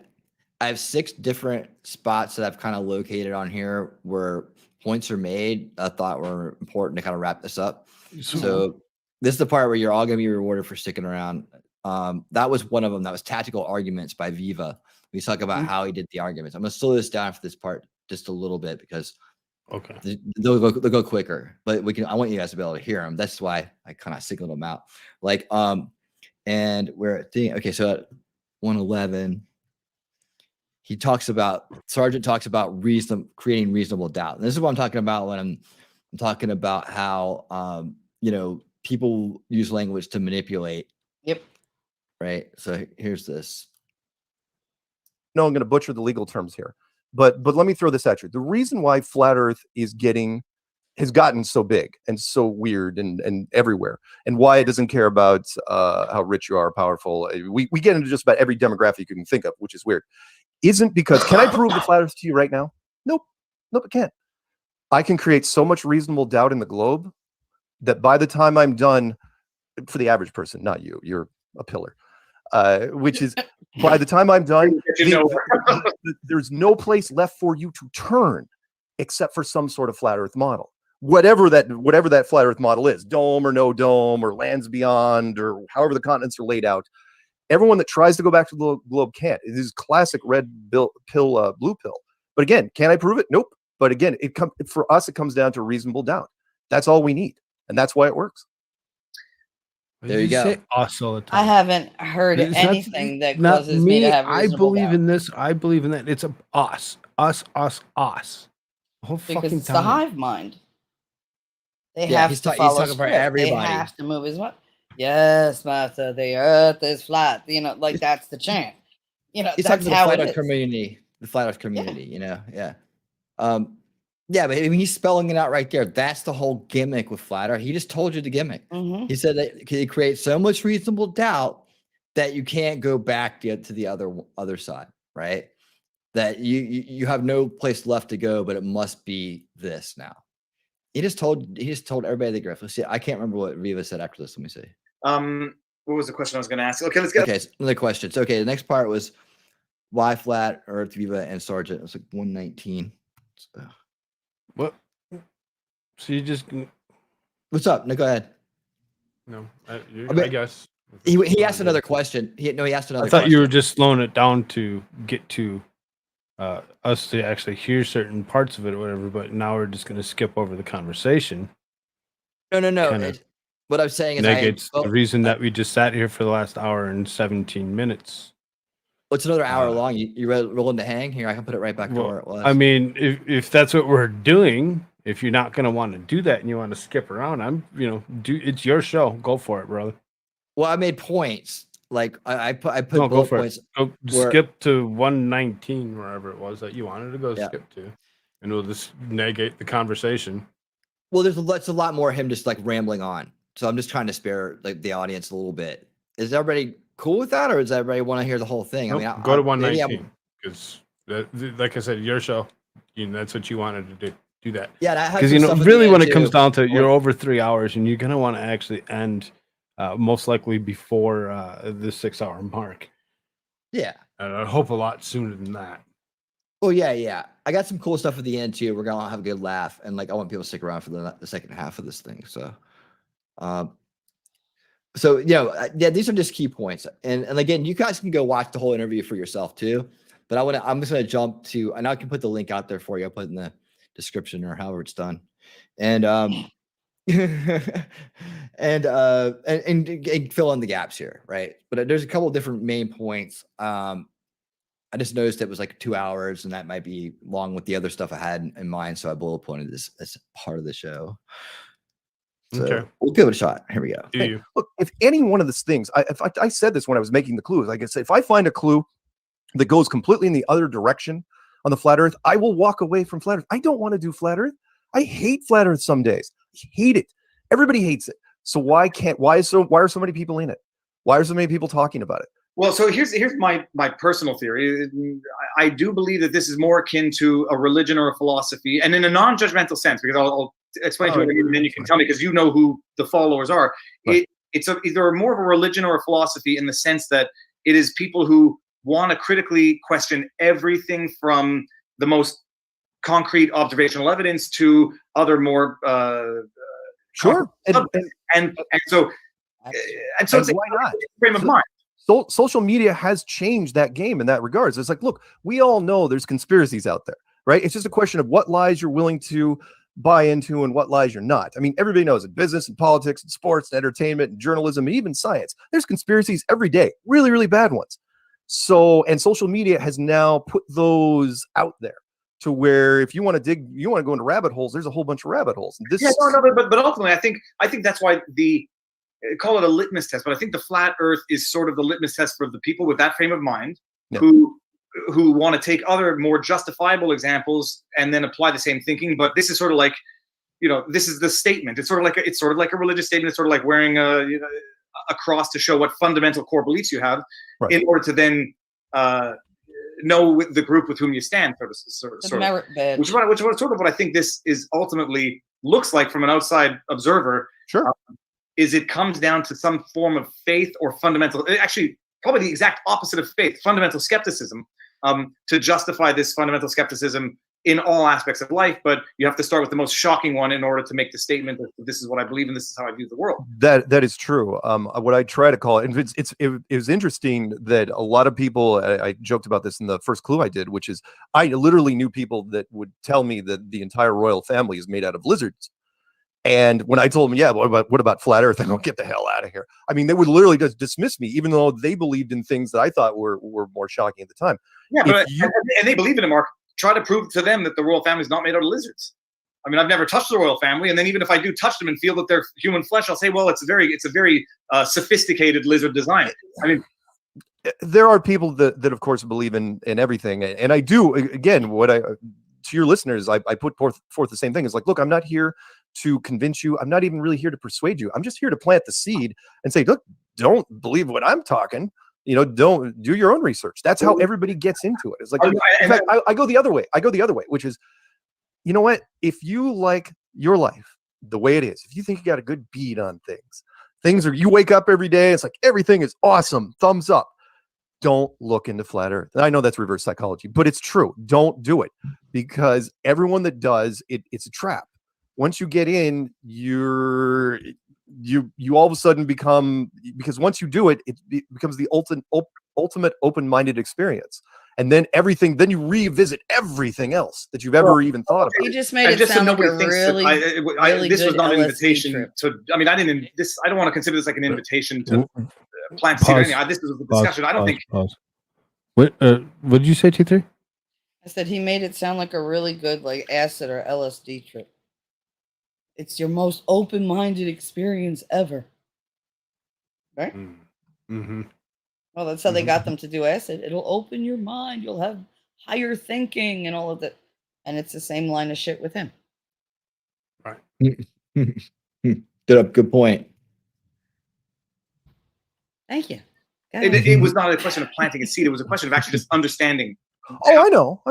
Now, I fundamentally understand your arguments. I understand where we're, 99% of people are going to disagree on the factual evidence of those arguments. And ultimately, I think... No, I got to stop you there. Where'd you come up with 99%? Well, I think because the three arguments, I know where we're going to end. The curvature of the Earth, in terms of the explanation for the number one piece of evidence, I know where we're going to ultimately disagree. Right. On the moon, I mean, I know we're going to disagree now. How do I know it's not an illusion? I don't know that. Okay. And that's what I mean. Like, I understand your arguments; they're interesting. I mean, I think it's sort of it's the Zenonian paradox in a sense, where you're saying like the arrow in flight is always at rest. And you know what? It's a fun intellectual game to sharpen your critical thinking. But the arrow, by the time you finish your argument, is in the bullseye and it's in motion. So regardless of what amazingly tricky intellectual arguments you can raise to try to prove that the arrow in flight is always at rest, it's not. And I think ultimately now having listened and talked with you, it's an intellectual exercise. I think it's one that doesn't actually have an end game because of not the circular reasoning, but because of the people. Yeah, I know what you mean, but people love a mystery, and so you're right. There is, that's why we're looking for it. Well, actually, you said that people have mystery, and it triggered something that I wanted to make sure that I didn't forget. Yeah. Which is another one of my things in this is I question whether or not this is being treated as something like not a fantasy ride for adults, but things where people who may not necessarily believe the Earth is flat, but get into the movement because of everything else that it entails. Which is sort of where I think it goes in terms of the people who are leading this. Who's the guy? I don't know if he's Canadian, but the guy in Canada, Logan Paul's documentary, David Robertson. Oh, Robbie Davidson. Yeah. Robbie Davidson. Yeah. Okay, do they give cruises to the purported edge? Oh my God, no. I'm glad you asked that, by the way, because that shows you, by the way, how things have changed. It used to be that the media had to do follow-up references, and they had to make sure that if you're media and you wanted to steal from another person, usually called up that paper and said, "Hey, can I use your byline? Can I use your article?" Nowadays, they don't care anymore. There's 3 or 4 people that already did it. So what happened was the U.S. conference this year was in Dallas, and next year's was going to be out of Miami on a boat. And somebody wrote a story, kind of joking. It's like, oh, if they're on a boat, they should take it to the edge of the world, right? And they just mentioned that in passing. And I don't remember what the headline was, but it kind of alluded to that. And then somebody else picked up on the headline. Next thing you know, there are 20 different media outlets running that we're taking an expedition to the edge of the world. Logan Paul's in on it. And who else was? Oh, and it's part of a documentary out of London. None of those things are true. No, that's fine. I was expecting another answer if it were true, that it was sort of like we get to the edge and we say we can't go any further because you're not going to put a cruise ship anywhere near icebergs. Are you kidding me? That's why they have icebreakers. This is a much simpler, more direct answer. But let me get one question that I see Jared P is asking, and it actually reminds me of what I want to ask one of the questions as well. I'm going to go through my list and make sure I hit all of them. You're seeing the U.S., Russia, Japan, and the space exploration are all launching satellites orbiting the Earth, pushing the same theories and views of Earth. So, more generally speaking, what is the rationale to propagate this conspiracy that the Earth is round? The easy one, I'll use the cliche one, which is power, control, and that is, think of it this way: if you're pushing the globe model for 5 centuries at least, and then all of a sudden there is a chance that it's not, do you tell the public? And by that I mean, think of the 3 things. I'll rattle them off real quick. 3 things that will happen. Which 3 tiers. One would be academic, one would be economic, one would be religious. Academically, astrophysics and astronomy would be devastated overnight. The remaining physical sciences, I don't care, geology, hydrology, archaeology, biology, any physical sciences have to be retooled literally from the ground up. Economically, and you know this, you would have to suspend world markets for months to try to figure out where the dust settles. I mean, if Donald Trump caught pneumonia tomorrow, the market would react. That's one guy. You all of a sudden throw this paradigm into the mix, it'd be devastating. But the biggest one would be the religious side, which is, why would you keep this thing a secret? Well, the 5 major religious houses, Hinduism, Buddhism, Judaism, Islam, Christianity, you're all of a sudden giving all of them simultaneously leverage against science. And you think they're going to act with some restraint? I don't think anyone's going to take that. It's like, because all of a sudden, because it doesn't stop there. It's like, okay, so you were wrong about the globe. What else are you wrong about? Evolution, the Big Bang Theory, dark matter. We should revisit these. He loves dark And all of a matter. sudden, science is on the ropes. It's a dangerous time.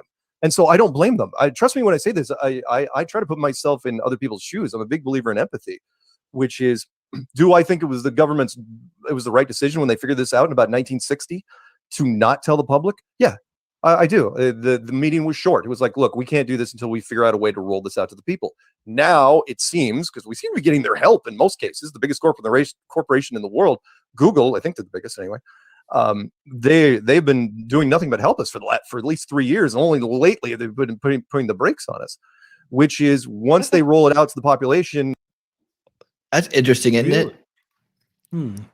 Only now they're putting the brakes on it before the 2020 election. Something to keep an eye on. Interesting. It's funny how these things always pop up around election years. Now you can get everybody on the same.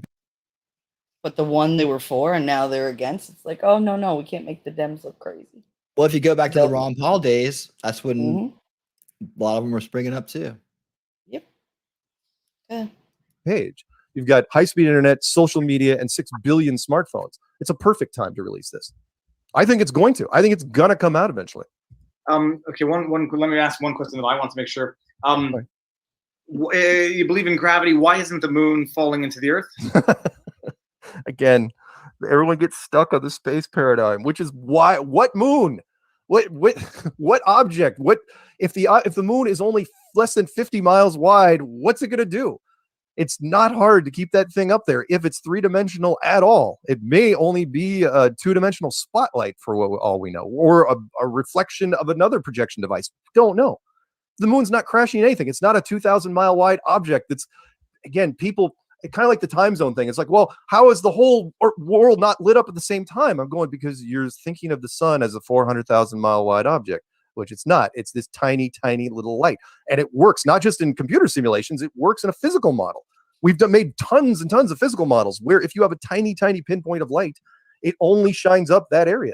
Yeah, I mean, Mark, I can answer the question for you. For me, if the moon is only 50 miles wide, how do you explain the tides? And then the answer is going to be that's just the projection. That's just no, not at all.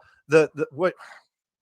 Okay, and I know look, when I started doing this as a thought experiment, I had to put myself in the mindset of whoever built this place. I had to basically, I'm not going to say I had to be in the mind of God, because I think that God's actually bigger than this. I think he actually subcontracted out the work. And that is, when you're building something in a sandbox like this, you don't create a gravitational directional force from the moon. You do the tides from below. You use whatever gravitational force you're using down below, you use that for the tides as well. It makes it like much more efficient. You don't put a directional gravitational field around a 50-mile wide object. You just don't do it. Sorry. That's how I would build it. And so, but then, and that's how we build it in physics engines here. When we do things, we do simulations with the tide. We don't put the tide forces connected to the moon. The moon, of course, remember the sky, the stars and the planets and the moon and the sun are just some giant clock system. If the moon syncs up with the tides, hey, great, that's fantastic. Doesn't mean the moon's causing the tides. Okay, so no explanation for what actually causes the tides, or gravity, directional gravitational force. You just do it from down below. If gravity is artificial, then the tides are an easy deviation from that.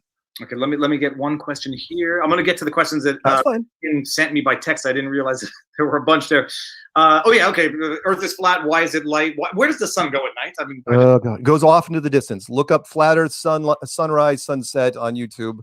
The short version is between the atmosphere and it just going off into the distance. Remember, it's super tiny. What is going off into the distance? The light source that is the sun. Remember, if it's super small, then it just goes off into the distance. It's still very, very bright, but that's all it does. It goes off as in the light ceases to project light, or the sun itself moves away and goes. It moves away. The sun. Yeah, the sun physically moves. And I know I'm kind of sorry. I'm getting text too. The sun and the moon are traveling around us. I know you haven't really looked at the model that much. I mean, you may have glanced at it. The sun and moon are moving around us like a mobile above a child's crib. Only most of the models show the sun as thousands of miles wide, the moon is thousands of miles wide, but that's only done for graphical illustrations. In reality, they're super, super tiny. Remember, if you look at the map, you take like a 50-mile chunk, that's tiny. It's a pinprick. Okay, now I'm just going to think scientifically here. If the sun is smaller than science says it is, Right. it's going to have to be hotter than science says it is? Oh boy, here we go into the heat thing. Not all of the heat. No, it's okay. It's okay. Trust me, I answer these questions all the time. The heat, this world, Condescending. if it's an enclosed building, all the heat sources aren't going to come from one thing. Kind of like, okay, so if the moon is not a gravitational directional field that's controlling the tides, the sun, yeah, it generates heat, sure, but it doesn't generate all the heat that we need down here. The rest of it's going to come from the jet stream, which is just a giant air conditioning system, the underwater conveyor system, which is down in the oceans, which also transfers massive amounts of energy, and then of course the magma system below that. The big air combination of all those handles our heat needs, but the sun is Who not turns on the hurricane? exclusive heat energy source. Okay, now Good questions though, because I don't know, I don't actually get that one that much. Well, no, I mean, because it's only logical. I mean, I do notice. No, that's good. When the sun goes away, I don't know that the ocean belts are responsible for the change of the seasons, but no. Okay, so the sun, no, the seasons is a completely different question. Meaning the sun doesn't keep the same track, obviously. Doesn't keep the same track around this thing. So it's kind of, again, dates me, needle on a record player. So the needle, as the song's playing, goes in, and then if you reverse it, it would go out. So the sun and the moon take different tracks, slightly different every single day. Okay, Judith Scott wants me to ask about the volcanoes, but I think I know what your answer is going to be. I mean, I'm not even sure. Yeah, it's the least favorite of anything because no one can imagine it. And that is, look, it's a magma system. And people say, well, if it's a magma system, it's got to be organic. And I said, why would you make anything organic in this world? If this world was built, then everything is artificial. Absolutely everything. You're going to have a special terrarium for your pet lizard, and you're going to have a light bulb and a water thing and a little fan. You're not going to make an artificial heating system, or you're not going to do an organic heating system from below. It's going to be artificial. Okay, let me just see if I missed any of my questions. I didn't. Now let me get the questions that Ian was flagging. Pause before I forget. Do you see what he did when he was talking to him and he said, oh, the heating thing. No, it's all right. Like he tried to make him feel like he was uneducated and he should already know that. He's calling into question Viva's information, like what he knows and his knowledge base. So he's trying to make him feel dumb for asking the question. Like, oh, I can't believe like this is so basic. Like, I can't believe I have to like dumb it down for you like this. Like that was all in his mannerism and delivery. If they do that to a layperson, any other person who already is, like doubtful of what they know, what they're going to do is they're going to convince them, you should already know this, and make them doubt the things they already know and think that they're stupid because they don't know. So they're going to cling on to what they're saying even more because, oh, now I don't want to look stupid. Now I have to absorb everything, and they commit it to memory, and it becomes this prevalent thought in their head because it was a point of humiliation for them, and they want to never feel that again. So they're going to hold on to that information and learn more so that it never happens again. You get what I'm saying? Yeah, totally. And definitely pay attention to the body language too that was going on when he was doing that. You see it repeated, you know where people get it from when they're trying to. When he doesn't have that kind of an answer, when it's going to get to where he's going to get into like these big words or whatever, he's going to make you feel like, I'll explain it, but God, it's going to be over your head if you don't understand it already. So already you're like, oh God, I'm not like, oh, well, it doesn't really make sense, but I guess I'm not smart enough to understand it. So I'm just going to have to listen more to him. So it's that kind of a pull. Great Liquor, what's up, Hell? Over there on Rumble saying hello. Woo-hoo, yeah, great. The guy, the Google guy smells like a Chloe. That's what he said. But yeah, you might be onto something there. Explain the 24-hour sun in Antarctica, which is actually sort of fitting based on what you're going after now. So that's by the way, that is my least favorite of everything out of all the things, because of course the Antarctic Treaty, we can't do anything down there. And by the way, it's the We've Antarctic already Treaty, the proven we can. unbreakable treaty, all the way up until 2040. The only in the history of the world, The never denial been on an that's unbreakable amazing. treaty. Don't know what's happening in Antarctica with the Antarctic sun. I really don't. It's either multiple light sources or somebody's lying, but I believe that there's 24-hour sun down there. I do. I just don't know how it's being done. There's some things I'm gonna say. Look, I don't know because we don't have access to it. It's fair enough. Let me before I forget, Logan Paul, you didn't appear in his Flat Earth documentary. No, I walked out of the conference the second he showed up. Okay, let's hear this just because it's good. Okay, Logan Paul was he and his brother Jake, I consider blights on the internet, and I found out earlier about that whole. But he won't say it to their thing. I don't know face. if you knew his. Well, that I knew about from previous. Okay, the Suicide Force thing really offended me in so many ways, and what the problem is that the promoter via Logan Paul's request kept it an absolute secret. Nobody knew he was coming, even the speakers, me, nobody knew. And then it was released 12 hours before the conference opened that, oh yeah, it was Logan Paul. I'm going, it can't be. This guy does never made a serious piece in his life. He literally trolls the internet for a living, and he ran out of people to troll in the United States. So he started going over to Europe and Japan, trolling everyone. He's just a poor man's version of Jackass and Johnny Knoxville, who did it better, by the way. I say he's more akin to Sacha Baron Cohen in Borat or well, but he does, but Logan doesn't do disguises. Sasha or Sasha?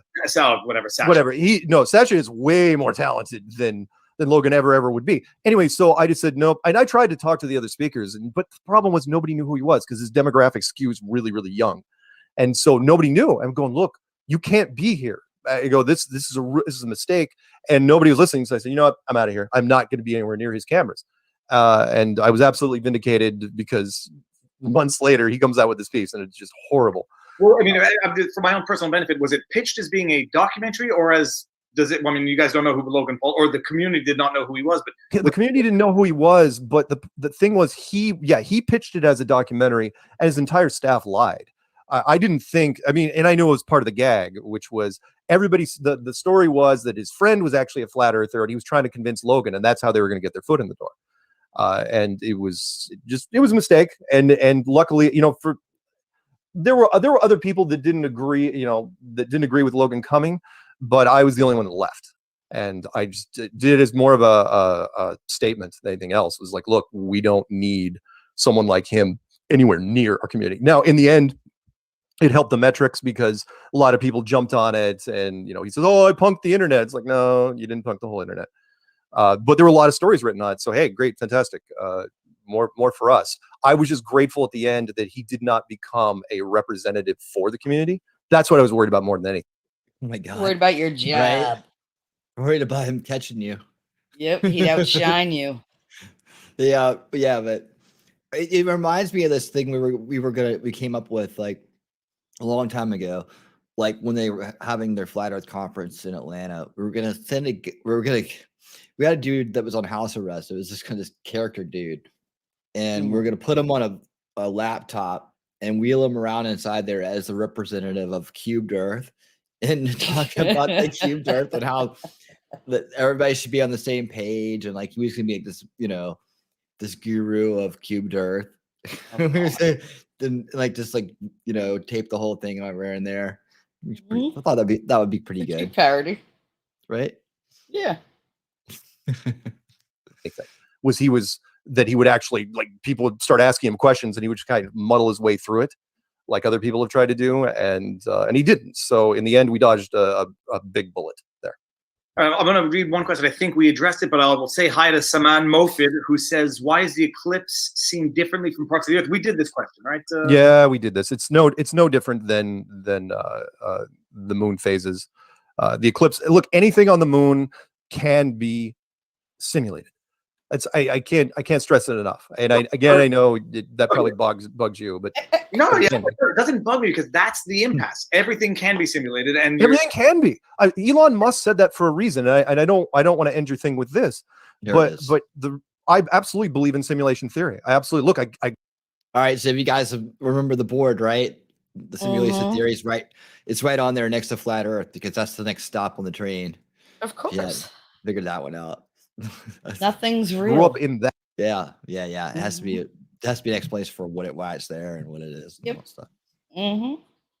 That world, I know exactly what we can make and what we're capable of. The problem is the average person, and I don't care if I had like a week to spend with them, I couldn't explain it to them.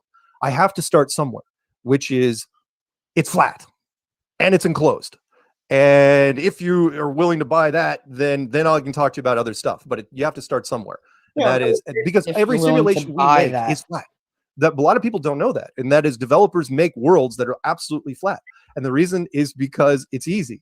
If nobody wants to build in curvature and all that freaking math, so they just build it. It's like, well, build it flat. No one's going to notice, and they don't. They absolutely don't. Kind of like the astronaut suit. Nobody notices why it doesn't turn into a basketball. Well, I'd say the most they call television TV. mind-blowing thought experiment that or it was scientific, it wasn't science. It was a thought experiment. Was the idea that television we brought up with the idea that there's a universe, one solar universe, and then one astrophysicist put the idea forward of the multiverse, like we're in a of water, and each universe comes and expands and bubbles off, and another one comes in. And I mean, they're interesting. They're interesting theories, but at some point we are going from sort of sci-fi theorizing to the justifications now, which I think we can fairly describe as finding alternative hypotheses to trump physical observation, and then that's where that's not where discussion ends. That's where the point of disagreement occurs, right? And we know we're not going to go any further. Now, the one thing actually, and which is getting to this within the Flat Earth community. You guys, the community itself does tackle other conspiracy theories. They address a number of other conspiracy theories as well. If we have to, yes. Okay. I mean, I've never been to a Flat Earth conference, but you do discuss the moon landing. You discuss whatever other. If it ties into Flat Earth, yes. We talk about that more often than most, and I won't rattle off some of the other conspiracies because I don't want to get dark things or get you in trouble. Any other conspiracy. Sorry. So just about every conspiracy dovetails into Flat Earth, deconstructing his argument. The Flat Earth is the world, so every conspiracy is inside it. Sorry, they had to but listen if to it's Mark's part of the argument deception, between the points, like everything has to do with the space agency, too, like how people or have this skewed belief system, NASA and or the moon landing. We'll talk about those when we talk about other conspiracies. Things, like for me, for example, I'll say, look, if you want to talk about where you take your pick, JFK, Pearl Harbor, every American war, or the. How they go about handling themselves in these kind of situations. And it's just the whole, the putting a face on the conspiracy grift that's going on and all that, it's always more than one thing. Smaller regional ones. Yeah, I'll talk about them. But, and most people, yes, if they believe in Flat Earth, they do believe in the others.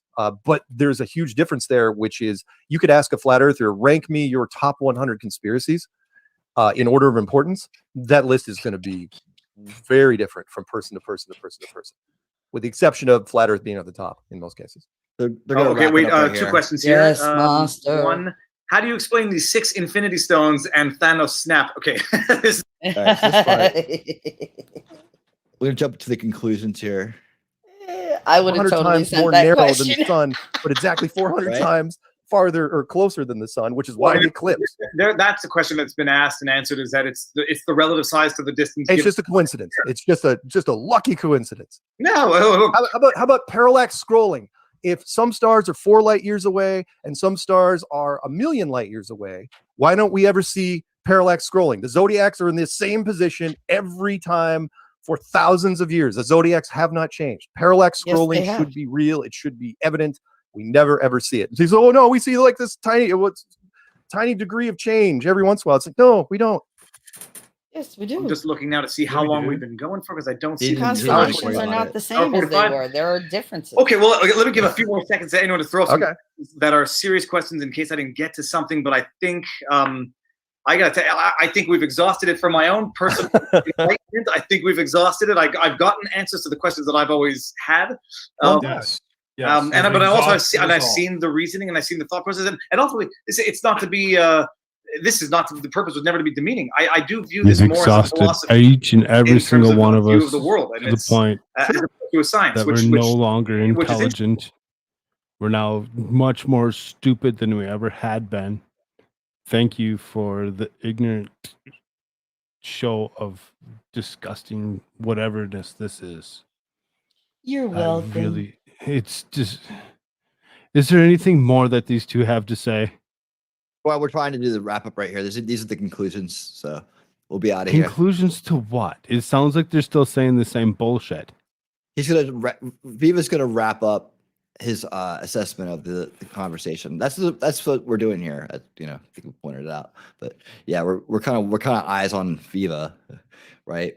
And we're just watching the way he's dissecting this and how he's just looking at how the argument's being presented and chewing it up and putting it back out there, but not really getting too much in the minutia of this and that, into the obvious, like explain this, explain that, where he says himself, hey, I'm not the right guy to do it. That's the point. Interesting. I mean, you're describing something which could be which could be depicted in a science fiction movie, and it's a creative way to interpret the visual evidence that we live with. The reason, let me, and I know we'll wrap here pretty soon, but the reason why, like, if you want to look up some numbers on this, look up the reason why National Geographic reached out, and the reason why other people have been getting, science is freaking out recently, is because of a survey that was done by u.gov out of London. They're a scientific research group that decided to poll 10,000 Americans and ask them about this because they were curious. And the 18 to 24-year-olds were skewing a full third were against the globe. Now, they couldn't tell you exactly what it was, but they weren't buying the globe anymore. And that was just the 18 to 24-year-olds. It seems like as we go younger, remember, they can't even talk to the 12 to 17s. They're not legally entitled to talk to them. So what we kind of figured out is that, because I was trying to summarize this at some point, it's like, okay, why is this happening? Why am I talking to you? Why am I going to meet a high school here in a couple hours? Why am I doing all this stuff? And it's because, remember what I said earlier, that people love easy. People always take the easy option. It's why we text instead of call in a lot of cases, although I refuse to text because I'm old. And that is, we have now created a model of the world that is easier to understand than the globe. And by that, I mean, we use almost no math. There's a lot of connect the dots, a lot of philosophy, what you're saying, a little smattering of religious overtones. And the science up until now has, again, had all just math. It's like, because remember, if you have a globe in one hand and a flat earth on the other, the globe, even though they're about the same size, right? I don't have the models in front of me. The globe cannot stand on its own. Remember, the globe needs a solar system. It needs a sun and other planets, and it needs a galaxy around that. It needs a universe around that. Whereas the flat earth, that's it. That's all you need. In fact, there could be a flat earth sitting on my desk right now. And that's easier to understand. And I know you say, well, that doesn't make it right. I'm going, no, it doesn't necessarily make it right. But people latch on to that. They can get their head around that a lot easier. Remember, because it's going back to old school. The reason why people, every culture drew the same freaking snow globe, you can look it up. They all drew the same thing. It's kind of like the Close Encounters thing when everyone drew Devil's Tower. I haven't seen that in. All right, well, you know what I mean. It was like, why are these people? Why is everyone drawing Devil's Tower? It's because that's what they observed, and that's where we're kind of bringing it back with new technology that reinforces our observations, or at least creates doubt in the globe observations. Mark, how can you fight that? Well, okay. You can fight it because you're an educated man and science-based and all. The snootiness. I'm not even educated. I know based on my own observation and how light works, what I believe based on my own physical observations of the moon, which is that's because you don't see it yet. Well, yeah. Okay. Now get with the program, and we can end it on this. Okay. It's a serious question. You don't see it. What would it take for you to believe that the Earth is round and a globe? Okay. Two things. One is expensive. One is not. The first thing, and we've been asking this forever because it doesn't exist in real life, which is get a 4K camera. They're cheap nowadays. Box of cereal, you probably get one.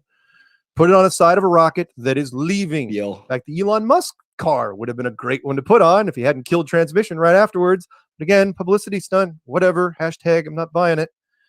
Put a 4K rocket on the side of 4K camera on the side of a rocket. Send it out. Do not turn it off. Do not hit pause. Do not hit anything. Make sure you have a good transmitter on that thing, and watch the world curl underneath as it goes up. Make sure it's not on the first stage or second stage is one of their tricks. They always seem to put it on the second stage. It's like, oh, it's dropping off. Oh, we don't have any television transmission. and then let it go off. The Earth goes into a globe, turns into a ball, and goes away, and that's it. That's all we ever see. We never ever seen that. I would love to see it. It's never going to happen. It's too expensive. Well, but Mark, I mean, wait. No, that's the expensive one. The cheap one, which I tell people, I go, will this prove a flat Earth? No, but it'll get me a long way. Which is, get me an astronaut suit. Get me an astronaut suit. Get me in a vacuum chamber. There's big ones out there in universities. Put me in it. Throw the switch. Tell me how I don't die. In fact, you might want to put one of your science guys in another astronaut suit right next to it so I don't feel so bad going alone.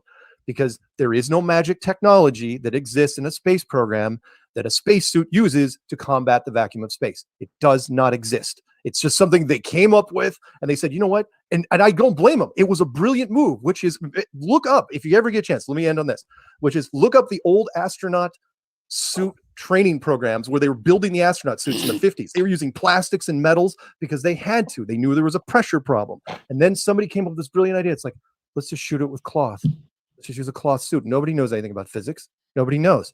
It'll work. And it did. It worked. Nobody caught it. Nobody, to this day, nobody caught it. The astronaut, everyone's running around, fingers, dexterity. They're doing electronics. They're playing golf. They're building cars. Nobody has a problem at all with the vacuum. Yes. Sorry, that's how I prove it. Put me in a vacuum chamber. See, and now I'll say the second one would not prove around Earth. The first one, and we can probably... First one would. Well, the first one would, but I guarantee you that there would never be anyone who really believes in it that would No, we would. People are really good at Photoshop analyzing stuff. Everything with video editors, we tear apart images all the time, and we know what's. Well, I shouldn't say that. We would concede if it was genuine, but it is so. Look, the informational technology that's available to civilians now it rivals the military in a lot of cases. But if we saw it, it was like, yeah, we can't prove it. We can't prove it's not real. We concede. I would. I'd love to. I'd love to get away from this. I absolutely would, but I can't. I want to. Well, now you've tempted me maybe to get some nice balloons and strap. But no, I can't strap my GoPro to it because it's got a fisheye lens. So it wouldn't matter if you did. I've got footage from balloons. We got lots of footage from balloons that shows it flat at 120,000 feet. So that's not going to help you. It's got to be a rocket. And so who's got a rocket out there that they can shoot up? Elon did, but he's not even allowed to televise stuff anymore. I don't know why. All right, Mark. Yes. Thank you very much. I think the next follow-up to this, I might have. I live in the same district as a politician, Mark Garneau. I suspect you know who he is. The former astronaut. Yeah, Canadian astronaut. So he's actually, I think he's a politician of my district in Montreal. So I'm going to see if I can't now do a part two, which would be maybe a live stream with him, and we'll see. And he's done. Yeah, you want the easy question to him if you want. I mean, I don't know if he'll answer it. There's a question to the internet right now. I don't know how many people are going to watch this, but put the question. Just ask him about the spacesuit. Ask him how it works. Okay, I will ask him about the spacesuit regardless, but that would not necessarily be conclusive evidence that the Earth is flat. No, it's not. But I would ask him. It's just one of those things because law of thermodynamics. Sorry. All right, Mark. The goal was not to convince the other, but the goal was certainly to understand each other. And I think I understand your thought process and I understand your explanations now. Well, thank you. It was fun. Yeah. Yeah. Right. No, thank you. Look, the questions, I don't know what the chat room was like. Thank you for the questions that were out there. All right, we're good. Let me get on to the next one.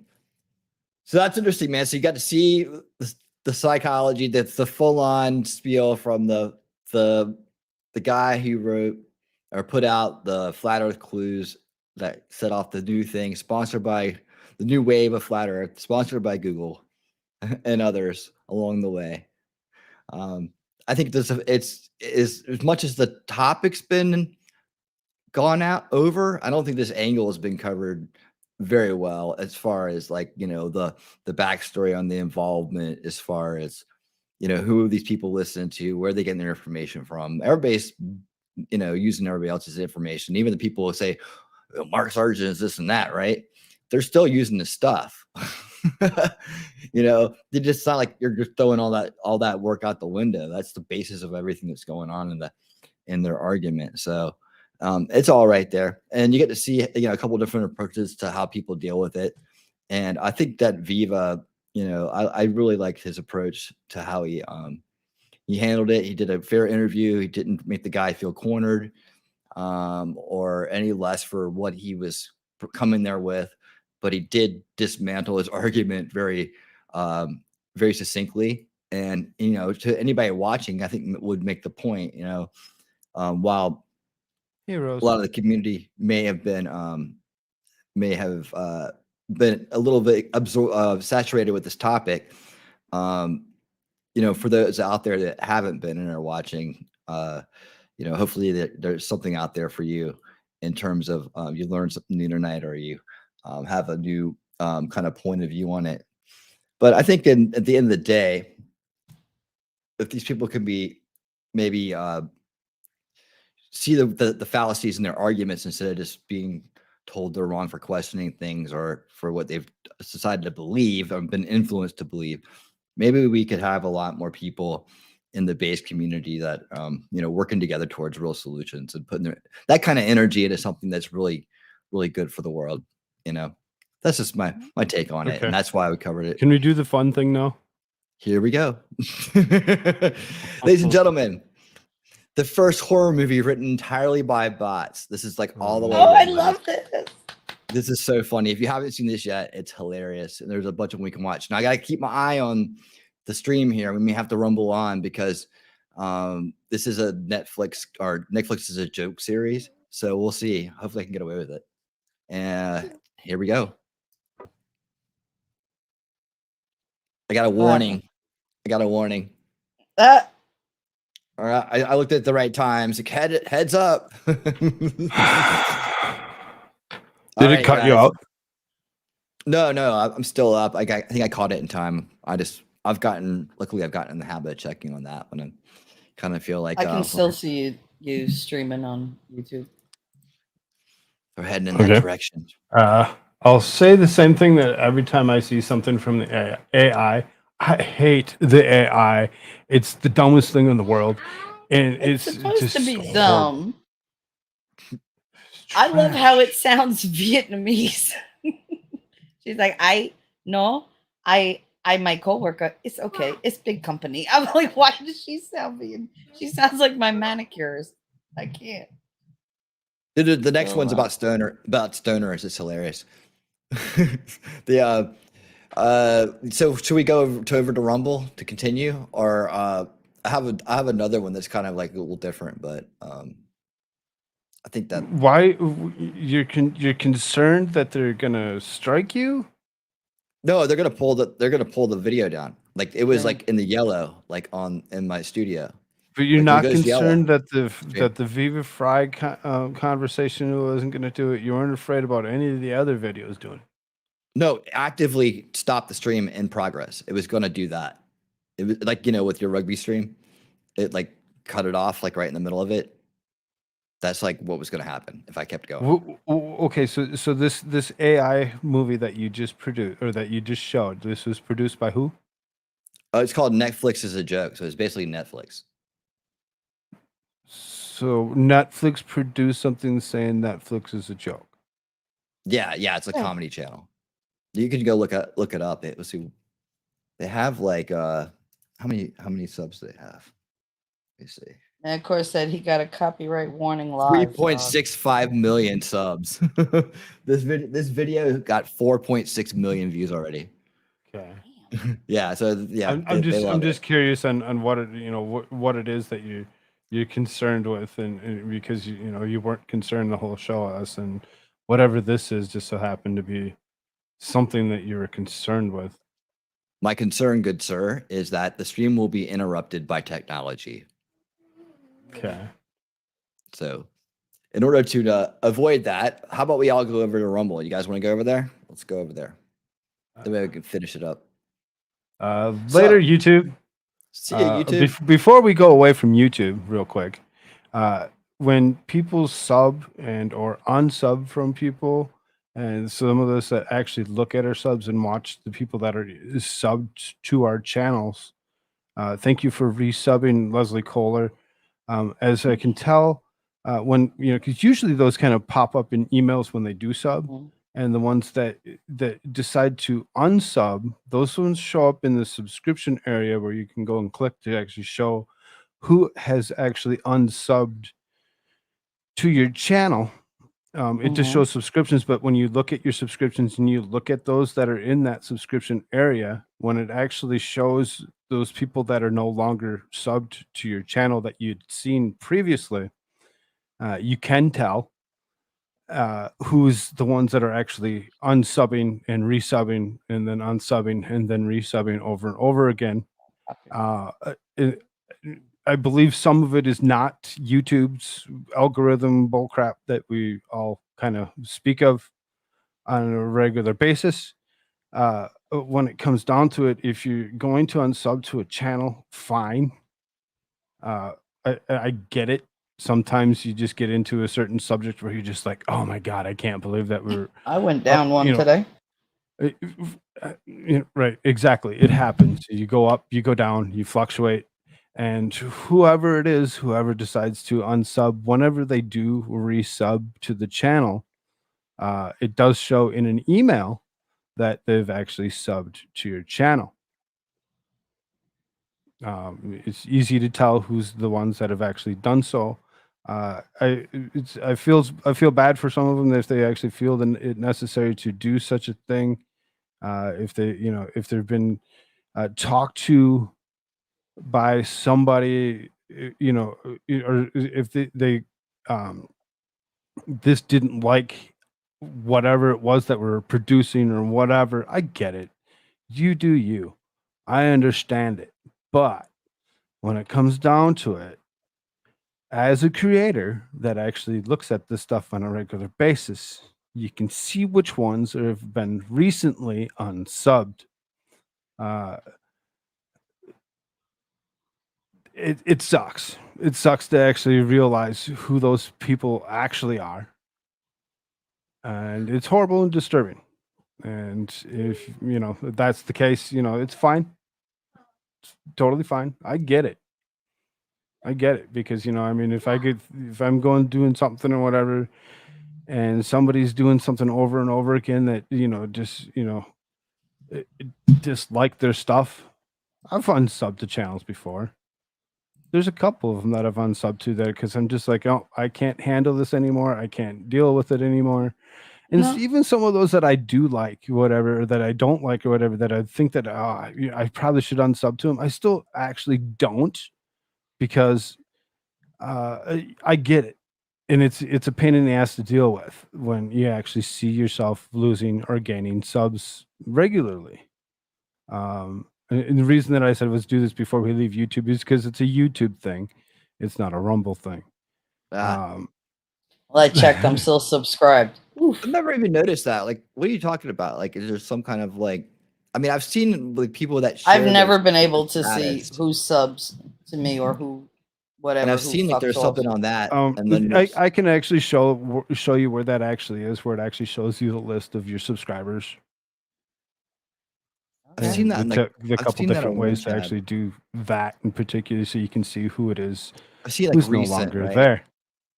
I know there's a couple. There is a way supposedly that you can actually shut that off, where you can actually shut it off where they can't see who's actually subbed.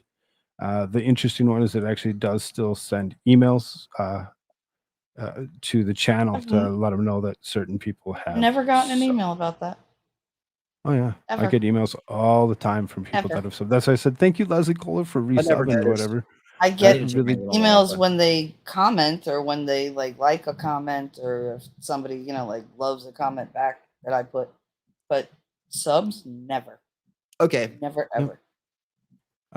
So and that's why I said is thank you, Leslie Kohler, for resubbing to the channel.